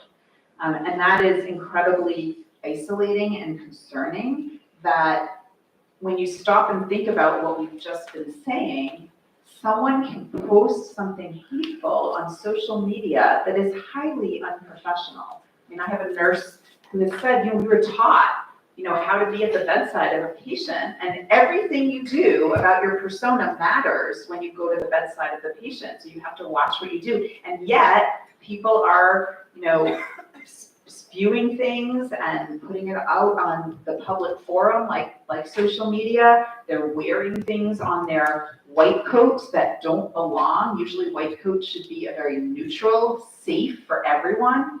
And so that is a huge concern, right? And I think the med students are probably the biggest worry. One of the cures, when you talk about what can be done, first is just speaking out against this. This is not okay. It is not acceptable, right? So speaking out. Also, making sure that at least we can lean on the law, and at least we can lean on policies. But what we're seeing is hospitals not necessarily enforcing the policies that they've put in place. So some hospitals have rules that you can't wear anything political or intimidating on your white coat, right? I just said, why? Of course that makes sense. But a lot of hospitals are not enforcing that rule. So they're allowing people to wear things. In fact, we had one story at an institution in California where a patient was in the ER, asked the nurse to please just take off the thing she was wearing that was frightening to the patient, and she refused. And this is in an institution that has that policy. But if you don't enforce the rules, if you don't enforce the law, then all kinds of things can happen. So that's one, is to hold people accountable to the policies and the rules that are there to protect all of us. And to hold the professionals accountable to their professional standards. There is a Hippocratic oath, but we hear people saying they're ready to abandon it for their political agenda. So that's concerning. Everyone else had their eyes just open up when she said that last sentence? Yes, because it's shocking to hear this. Okay, Dr. Romreiner, you had shared your professionalism and your experience and your leadership in the American Psychological Association. Can you tell us a little bit more about how anti-Semitism is impacting the field of psychology and how you've been working to raise awareness among American Psychological Association staff and the membership to address it? The cure. I'm going to stand up again. I want to make sure that I can see everybody in the room. They can see it. That's okay. So we've talked about how it's affected our association and our discipline, that there are too many anti-Semitic attitudes and behaviors that are being manifested, and that all of us are really, have a lot of difficulty in responding to those attitudes and behaviors. So we have several principles in our association and in our discipline that speak to the issues. We have ethical code of behavior. We have an anti-Semitism resolution that was passed in 2007 by the American Psychological Association. So I just wanted to read you the first paragraph of our resolution. It says, therefore, be it resolved that the American Psychological Association condemns all anti-Semitic attitudes and actions, both overt and covert, and will use its influence to promote fairness, respect, and dignity for all people, regardless of religion or ethnicity, in all arenas in which psychologists work and practice, and in society at large. So there are many psychologists now in our association who want to change that resolution. And the rationale that they're giving is that they want to be able to criticize Israel, and that somehow the focus of our association should be the criticism of Israel. Well, that's really not the focus of psychologists or anything in our ethical code. So what do we say in our ethical code? We say, do no harm, as is in the medical code. And we have just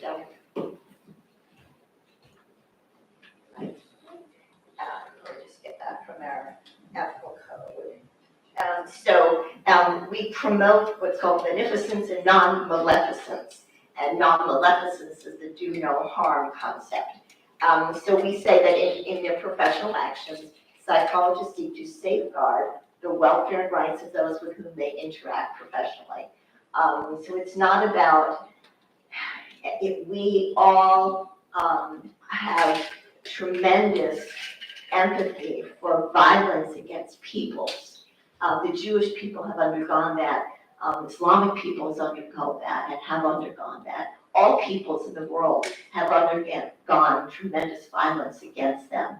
And we all need to stand together and to confront that and to fight that collaboratively. But it doesn't make sense for us as an association to change our rules, our ethical rules, or our resolutions against hate so that we can hate something else or hate somebody else. Thank you, Beth. I'm trying to watch the time also. You see, I keep looking down. I would love to believe that none of you in this room has experienced hate, anti-Semitism, anti-Muslim, of any kind, gender, religion. And if I ask you to raise your hands, I'm probably going to say that 99% of you would raise your hands and say, yes, I've experienced some form of hate, bias during a medical appointment in my medical profession right now. So what I want to ask each of our panelists to do, and you have no idea how many questions I actually get written down to ask them. There's never enough time. But to share a closing message, closing words about how do we move forward. The whole idea behind this conference was, yes, we're aware of the issues, but how do we move from this step toward a positive outcome and toward the positive world that we know together we can create. And start in whichever order you'd like to start.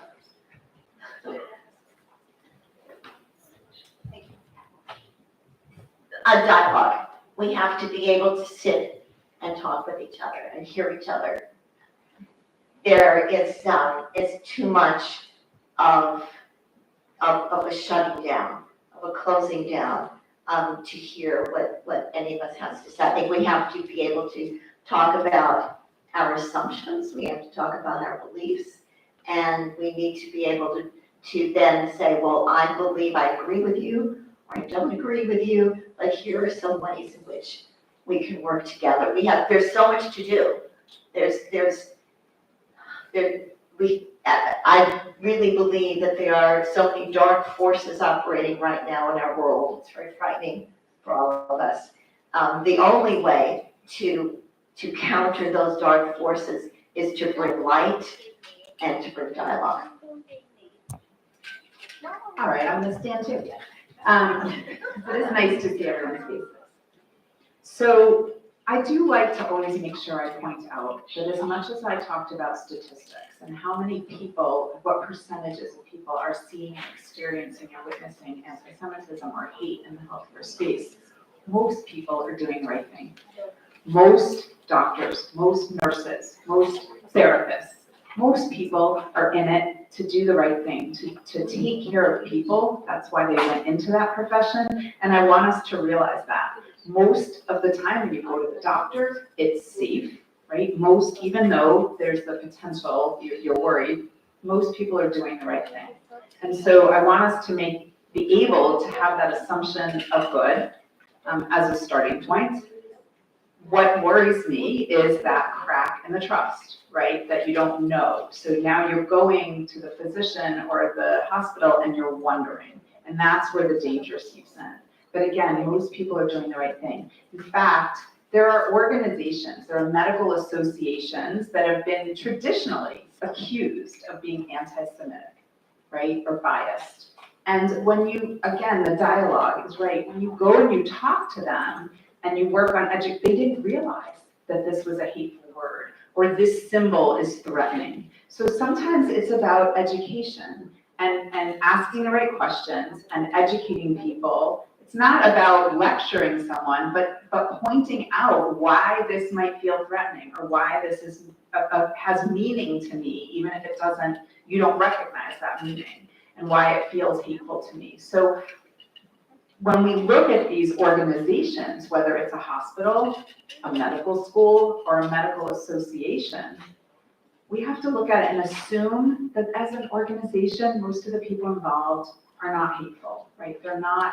There's not a presumption of anti-Semitism, but perhaps there are members of it that are speaking loudly and need to be guided or combated, right? We have to stand up against them and let them know that this is not acceptable. This is not professional. This is not normalized in this space, in any space.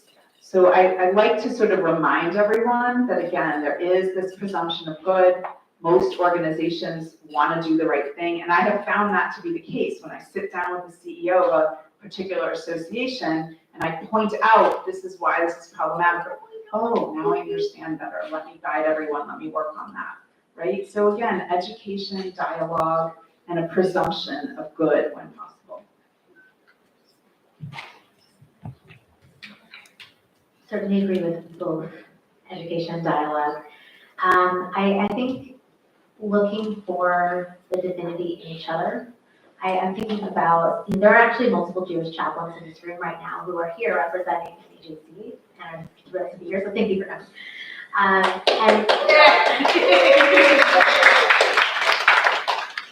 And that part of our role is to just show up as a human. And we've heard this in various forms on different panels, that we just need to connect with, the divine spark that each of us carries. And to walk into a room and approach someone that way, whether that person's your doctor or maybe you are the provider in that moment, just knowing that we share more in common than we have in difference, I think is such a crucial framing.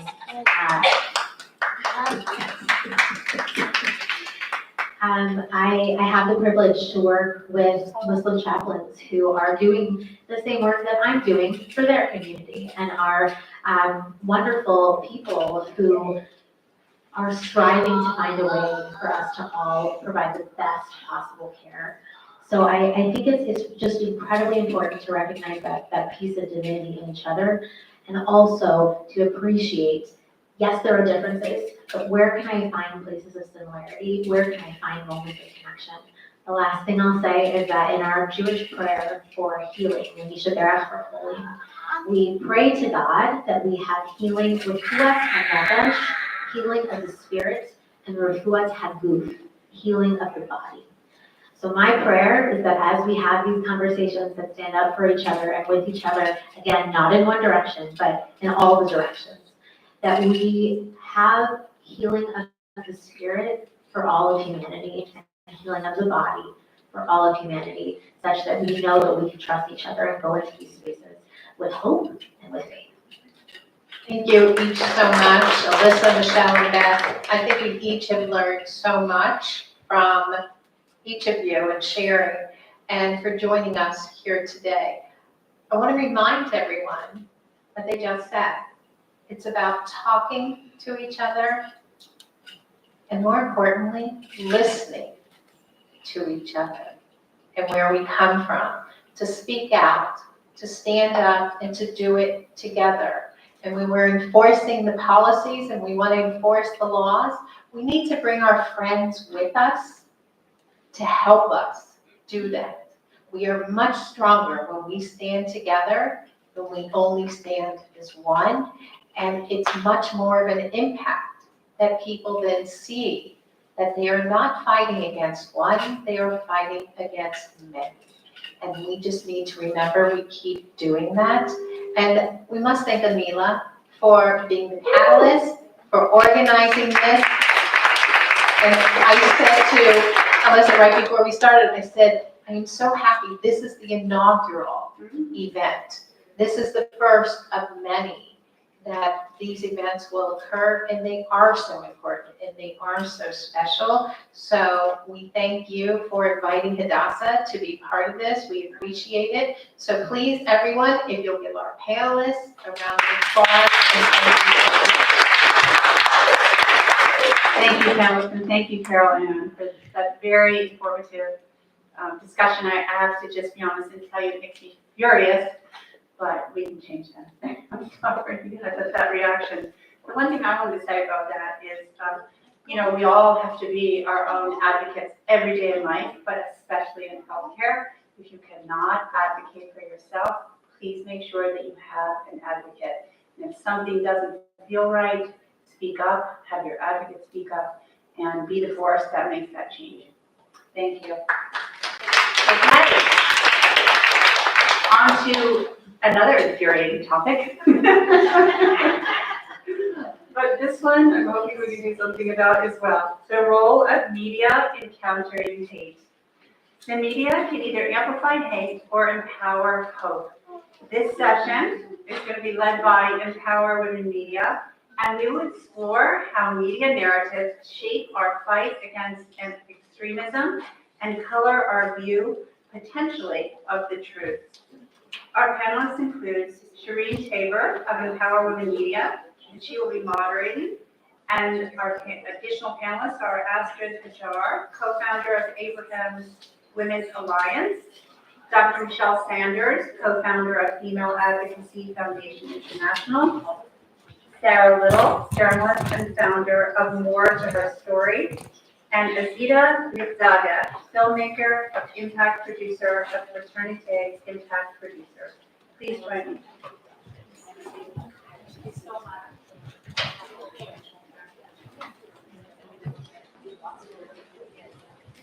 I'm going to stand up just for a minute, take a deep breath.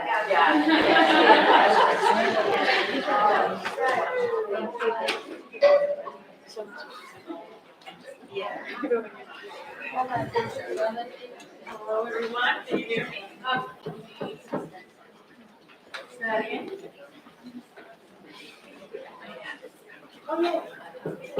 Thank you. Thank you. Hello, everybody. Wake up, wake up.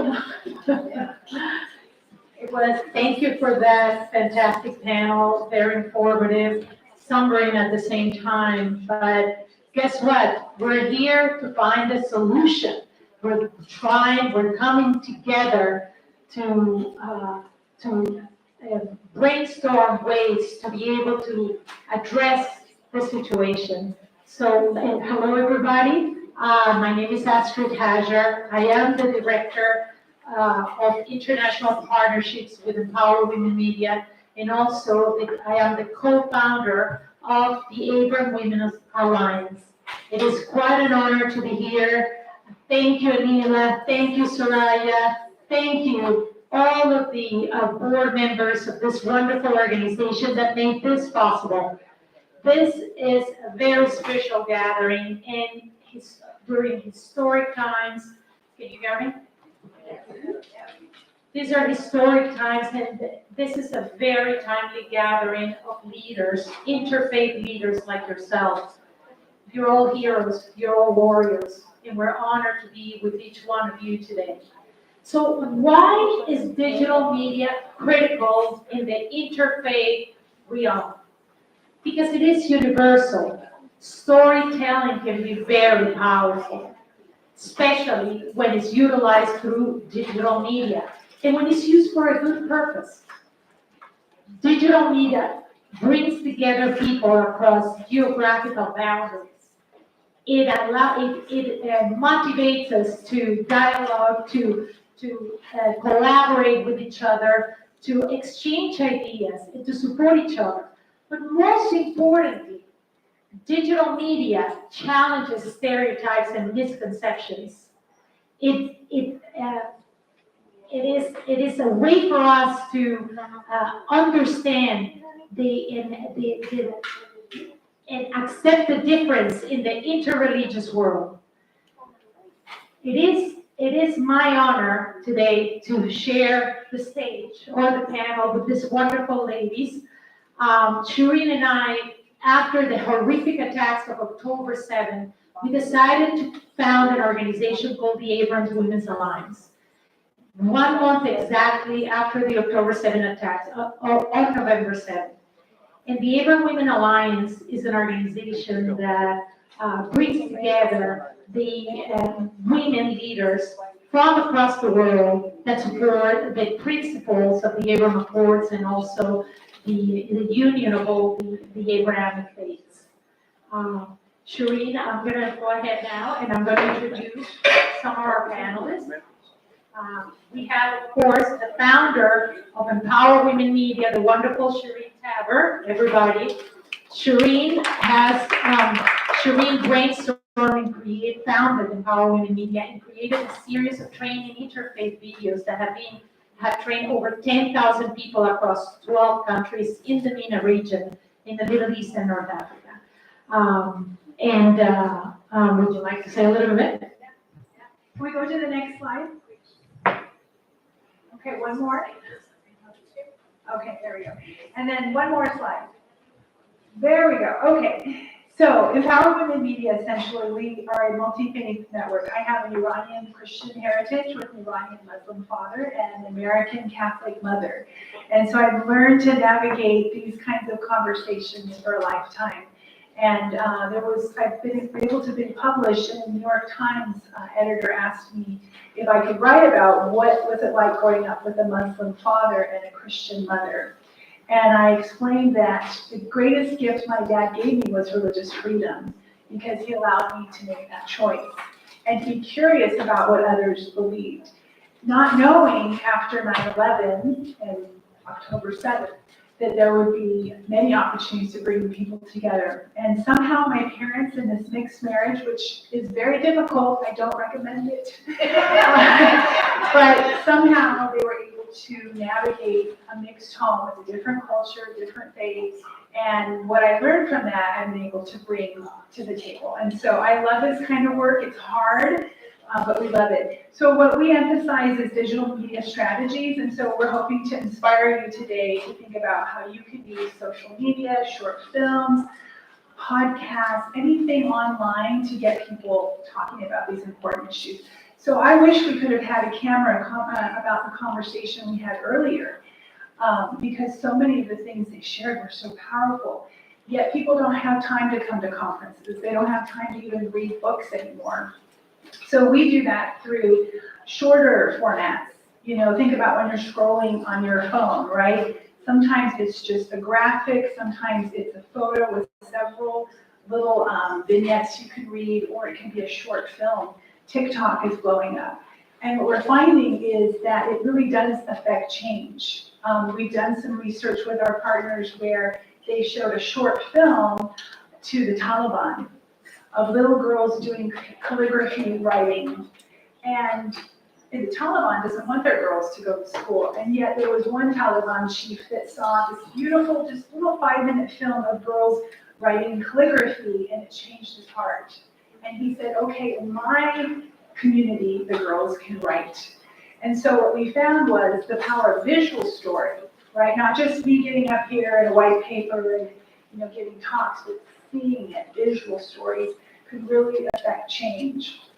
So we're advocating today that we not only encourage interfaith dialogue and conferences and convening and summits, but that we think creatively about how are we going to engage the masses, billions of people online through digital media strategies. So we do this through our organization. We provide educational tools and resources. We have free online courses where you can learn to become an advocate using media. How do you share these short films in your classroom, at a lunchtime break, in your home, in your small groups? We believe in amplifying women's stories because the research shows oftentimes that women are the frontline workers when there is conflict. Women are running, asking for peace faster and bringing men together to negotiate. So we want to amplify women's stories and solutions.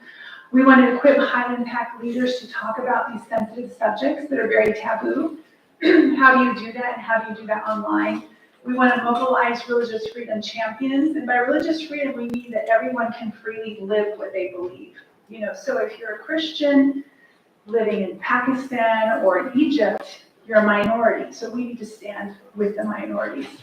Or if you're a Jew living in Iran, you know, how do we support the Jews in Iran? And finally, we want to foster interreligious harmony in the Middle East. So our focus is really the Middle East and increasingly Pakistan. So today we're going to show you a short film. They're usually only like 1 or 2 minutes. And if we can turn down the house lights. And this film was made by one of our panelists. And so we'll interview her next. Go to the film. Turn down the lights.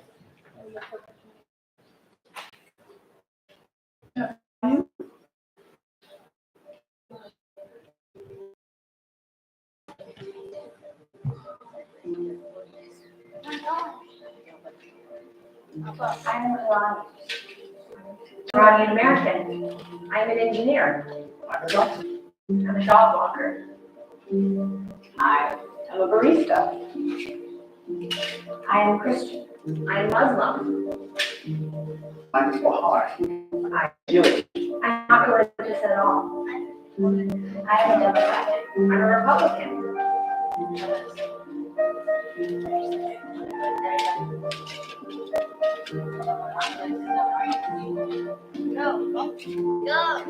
I don't care about your politics or where you come from. I only care about the Iranian people. And if you support them, I'm with you. I'm with you. I'm with you. Are you with us? Are you with us?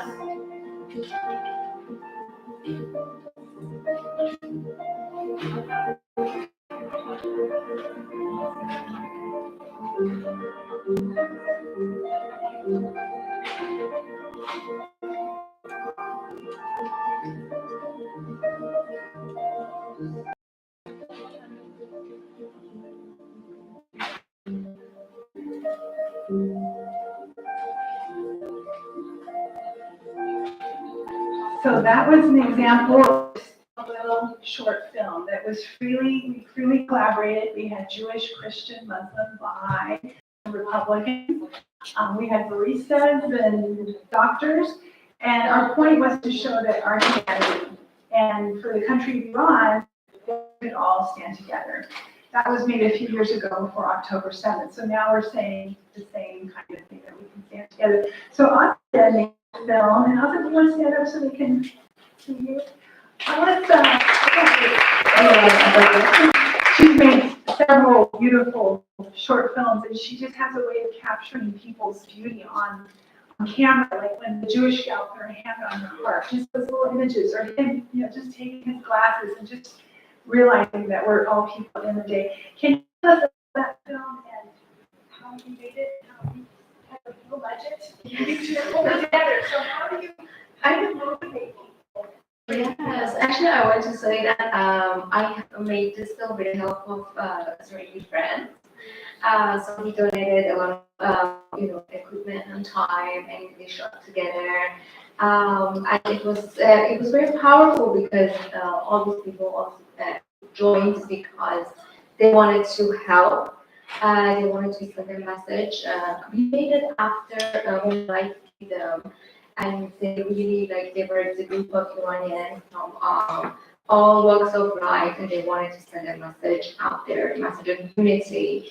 And I think the power of films, like digital media, especially films, is if it can emotionally move you,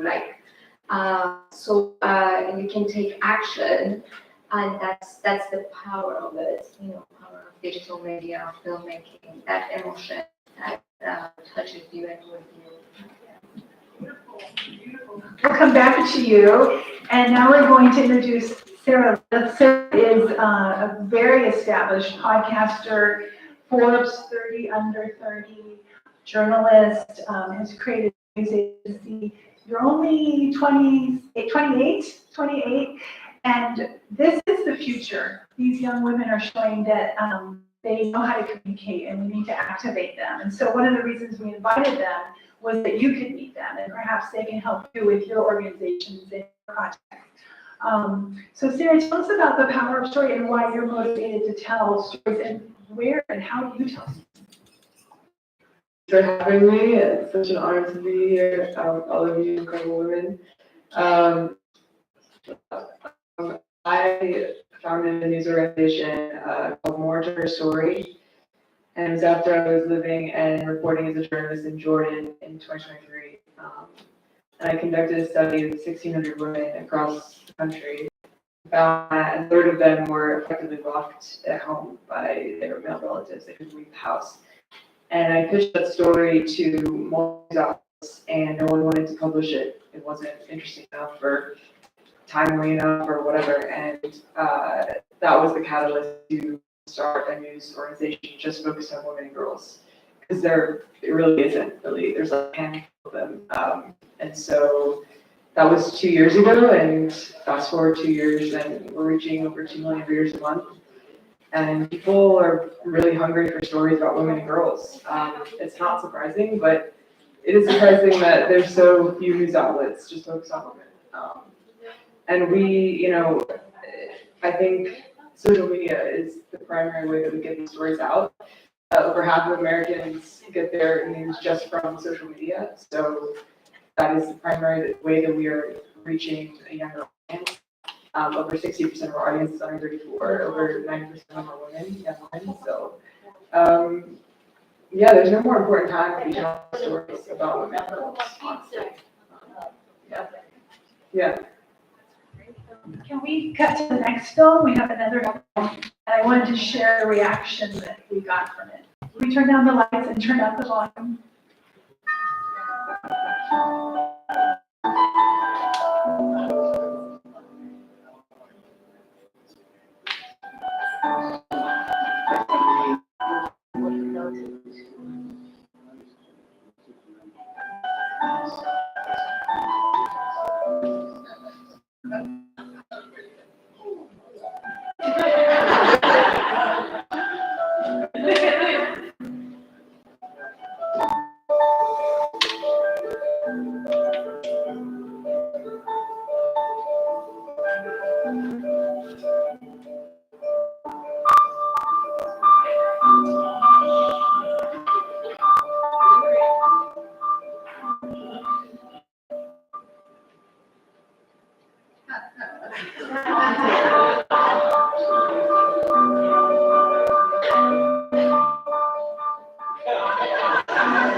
I'm glad you had a good reaction. We showed this in Cairo last month, and I wasn't quite sure how the audience would feel. There was about 90 women that we were training on how to become religious freedom advocates in a very Muslim majority Cairo. And it was so sweet, and they had the same reaction you did, and I was so encouraged that without any words, they could understand the story. They were laughing, in fact, laughed harder than you did. And I think they were just reminded again that we have so much in common. And I love how Amazon, this actually was produced like 5 or 7 years ago. And I thought, why don't we have more commercials like this? Why don't we have more marketing and advertising?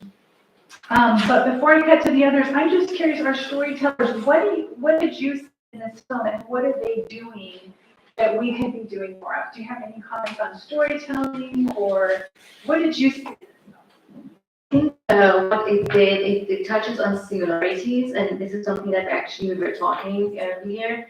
It touched on the similarities and the problems even that we have and we share, and that connects us. I think that's the part of the story between these two ends that look different, but they also share similarities, and the connection is through that, and I think that's very powerful.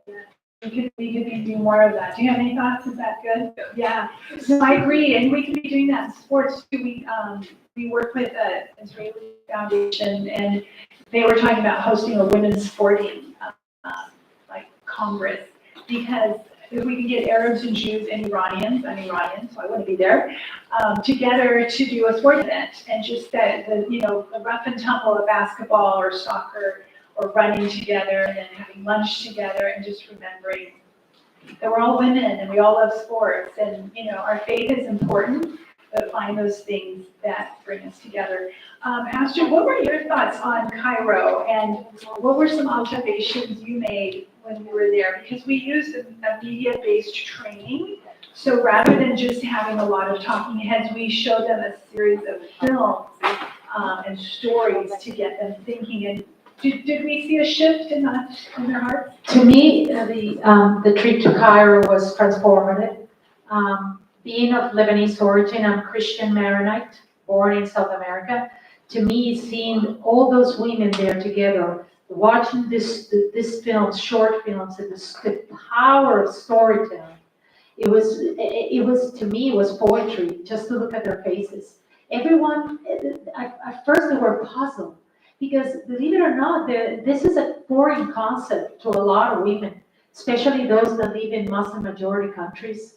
And the storytelling was so beautiful that it was really transformative, not only for me, but for them as well. Cairo was quite an experience for me, Shireen. It really was. Yes, and so what we're trying to do is to go into the region and continue to have more events. And so we actually want to invite you to come with us. We were recently in Dubai and Cairo and Marrakesh. I have to say though that security is very difficult. And so our next summit, based on what we experienced, because we found there were operatives and spies who came and troublemakers. So our next event will actually be in Malta. And we felt like that was a safe location where people could fly in from the Middle East. Because really our heart is to train and put people inside the Middle East. We need the work in the US, but we need it there. And you're all invited to go to Malta, of course. We have our flyers, so if you're interested in how we got next. But especially if you're interested in learning how to use digital media and watching the crowd and seeing how it affects them, and if you want to take the content back home, all of our tools and resources are free. We also provide free trainings like on Zoom, so if you want to learn about how to produce a short film or how to use social media, we provide trainings like that. Before I cut to Michelle, I'm curious, Sarah, do you have any other thoughts on how you navigate these difficult subjects? Like, how do you address taboo subjects like religious-based discrimination or religion and gender, or like what motivates you, what keeps you going? Because you're seeing really tough stuff out there, but what keeps you going to do what you're doing?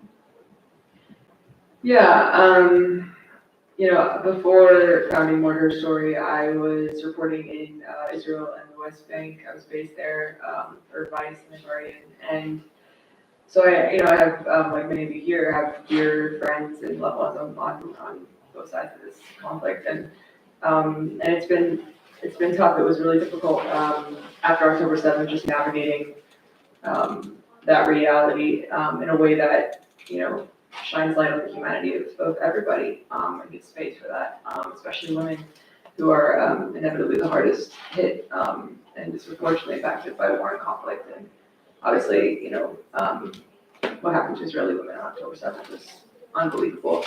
So just creating space for that and those stories to be told while not ostracizing, others as well on both sides of this. So I think in our reporting, we try to just keep the focus on humanity and the human stories and the women's stories.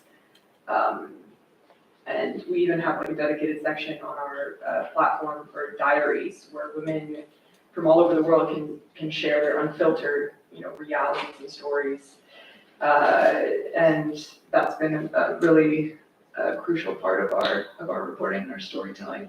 But it is shocking to me just how few outlets there are for women globally to talk about their lived experiences. And so that's, I think, what we're trying to do is just give space for these stories. Thank you for being a trendsetter. So as I said, these are amazing women that have great skills, and so I hope you'll connect with them and stay in touch with them. And we, as a network, we freely collaborate together. Of course, videographers, they do need to be paid and so forth. But if you're looking for free resources, we have a library of over 150 short films. If you're looking for help in creating content, we're available. I wanted to turn to Michelle, who's a Jewish psychologist. She's a psychologist. happens to be Jewish, and she is also a frontlines worker. She goes into Iraq and helps with trauma that women experience, the Yazidis and others. And she has been just a great advisor on how to bring the temperature down. Because what we found is, like, I can be very excited about this issue, and I have relatives that are not. I have a brother that's just not supportive at all of any of the work I do. And it's in our home, it's in our workplace. Even your children may disagree. I remember when the protests happened, I told my daughters, you better not be there. I don't want to see you on TV. And so we're all navigating that. We're all trying to bring the temperature down and promote peace in our home, in our community. But Michelle, what are some of your wise words and even things that we could put into our media and content creation? Just how do we do that? How do we create an atmosphere of peace when conflict and division is rampant? Astrid. I'm so glad to be here. As Shireen said, I work boots on the ground in Kurdistan, Iraq, working with Yazidis, a religious and cultural minority and a forgotten people. So I'm here to advocate for Yazidis as well. Just digress a moment. We talked about your moment in Egypt. When we were in Dubai, we had women from different faiths, religions, ethnicities, cultures from 19 countries. And to me, it was an aha moment. I've been lucky to have many wonderful things in my life, but truly it was magical. And we came together in a somewhat dicey situation, but we were strong, we were united, and we were women, and we as women can change the world. So let me talk a little bit about when we try to engage with people who perhaps don't want to engage with us, right? Feelings aren't right, they aren't wrong, they're not to be judged or criticized by us or anybody else. And it's the behaviors that we do with the feelings that we're responsible for. And sometimes when we're trying to talk with someone, it can be helpful to reflect back to them what they're saying to us. I hear that you're saying A, B, C, D. You don't have to agree with it, but being receptive and being open is really important, and validating that person's feelings, not necessarily validating the behavior, but validating the feelings, right? So I think that normalizing that it's okay to disagree. We don't always have to agree with anything, and that's a normal human interaction. And sometimes when we find that we're coming up against a wall, like me with some of my family members, Shireen with your brother, we need to have some boundaries for ourselves. We need to promote self-care. We need to be, as other people today have said, our own best advocate. And sometimes we just need a pause. It's okay to take a pause, not necessarily from the relationship, but from the triggering concepts that you just can't see eye to eye on. I think it's really important to try to foster the relationship in other ways, to find commonalities, to reminisce about things that you've shared. And one of the best ways when we have conflict or ways that we want to foster intra-group cooperation and good communication is by having a shared common goal, right? And earlier panelists talked about how important it was to share a meal with people from different faiths. I think that's a marvelous idea. A common goal where we can focus on what we have in common as human beings without all the noise that can sometimes be in our heads. Very good, very good. So we have some great resources. You see these beautiful, talented, multi-generational women from Jewish, Christian, and Muslim backgrounds. And yeah, we're just delighted that we could be here, and we thank Anila and Soraya and her team to allow us to join with you. We're curious if you have any questions. We probably have just a couple minutes left. And I wanted to just, again, mention the Malta Summit. We have flyers if you're interested in that. And we're hoping that some of you will be there. So, question? I have a comment. Comment. I'm here with a couple different hats. I'm here with the Gaza. Yes. I'm very proud. But I'm also, as I'm listening to all of you, I know the power of storytelling because, I know the power of storytelling because I run the Women with film and video documentary roundtable for the entire Washington metro area. So I just want to invite any of you, if you want to have your film shown, I have a monthly, I Zoom cast, and sometimes it's in person. I'd love to show your films and help promote them. Find me. Yes, definitely. We'll meet you afterwards. Thank you. Yes. No, it's true. We just bring a different energy to events. They don't need to be the whole event, but they do help. Does anyone else have a burning question or concern or anything I didn't make clear? At the end of the day? Yes, can we do the slide with the social media? There we go. Yeah, Empower Women Yet. Our Instagram page is really fun. You can see all the women in our network and the events that are coming up. We're actually hosting a forum at the United Kingdom Parliament in September. So if you're in London, through our network, we're able to get a room there, and we'll be doing a 2 to 3 hour training there on the need to stand together among the Abrahamic faiths. And then Malta will be in February. We get together about 2 to 3 times a year. Great. And again, we're a resource for you if you're looking to, if you have content creators, social media, if you want to brainstorm ideas for a film script. We're producing a 15-minute documentary right now called Who Moved the Jews?, which is a film about the displacement of Jews in the last couple thousand years, but particularly like Iran and North Africa and Europe, and why they were displaced. We feel like this generation understands how they originated in the Middle East, but leave, and why it's their rightful home. So the 15-minute documentary we have coming out, we'd love to share that with you.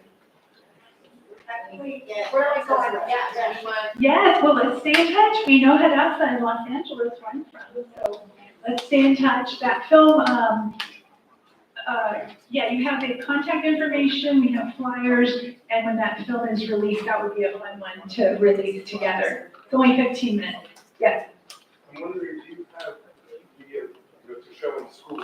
So Yes. There's not big programs, it's really useful to have something on this. Yes, exactly. We have, it's a 1 hour learning module where you watch 4 short films called Live What You Believe. And it's for Christians, Muslims, and Jews learning how to live together. And the story of a refugee family that comes to America and they have to learn how to assimilate. And yeah, we do. It's all free. Everything is free and online, and that's available. We've done those in working groups. We've actually trained 10,000 people in Nigeria, Pakistan, Middle East using this curriculum. You can complete it in like 1 to 2 hours. Yeah. Thank you so much. Thank you.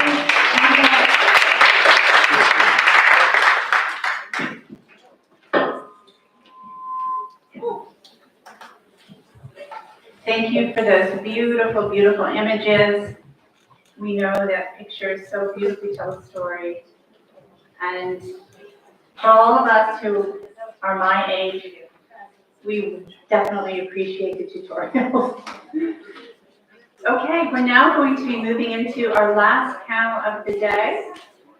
A critically important one, as we know that minds are shaped when minds are young. And education from every level, K through 12 and all the way up, is critical. And we'll be talking now about anti-Semitism in education. Education is both a battlefield and a solution. So this session brings together voices working to confront anti-Semitism where it begins, our schools and our college campuses. And once we get everyone's attention, we'll invite these beautiful ladies to come up and speak with us. I'm very happy to introduce our panel, Dr. Mary Bortalpern, Director of Trauma Services at Parents for Peace, and Sarah Livingston of the Academic Engagement Network for a discussion. They're both brave voices in the education space. Thank you all for being here.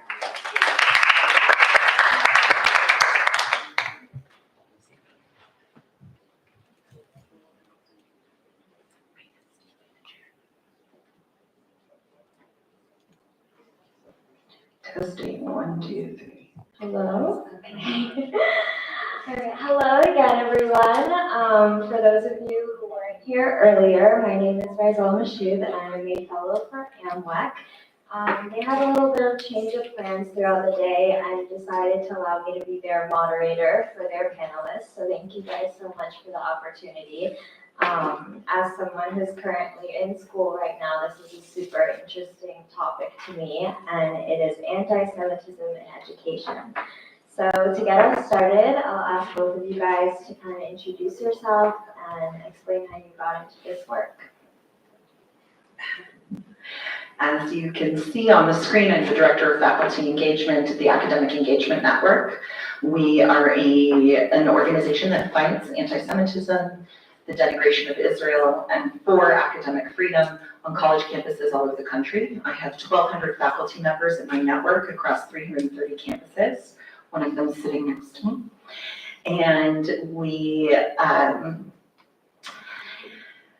I came to this work after many, many years of working on interfaith peace building through a Jewish professional career.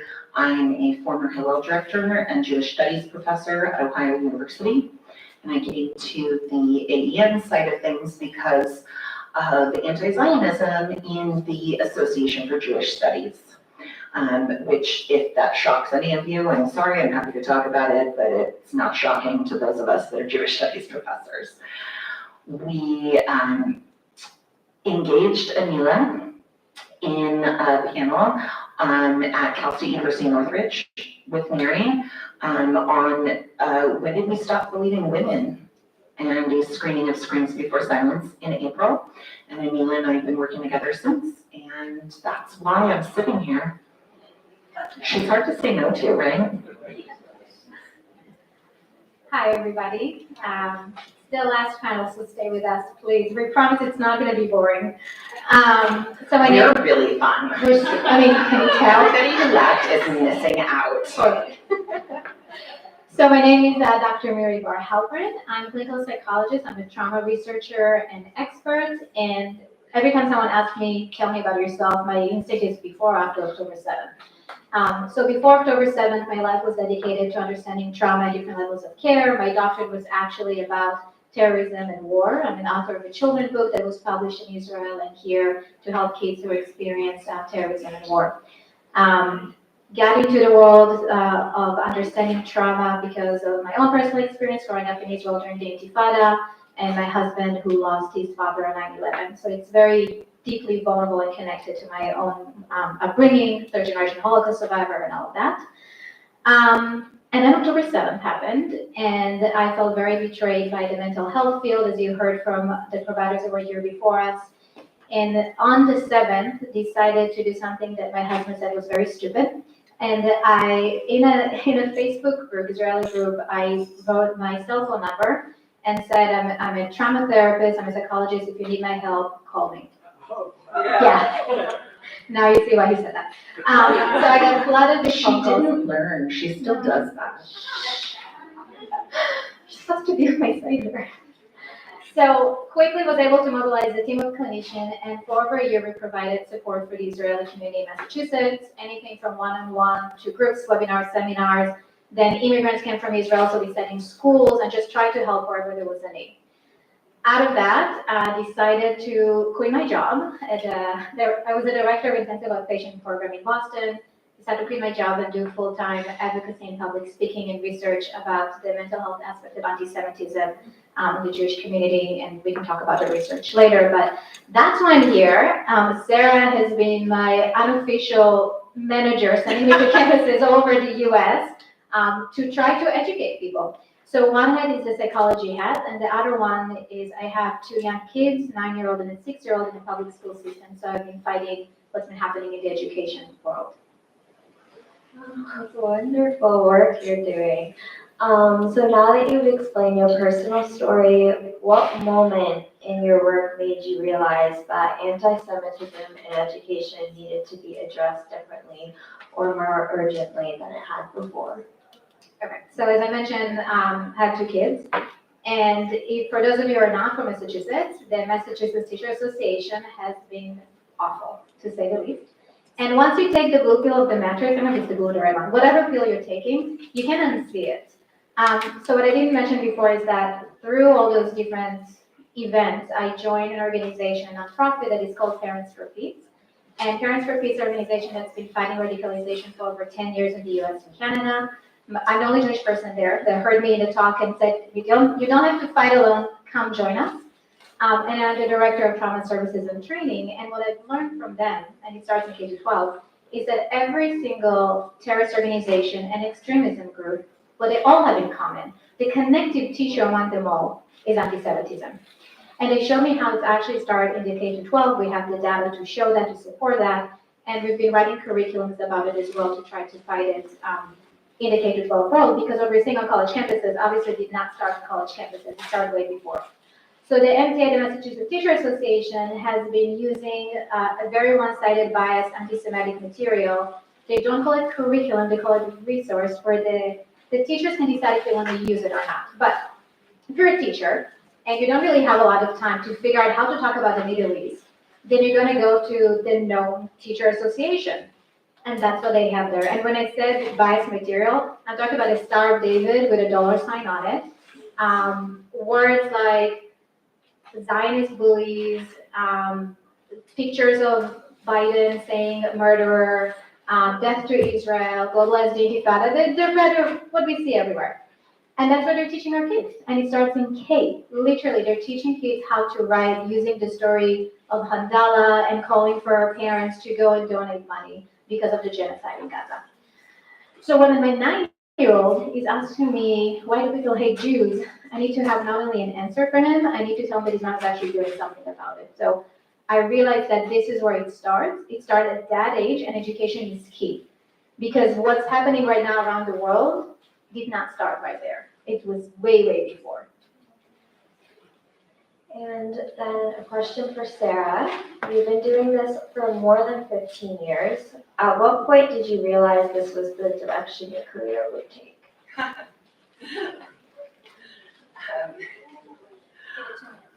I don't know, like yesterday? Actually, I can clearly remember a moment where I knew that fighting anti-Semitism would be a massive part of my career. In 2012, in the fall of 2012, I was a student at Ohio State University and at the Ohio State University. And that was the year that the protesters started the die-ins. Does everybody remember the die-ins? Oh, those were fun. They went to the protest and they laid down with like paint splattered clothes to cosplay as dead Palestinians. And I remember witnessing that and thinking, there's a lot of stupidity out there, and for lack of a better term. And I knew that I was headed into the academy. I knew I was going to go to graduate school and I was going to work in the Jewish studies space. And I knew that teaching about anti-Semitism would be a part of my career. And it was after I left Hillel, before October 7th, but in January of 2023, I resigned from Hillel. I was working as a faculty member only, and I realized that whatever my next gig would be, whatever that was, it would be fighting anti-Semitism full time because the world was becoming more hate-filled. And if people didn't get on the bus that the world was getting browner and more gay and more, different, and people didn't start to embrace those differences, then we were all going to lose, right? So I was a member of ADN as a faculty member, and it made sense that I would take over as their inaugural director of the faculty network. So that's why I'm here right now. The die-ins, those were fun. Thank you for being here today with us. Miri, you mentioned that you see anti-Semitism from grade K starting. So how have you seen this show up differently across K through 12 space? Okay, so I would say that the Jewish patients that I'm seeing in the clinic, my specialty before getting into this whole world of anti-Semitism was trauma, suicidality, self-harm, the light, easy stuff. And right now, we see an uptick in depression, anxiety, school avoidance, all the way to actually post-traumatic stress syndrome with kids all the way from K to 12. So I have, just to share a few stories, I have a patient, an Israeli immigrant, that their brother is a lone soldier. He's still in Israel. They moved here after the war. And when they go to school, they're being called baby killers. They said that their brother should die in the war and that they should go back to where they come from, say in Poland. This one, specifically, their family is from Morocco, but okay. But of course, all Jews are white. So I think, again, it shows that the people don't really get it, the nuances and the ethnic religion of what it's like to be Jewish. So that specific teenager has started to self-harm. They don't want to go to school anymore. Deep depression. They feel very isolated from their friend groups. They say that they have no friends. They don't feel safe anywhere. They barely leave the room. Another story is a young Jewish girl, American Jew, who goes to a public school system. She's actually one of 2 Jews in her classroom. And she used to be very proud of her identity, wearing her Star of David. Her parents mentioned that she used to go to temple and celebrating a lot of Jewish tradition. And in the last several months, she took down her Star of David and she actually told her parents she does not want to be Jew anymore because it's unsafe for her. This specific one has panic attack, developed some severe OCD symptoms, and also refusing to go to school. So all of those stories are actually embedded in the mental health field where we see that someone is being attacked or don't feel safe. And it's not just from one person, it's at a systematic level that is creating an existential crisis for people. So for Jewish students, K to 12, and I would argue that for most Jews right now, we live in what we call continuous traumatic stress that started on October 7th for some of us, for others it started before. On top of that, you have intergenerational trauma and all those other vulnerabilities. But our nervous system never actually recovered. So for example, when the war with Iran hit, for a lot of us, we were already on our limits, and then, oh my God, here we go again. So there's no time to actually regroup, and we don't have a lot of resources. So my research, after hearing all the stories after October 7th from my patients and from people that I've been seeing, it reminded me of something I see in the clinic quite often, which is the concept of traumatic invalidation. I don't know if people heard this topic before, but it's a known phenomenon in the trauma world. I did not coin that. Actually, amazing people in the field did it, Melanie Arnay and Marsha Linehan, for over decades ago. And they show that when your experience is being denied or ignored or minimized, or it's kind of like gaslighting, but from a scientific level, there's 9 different criteria for that, then you're going to develop short-term and long-term trauma responses and comorbidities with anxiety and depression. So my research actually showed that right now Jews, we meet all 9 criteria for traumatic invalidation. So we wrote this article that with my co-author, Dr. Jackie Wolfman, and it was published in an academic peer-reviewed journal. It took a year, and the reason it took years is because it was very important for me that it will be in a non-Jewish journal. We needed that stamp of approval. And it went viral. And the reason I'm mentioning it is not because, yay, my article went viral. It went viral because it gave people the language. It gave them the words to describe what they're feeling. A lot of us felt like we were going crazy. That's something I heard a lot in the clinic. I feel like I'm going crazy. I don't know who to trust. I'm afraid of leaving the house. I feel betrayed by my friends. I don't know what to do with my colleagues. I'm afraid of leaving the house sometimes. To me, specifically after the 7th, I felt that everything I grew up on was a lie. And I had to go back to do a deep, I'm Israeli, like I'm very proud Israeli. And I felt that maybe people lied to me and I had to go do a deep dive to my own history and read books, not TikTok, but actual books. And to find out, just to ground myself again. So if me, a trauma therapist, Israeli doubted herself, I can only imagine what it's like for young people, that their identity is not fully developed yet. Their brain is not fully developed yet when they hear all of that. So right now, this article, which I hope, this is my call for action, read the article, spread it to your non-Jewish friends. It's the 1% top read article across all disciplines. And it gives the language. Once you have the language, you can start healing. But my point, I'm going to start taking a long time about it, and a whole spiel. This is really not just a Jewish problem. So yes, I'm seeing the mental health aspect of our Jewish clients. But when there's anti-Semitism, we're going to be more vulnerable to extremism and radicalization. This is the gateway to radicalization. So we have the the Jewish clients that are having a lot of mental health issues because of anti-Semitism, but their peers are also now more vulnerable to extremism because they're thinking in a black and white kind of way. And once you have this divide, that black and white, oppressor, us versus them, we are actually all vulnerable, and especially teenagers, because that's where the echo chambers of the online groups are going to get them, and you're going to tell them, oh, they are your problem. And now you have someone who's fighting for a social justice cause and not actually know what they're fighting for, and that's how they go down the rabbit hole. And connecting kind of to that question, Sarah, what does anti-Semitism look like in higher education settings?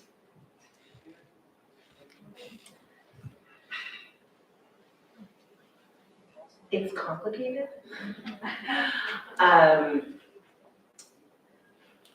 In higher education, we see sort of three main spaces. We see an administration that lacks the education themselves to respond accurately and effectively to stop hate on campuses, and that they want to know more, but they don't understand the weaponization of social justice the social justice language that has been used to demonize Jews. That's become a more recent thing. So we have administration. They want to learn, it gives the majority of administrators that I've worked with credit where credit is due. They're willing to learn. They know that they don't know enough. I don't know that they're willing to make change because administrative, especially the highest levels of administration on college campuses, are very afraid of donors and responses and saying the wrong thing. It's a big piece of why when you see statements from universities come out against anti-Semitism, it's never just anti-Semitism. God forbid we call out anti-Semitism as hate and not also call out everything else. So we see that often and frequently, especially when the other issues are not issues in the moment, right? So if the moment is anti-Semitism and calling out everything else at the same time is not as effective. So we see that with administration. And then we see students. We call 18-year-olds adults. Whoever laughed, I like you. Well, let's get technical. At what age is the prefrontal cortex fully developed? 23-ish? 24? No, can't be. Start to different for men and women. I'm still waiting for my 50-year-old husband to get there. Yeah, it's definitely not fully developed. So we send them off to college, and some of them are close to home, some of them are living at home, many of them are living in dorms, many of them are in some sort of a vacuum of it's sound bites. They live in the internet, and they want to make the world a better place. I love the idealism of young people that head off to campus to make the world a better place. So what do they get? They get, messaging from faculty and other students and outside, clubs and organizations. Remember, Jews are only, a small percentage of these campuses. So we're really talking about non-Jewish students for the most part. And they're getting a lot of messaging about anti-colonialism and anti-racism and all of these buzzwords that are part of the social justice environment that are wonderful terms to be learned within a framework that includes Jews. And in the higher education space, the social justice of identity-based scholarship that is being produced is, not only does it just ignore Jews for the most part, but it is actively anti-Jewish. The concept of going back to Poland when your family is from Iraq or Syria or Yemen, I deal with this a lot. And these students think that they're doing something right in a lot of ways. They don't understand that the language of social justice is being weaponized against Jews by combining it with anti-Semitic tropes that have been around for centuries. And that's what we see in terms of the student space. Now, listen, there are plenty of students out there that are okay with their anti-Semitism. Maybe their parents were anti-Semites, maybe they come from a culture of anti-Semitism. That's not the same thing. But I'm sorry, you're German descendant, mid-Ohio student that's coming to Columbia to, get an Ivy League education and change the world has no skin in the game in the Middle East. I don't even like that term, in Southwest Asia. So we look at the students and the engagement with the weaponization of social justice for predominantly white students at predominantly white universities. We look at the corruption of the, African-American justice perspective in the US, and we've seen that get manipulated. If you look at the civil rights movement and you look at Rabbi Dr. Abraham Joshua Heschel and you see what he said, the civil rights movement was rooted in Zionism and shared struggle. It's not separate, you can't separate it. And so we have students that think that across, demographics of, we have Black students and white students and brown students, and they're all coming at this thinking they're making a difference. And what they're doing is alienating Jewish students and creating a hostile and toxic campus where students can't learn. And then faculty. So I would say the bulk of faculty are coming at this situation not knowing, right? You think about STEM faculty and they're just like, I don't know if Israel's committing genocide, but I'm probably pretty anti-terrorism. Okay, that's a valid place to be. You teach chemistry. Don't talk about Palestine in your curriculum. Thank you. This is my everyday. And then you have the actively anti-Zionist, anti-Jewish faculty that are, of course, not anti-Semites because they're only anti-Zionists, are part of the Faculty for Justice in Palestine movement, which is a huge issue, and they're involved in bringing Palestine into every possible curriculum ever. I have 1,200 faculty members across the country, and I cannot begin to tell you how many faculty members I have in medical schools and part of the STEM system that are trying to understand why their engineering professors are teaching about Palestine, and I would like to know as well. I'm still in the dark on that one. And then we have our faculty. So the Academic Engagement Network faculty members who are actively engaged in the, sort of pro-Jewish, Zionist space on campus. Those are actively engaged faculty that want to fight what's happening. But we also have hundreds and hundreds and hundreds of other faculty that are not AEN members that are connected through a project of AEN, my project called Faculty Against Anti-Semitism Movement. And the Faculty Against Anti-Semitism Movement isn't about aggressive activism. It's not about writing that article that changes everyone's lives, although I appreciate you. But it's about visibility. Many, many students on campus that are Jewish or are Zionist and don't know that there are safe faculty on campus need to be made aware. So we started a poster campaign called Keep the Light On. I'm a Faculty Against Anti-Semitism Movement. Keep the light on for my students. This is based on Ron Hasner at Berkeley, who saw after October 7th the damage that was being done to Jewish students at Berkeley, slept in his office for 3 weeks to make sure that his students knew that he was there for them 24/7. 3 weeks he slept in his office and he kept the light on, literally. And now we do it figuratively. We put posters on doors to offices and labs, and we make sure that that lab with that professor that isn't interested in actively teaching about anti-Semitism because they are a genetic counselor is still a safe place for a Jewish student to be. And that's a big focus of the work that we do, and also how not anti-Semitism shows up, but the fight against anti-Semitism shows up. But that's the sort of big picture of how anti-Semitism shows up, maybe not big picture, that's the, I went into a little too much topless, I apologize, but I feel topless, that's a. But you know what, can I add on that for a second? So a lot of you hopefully are taking notes and thinking of what can I do in a call for action.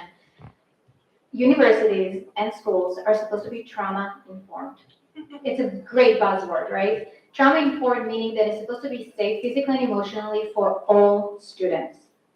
All students, that include Jewish Zionist students.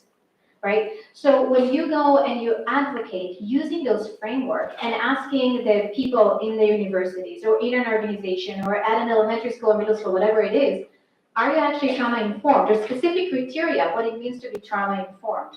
And I'm using it again and again from science perspective because we have the words to describe it, we have the science, we have the background, the data to help do what I call trauma-informed activism, data-based activism. So, for example, if you go to one of the universities and Jewish students do not feel safe, then they're not actually trauma-informed, which means they need to change policies accordingly to make sure that they are going to do what they're saying they're going to do. Otherwise, they need to take it off the website. It's not enough to say I have DAI. You should actually, I mean, that's a whole different discussion. But if they're going to be safe, they need to show how are they being safe. And Sarah, where do you see intersectionality being used inclusively, and where is it being weaponized to exclude or marginalize Jewish students and staff? Such a great word, right? Inclusivity. Intersectionality. Intersectionality. Intersectionality. What does intersectionality mean? Anybody know? Anybody? Go ahead. Yeah, multiple different identities all being part of one bigger identity.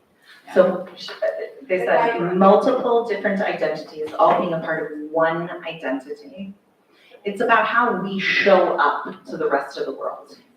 What happens with intersectionality is a claim of welcoming in all the parts that make you who you are. Now, I'm a former Hillel director, so I know about intersectionality. I fight this fight because a former student of mine who is practically a daughter to me is Black and queer and Jewish. That's a lot of identity to have in one little body for a 24-year-old who has no idea what's going on in the world outside of her little bubble in Cincinnati. This is about being present and welcomed for all the pieces that you are. So she asked where it's being done well. Hillel. 100%. Hillel is doing it right. And if you know Jewish college students that aren't involved at Hillel because they get a vibe or whatever, fine, go to Chabad. But find a place that accepts you for who you are. And one of the best parts about Hillel, listen, I'm not a Hillel director anymore, they don't pay me a dime, I will beat this drum. Hillel is zero barrier to entry. You walk in curious about being Jewish. Either you are Jewish or you're curious and you might want to be Jewish. Those are acceptable places to be. And you might be brown or Black or some other color. Maybe you're purple. You are queer. You're not queer. You're, I don't know, give me something else but intersectionality. I don't know, I covered it. Trans, yeah, that's the queer umbrella. I love the queer umbrella. It just covers all of it. But there's a lot to be said for being fully welcomed and present and embraced for all of your identities. And Hillel is doing that for Jewish students. It is creating that space. Now, where is it being weaponized? DE&I. So why is that an issue? Does DE&I have a purpose? Absolutely. Is it a great purpose? Yes. Does it exclude Jews from its framework as a part of their racial and ethnic identities? 100% of the time. Yes. And the conversation that I've been having for years with administrators and faculty is that diversity, equity, and inclusion only works for your Jewish students if you include them at the table, not just for religion, but for race. Jews are a civilization that have a religion. And faith-based engagement is essential, but it is not the end of the conversation. And the failure on college campuses with DE&I is the exclusion of Jews in the conversation about race. DE&I is essential and important when it's done correctly. But more than that from a psychological perspective, so I used to be a director of DAI in one of the companies I used to work for. We're not included, there's a situation where we're asked to deny a part of our identity. This goes back to the intersectionality. So if I need to choose a part of my identity over the other, that will actually result in shame. Now, here's a funny fact about shame. Shame is the only emotion that animals don't have. You know why? It actually has absolutely no evolution reason to feel shame. Shame means I'm a bad person versus guilt. Guilt means I did something wrong, and the urge is to repair. Shame is about hiding. So if I need to hide a part of my identity, I'm going to feel shame about it, how am I going to walk up in the world?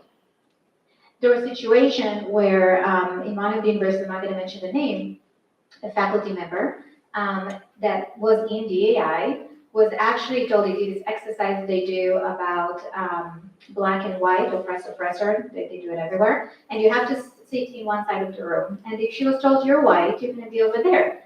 And she goes, I'm not white, I don't see myself as white, I'm white passing. It's like, no, but you're Jewish. You need to be on that side. That's what DAI is doing right now. And for a lot of us, October 8 Jews, that were not aware of all of that, we were the champions for every single marginalized group out there. And now we're being pushed out of every social justice place, like you heard in the other panel before. I can't even tell you the amount of betrayal I have from the mental health field, from trauma champions that have been working with me for years and years, for over decades and decades. But my pain, because I'm Jewish, doesn't count for them, because I'm an oppressor, and apparently I'm committing genocide here in the United States. You also killed Jesus. I did. 100%. Bare hands right here. I love the sarcasm in this room. I just want to be very clear. There are a lot of Jews in here. Miri and I have a mutual colleague friend at an East Coast university that has a very large population of Jewish students. And she jumped in feet first in the anti-racism work, never stopped. And she said, you know, in every team meeting about this anti-racism work that they committed to in their department, that, you know, I'm racist. The things that I do are, like, you admit to these things through this space and you work towards changing it, right? That's the whole idea, is that you work with this group. And after October 7th, she had spent years as like the shining star of this work that they were doing in this department. And she said, what about me? And she's basically, I mean, yeah. She wants to leave, but she doesn't want to leave because she doesn't want to get pushed out of a job she loves with students who are relying on her for support, simply because the people around her hate Jews. And she's in a struggling space because it's becoming a legal issue, because her team has become blatantly anti-Semitic towards her, because she's calling them out on the anti-Semitism of the DE&I framework that they put into place years ago that she was their biggest champion of. And it's affecting like her, like reviews. And that's unacceptable. This is a question for both of you guys. How do you guys respond to anti-Semitism when it's framed as legitimate political discourse, particularly around Israel, without shutting down free expression or legitimate criticism? See some experience. Okay, I wish Anila was here. So the panel that Sarah was talking about is a great example of this type of situation. So we did this panel at CSUN under the gender something. So the panel was sponsored by the Women and Gender Studies Department and the Women, which is not a friendly department, we just had a very friendly professor, and the Women's Resource and Research Center. So first they wanted to cancel the panel and it was almost boycotted. Never mind, long story short, we did a panel, it was wonderful. I had the pleasure of being on a panel with Anila Ali, which is amazing as it is. And we did not talk about the war. We talked about what it's like to use rape as a weapon of war in general and how we should believe all women. And we talked about the concept of traumatic invalidation. And Anila actually talked about a situation where a Muslim woman was raped by Hamas. And we brought a conversation back to the psychological aspect of it all.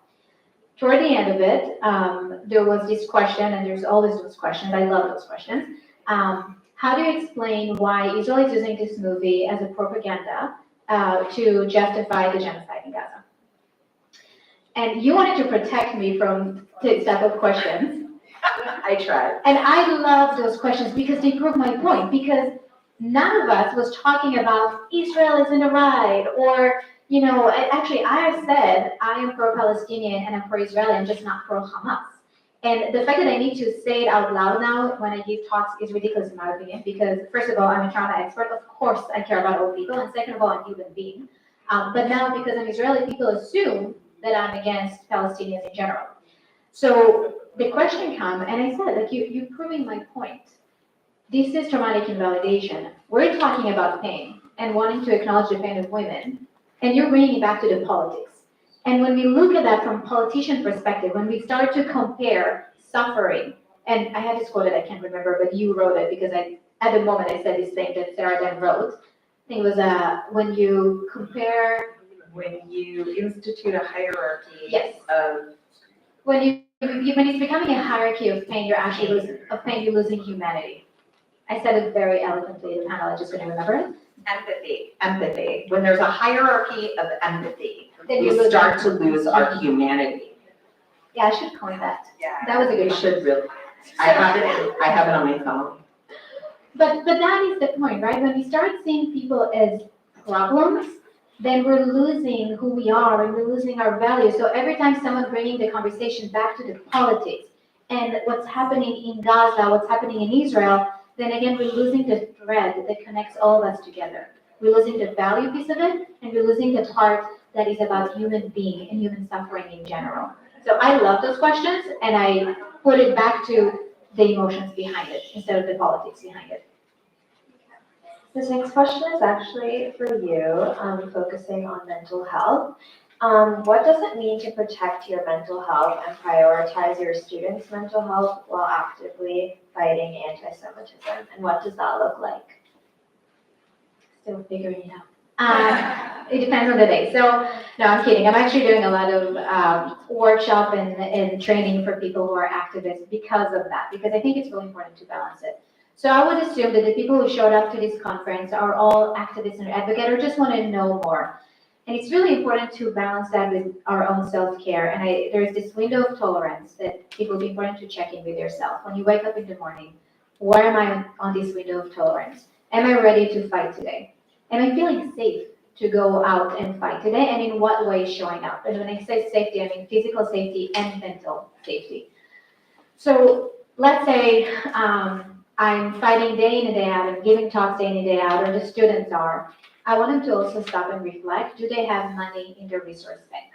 We are on very limited resources right now with everything that's been going on, and it's not going to end anytime soon. So it's really important to stop for a second and do grounding, or breathing, or living to community, or a friend. I have one of my best friends here from Jewish camp, by the way, and finding your people that give you that energy is so important.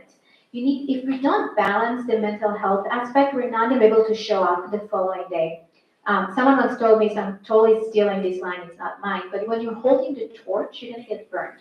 So we need to figure out a way to reduce the burn. We need to put some helmet on or the oxygen mask on us as well, and to teach the students to do the same way. We need to do a cop ahead with them for future invalidation, for future trauma. Who is their safe person? What can they do to really protect themselves? Because this is a very long marathon. We don't have a lot of people cheering for us, so we have to be there for each other in order to continue this fight. I just want to add one thing as I deal with faculty every day and their mental health. It is a very privileged place to be able to turn the news off. But if it allows you to wake up tomorrow and continue the fight, then turn the news off. You can always come back and see what happens. I have a great example of this. I don't read the news. Like, I don't open the news every day and just start reading to see what's going on in the world, because I would curl up in a ball and never get up. So I have like specific Google News alerts that ping me. And a lot of them are, Israel, Jewish, that kind of stuff, anti-Semitism, etc. I had no idea that the president of Ukraine was at the White House until 2 days later, when some journalist put the Jewish president of Ukraine in the title of their article. And then I had to go back and go, what happened? and like read 2 days worth of news stuff because I didn't know what was going on. So I will say that that was not a great example of me being actually in touch with the news, but a great example of how we need to turn it off to preserve our peace.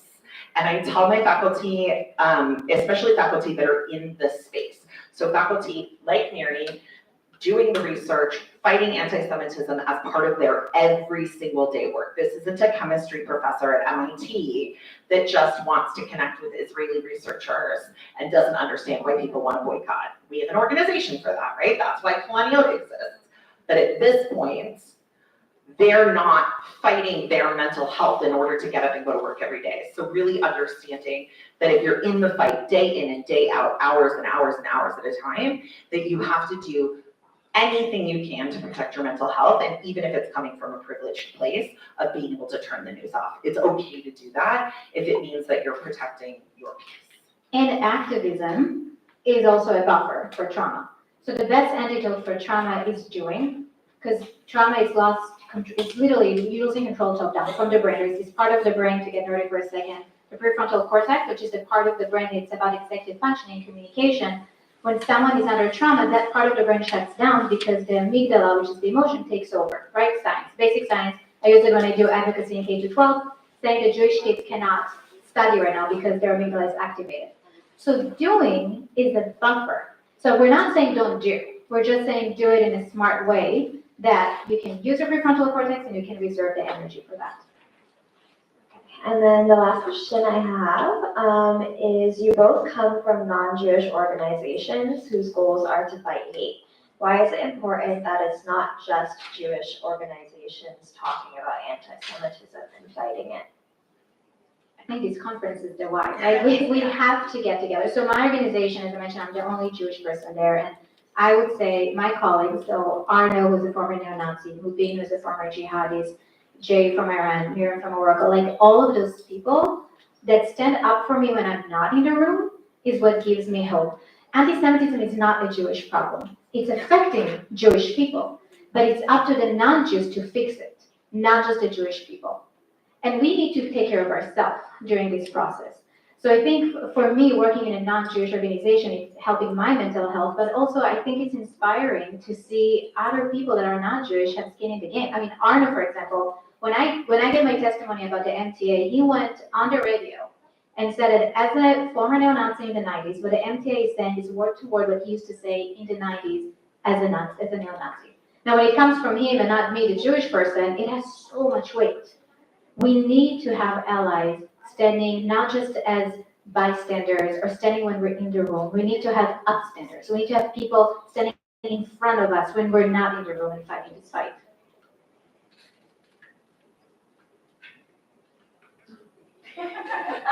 Nobody wants to hear what Jews have to say. Either if they're an active anti-Semite or not, the Jewish voice is minimized continuously. And the only way that our voices will be heard as Jews is when non-Jews step up and say, we need to hear this voice. And we need to stand by what that means. I find that the field of social work is a great example of this, as I have social work faculty coming together from all over the country that are building a new social work and anti-Semitism journal. They just had a social work and anti-Semitism conference at Yeshiva University earlier this month. And it's a situation where the International Federation of Social Workers censured Israeli social workers in the middle of the war for not doing enough to promote peace.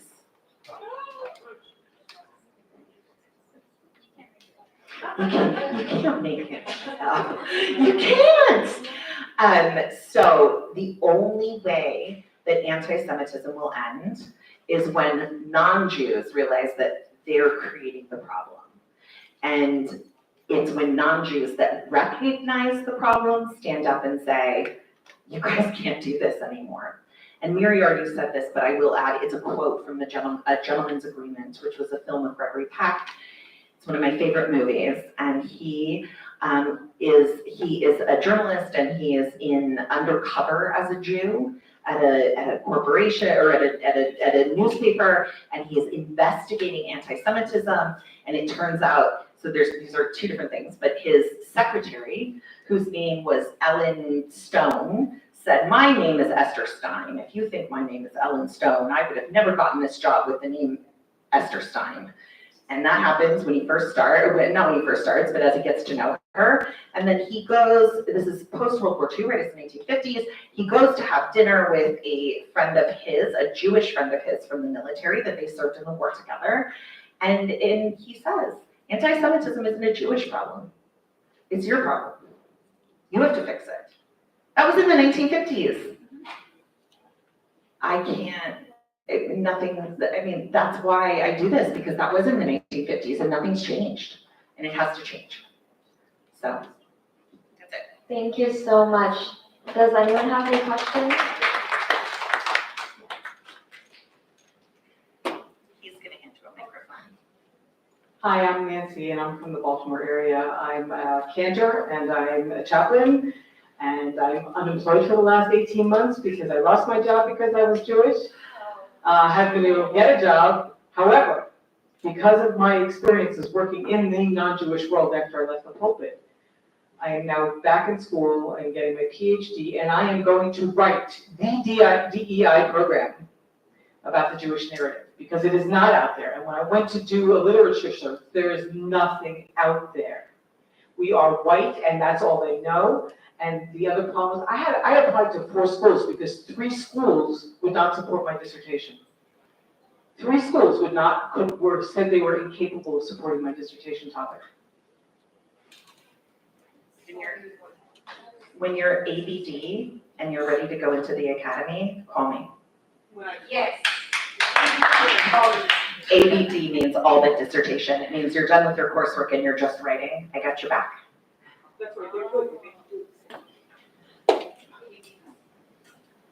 Thank you. I have a rising senior who's a gynecologist, so pretty much she's never leaving the house and never going to college after this. But obviously I'll look at the websites and I'm on all the websites, but what can we tell our seniors and what can we tell our students now to prepare themselves for what they might be facing in university? She's a proud Jew. She's a Zionist. Her mom is a region president of Hadassah. Does she hide that? No, no, do not tell your seniors to hide who they are. Absolutely. Ever, absolutely not. My first response, and then I'll let you answer this, but if you have high school students that are heading into college, they have to find their safe space where that piece of their identity isn't just accepted, but it is welcomed, it is celebrated, and it is supported. And I've already said this, and I'm gonna say it again. Go to Hillel, go to Chabad. Do not go to your Jewish studies department unless you absolutely know that the director of your Jewish studies department is not an anti-Zionist. This is something that I deal with every day as a card-carrying member of the Association for Jewish Studies. So don't just rely on Jewish studies as an educational outlet to find your safe people. And then if you're still curious, call me and I'll tell you who the safe faculty are on that campus. Go ahead. As everything that Sarah was saying, we cannot hide who we are. I can't stress it enough. We have to be proud. Maybe not always loud, but we have to be proud because otherwise people are going to dehumanize us. We cannot escape those places, but we need to be smart about it. So you might need to do some legwork and figure out what is going to be the safe space for your daughter when she goes to college. Who is going to be the safe person, and give her the language. There's a lot of organizations for young professionals that help them become more active or protected. Just make sure that she's connected and know what to expect. Can I add to that? I'm the mother of 2 college graduates, 124, 125, went to GW and American University. And on the very first large pro-Palestinian protest, my son was walking through the quad and came across Rabbi Shua of Chabad at American University. And they stood together on the sidewalk and wrapped tefillin in the face of all what was going around them. I've never been more proud. So I would say for your children to find allies at school, to plug into Chabad, to plug into Hillel, to find their people, and then to stand proud together, that they are not alone. Can I add something else to that? Sure. My daughter is at Columbia, getting a PhD in psychology, always said, let her do what you do, mommy. Yeah, she wants to be a psychologist. She started last year, and she was taught to protest. People were like, where's the Jewish star? I wear it, my son wears it, I'm sorry. We do it. We're in New York City, we do it. Too bad if you don't like it. So she was stuck in a protest and they were yelling at her, you should die because you're a Jew. You know what my daughter did? She got through the protest, walked to the other end. There were clubs on campus where you could sign up and signed up for Students in Support of Israel. That's what. And Hillel, I can't speak enough about Hillel. My son was at UT Austin. He was president of Hillel. He worked his way up through the ranks. It gave me such peace of mind as a mom to know he had a home. When did he graduate from Austin? He graduated last year. He's on his way to medical school. Steph Max, Rabbi Max. Yes, at UT yes. Austin. Oh my gosh, of course you know them all. If But I'm you're- going to have him If sign your up. daughter at Columbia needs a state faculty member that she can like talk to, I've got some people, lots of people You know, actually. she's met some friends, some Jewish friends. She met a lovely girl, very quick story, lovely girl Sarah on the subway. And they both were wearing Jewish stars and they were talking about someone who was taunting them on the subway and they became fast friends. You know, our kids have to go through things we couldn't even imagine, but our kids are strong. Our kids are strong in their identity, strong in their commitment to being decent human beings. And I always tell my kids, you're not identified by how you go to synagogue, what you eat, what you wear. You're defined by the good deeds you do in this world. Thank you. Beautiful, beautiful. One last question or? I had a last one. Two last questions. There you go. And then Soraya will end with you. You know, I'm so, You are faster than I am. Thank you. Just blown away by everything you said, and I told the story twice today already. I've told the story twice today already. I am a former professor of social work at Virginia Commonwealth University. I walked out of the classroom in May doing the happy dance after having my class boycotted because I wrote an article for Hadassah, and it was. Did you FERP? Are you retired? Yeah.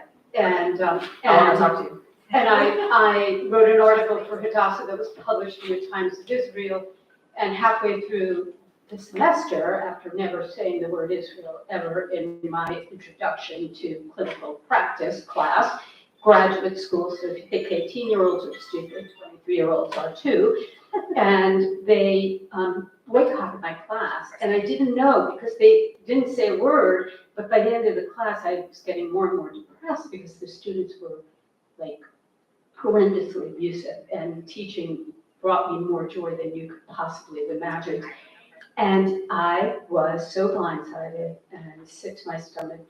And the most terrible part was meeting a student a month later who told me, which I didn't know, that they were talking about it on the social media through the school, saying the most horrendous things about me, and that she tried to say that was anti-Semitic, and they told her, no, it wasn't. They didn't know me from, you know, a bucket of paint, and it broke my heart. So the way you articulated how anti-Semitism shows up at school was so right on the money, and thank you for doing the job you're doing, because I had to stop. I had to take a break because I was getting sicker and sicker. But I'm back, so tell me what to do.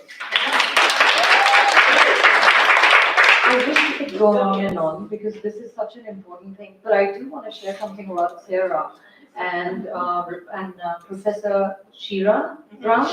Shira Brown from Cal State Northridge. Now, we spoke at Harvard. We went earlier. We went to MIT. It seemed like we were speaking to the choir, and we wanted to create a stir. We are not scared of listening to people say, oh, you know, you are like traitors and whatever. We want to talk to them. We want them to hear us. I've been crying and screaming, and so had Soraya. Luck had it that Sarah and Professor Brown, they said, nothing doing, we don't care about our job, we're going to get these Muslim women out here. Now, California, you know what it's like. But I can tell you, we went there and we had a great turnout. There were people who didn't like us, who listened. They didn't want to listen to us. They heard our stories, and that got out. People heard. There were students, our own American kids, who came and said, have you seen, is Gaza ruled by Hamas? Are they the rulers? What are we teaching our kids? TikTok? Yep. And that has to change. And these young people were like LGBT from the Latino community, and they were asking me these questions. And I wish I could go back to my classroom and teach them what I taught with my Jewish colleagues, my mentors, a Holocaust survivor who used to come in. And just one thing I want to tell you guys, you're Jewish. You're representing Jewish organizations. We have to fight to ensure that the Holocaust curriculum is not excluded from classrooms. We all have to rise up, because I can tell you after 9/11, the Muslim kids in the classroom, that's how we taught them, our kids, how not to hate, what hate can do. So what was happening in California in 2015 led me to eventually kind of say, no, I don't like this. If you don't have time for my Holocaust survivor, all of my kids were at risk. And they used to write and say, Miss Ali, what we remember is the Holocaust survivor and his story. That was real living history. And they want to take that away from our kids. So we all have to fight. With that, I'm going to pass it, but I want you to please applaud our wonderful MC, my dear friend Barbara. Barbara and I have been doing a lot of events. She's awesome. This one wasn't so fashionable. The last one we did was a beautiful fashion show to bring women together on Refugee Day at the Turkish Embassy. And, I told her, you gotta do this for me. She's awesome, and TGIF that she does, her Fridays are beautiful. So I'll pass it on to you. Thank you. Thank you. Soraya had to say one more thing, and then we'll close for the, Just a last question. When UCLA had Jew exclusion zone, how many of you know about that? Your Jewish students were not allowed to enter. I remember Manila and I wrote a press release, and we made it known. So my question is, my son got selected to UCLA, and I'm told that at UCLA, they tap at the door of freshmen and they give SJP literature. They get them as they come in. I was wondering if you had a list of high-functioning anti-Semitic colleges. hereafter, and the list is long, I'm sure. High-functioning anti-Semitic colleges. So the colleges that look good, but they hate Jews, is that what you mean?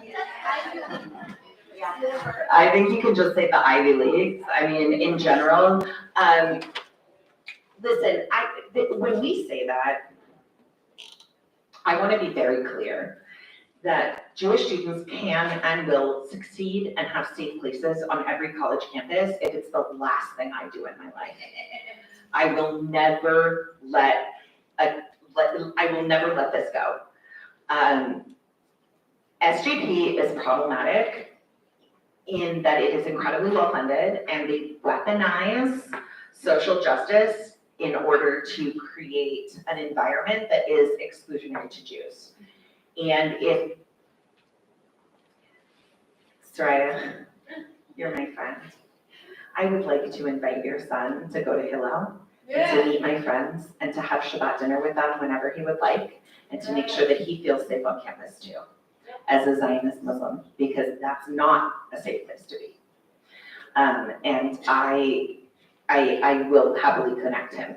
But I will also say that what you're seeing about the campuses in terms of like general media is a little sensationalized and a lot of clickbait headlines. What's happening on campuses, on some campuses, is very clearly an issue. We can talk about Columbia all day long. UCLA had the no Jew zone. That was fun, but what that was SJP students being, sorry, I'm not supposed to swear up here. I was warned, don't swear. I don't know how to do that. Thank God. So the SJPs are not only very well funded as organizations, but they're very well supported by FJP, which is the Faculty for Justice in Palestine. And that creates sort of that tornado of isolation for Jewish and Zionist students. So it's, October 8th. yeah, so that, not even October 8th, I mean, which is a good movie, but also your podcast and then the blind spot with film. So there's a couple of different films that have been made about anti-Semitism on college campuses in the week of October 7th. I highly recommend October 8th and Blind Spot as 2 films to watch. And then Miri has a podcast. Miri is part of an organization called Trauma Informed LA. I fund this, so I'm going to talk about it. And one of their series is Courage on Campus. And there are students that have given interviews on this podcast that talk about how campus works for them and what's happened to them. And some of them have been like physically attacked. So there's a lot of. But they're giving not just examples. They're not just giving examples. They're saying, here's what you can do to protect yourself and to advocate. And the other people we interview are former radicalized that also talk about education and how to move the needle and change public opinion. And events like the one you were at CSUN with Anila and Sarah, I don't know if you saw, there was an article that came out afterwards that a Jew and one of the students that identifies as a pro-Palestinian student said that she came to the event and she used to go to all the protests and she said, I left educated. Not influenced. Not influenced. Educated, not influenced. And she stopped going to those, to the protests because of that. So we're making a difference, but we have to make this difference together. We have to have more events like that to actually make the change happen. Thank you very much. Really, honestly, today has been so moving, educational, remarkable, and emotional. And I know that you are walking away with so much love in your heart for the work that we all need to do. And if I can just end with one closing line that I heard someone say this morning or this afternoon, keep the light on. Let's each of us keep the light on within ourselves, within our communities, for our children, for the next generation, for each other. And I would now like to invite Simad Asif, AMMWEC board member, to do the closing with a special poem. And Mila, you're of course welcome to say closing remarks.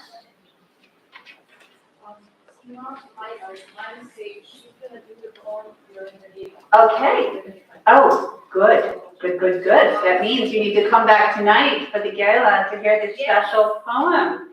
So as we close our conference programming, and thank everyone, each of you, for your participation and partnership today, we know that our work here to stand united against hate is vital for all of our futures. It is not done, it is just beginning. So we look forward to seeing you back here tonight for the awards dinner and reception promptly at 6 o'clock. And you're welcome just to arrive in the lobby, and we will see you for the reception then. Thank you again. And Amelia, you also wanted everyone to be reminded to sign the manifesto. Okay, wonderful. So please do so. And thank you again for your remarkable presentation and presentations today, for your being here. See you with you, Muslim and Christian partners, seminar pictures, post us and tag us. American Muslim and Multi-Faith Women's Empowerment Council. Whenever you want to write a post and tag us, let's do that together. We need to flood the waves with good social media. So please follow us and follow all the people that you met. There are many influencers. You've met Muniza from Texas. Follow her. She's working a lot with the Israeli content writers, journalists, and they're putting a lot of good stuff together on Abrahamic unity. So get to know each other. I know. So what I'm going to do is I'm probably going to get all of them together, send it to you, to all the participants after this. Please follow them because we need your support as well. Thank you, everyone. See you at 6 o'clock. Thanks, Barbara, for being awesome. Thank you, everyone.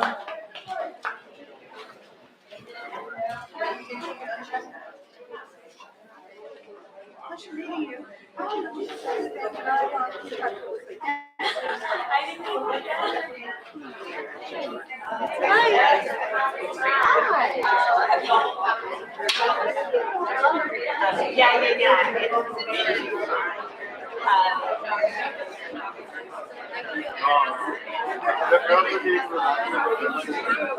अच्छा अब अगला अब next काम का क्या होगा अभी ward ward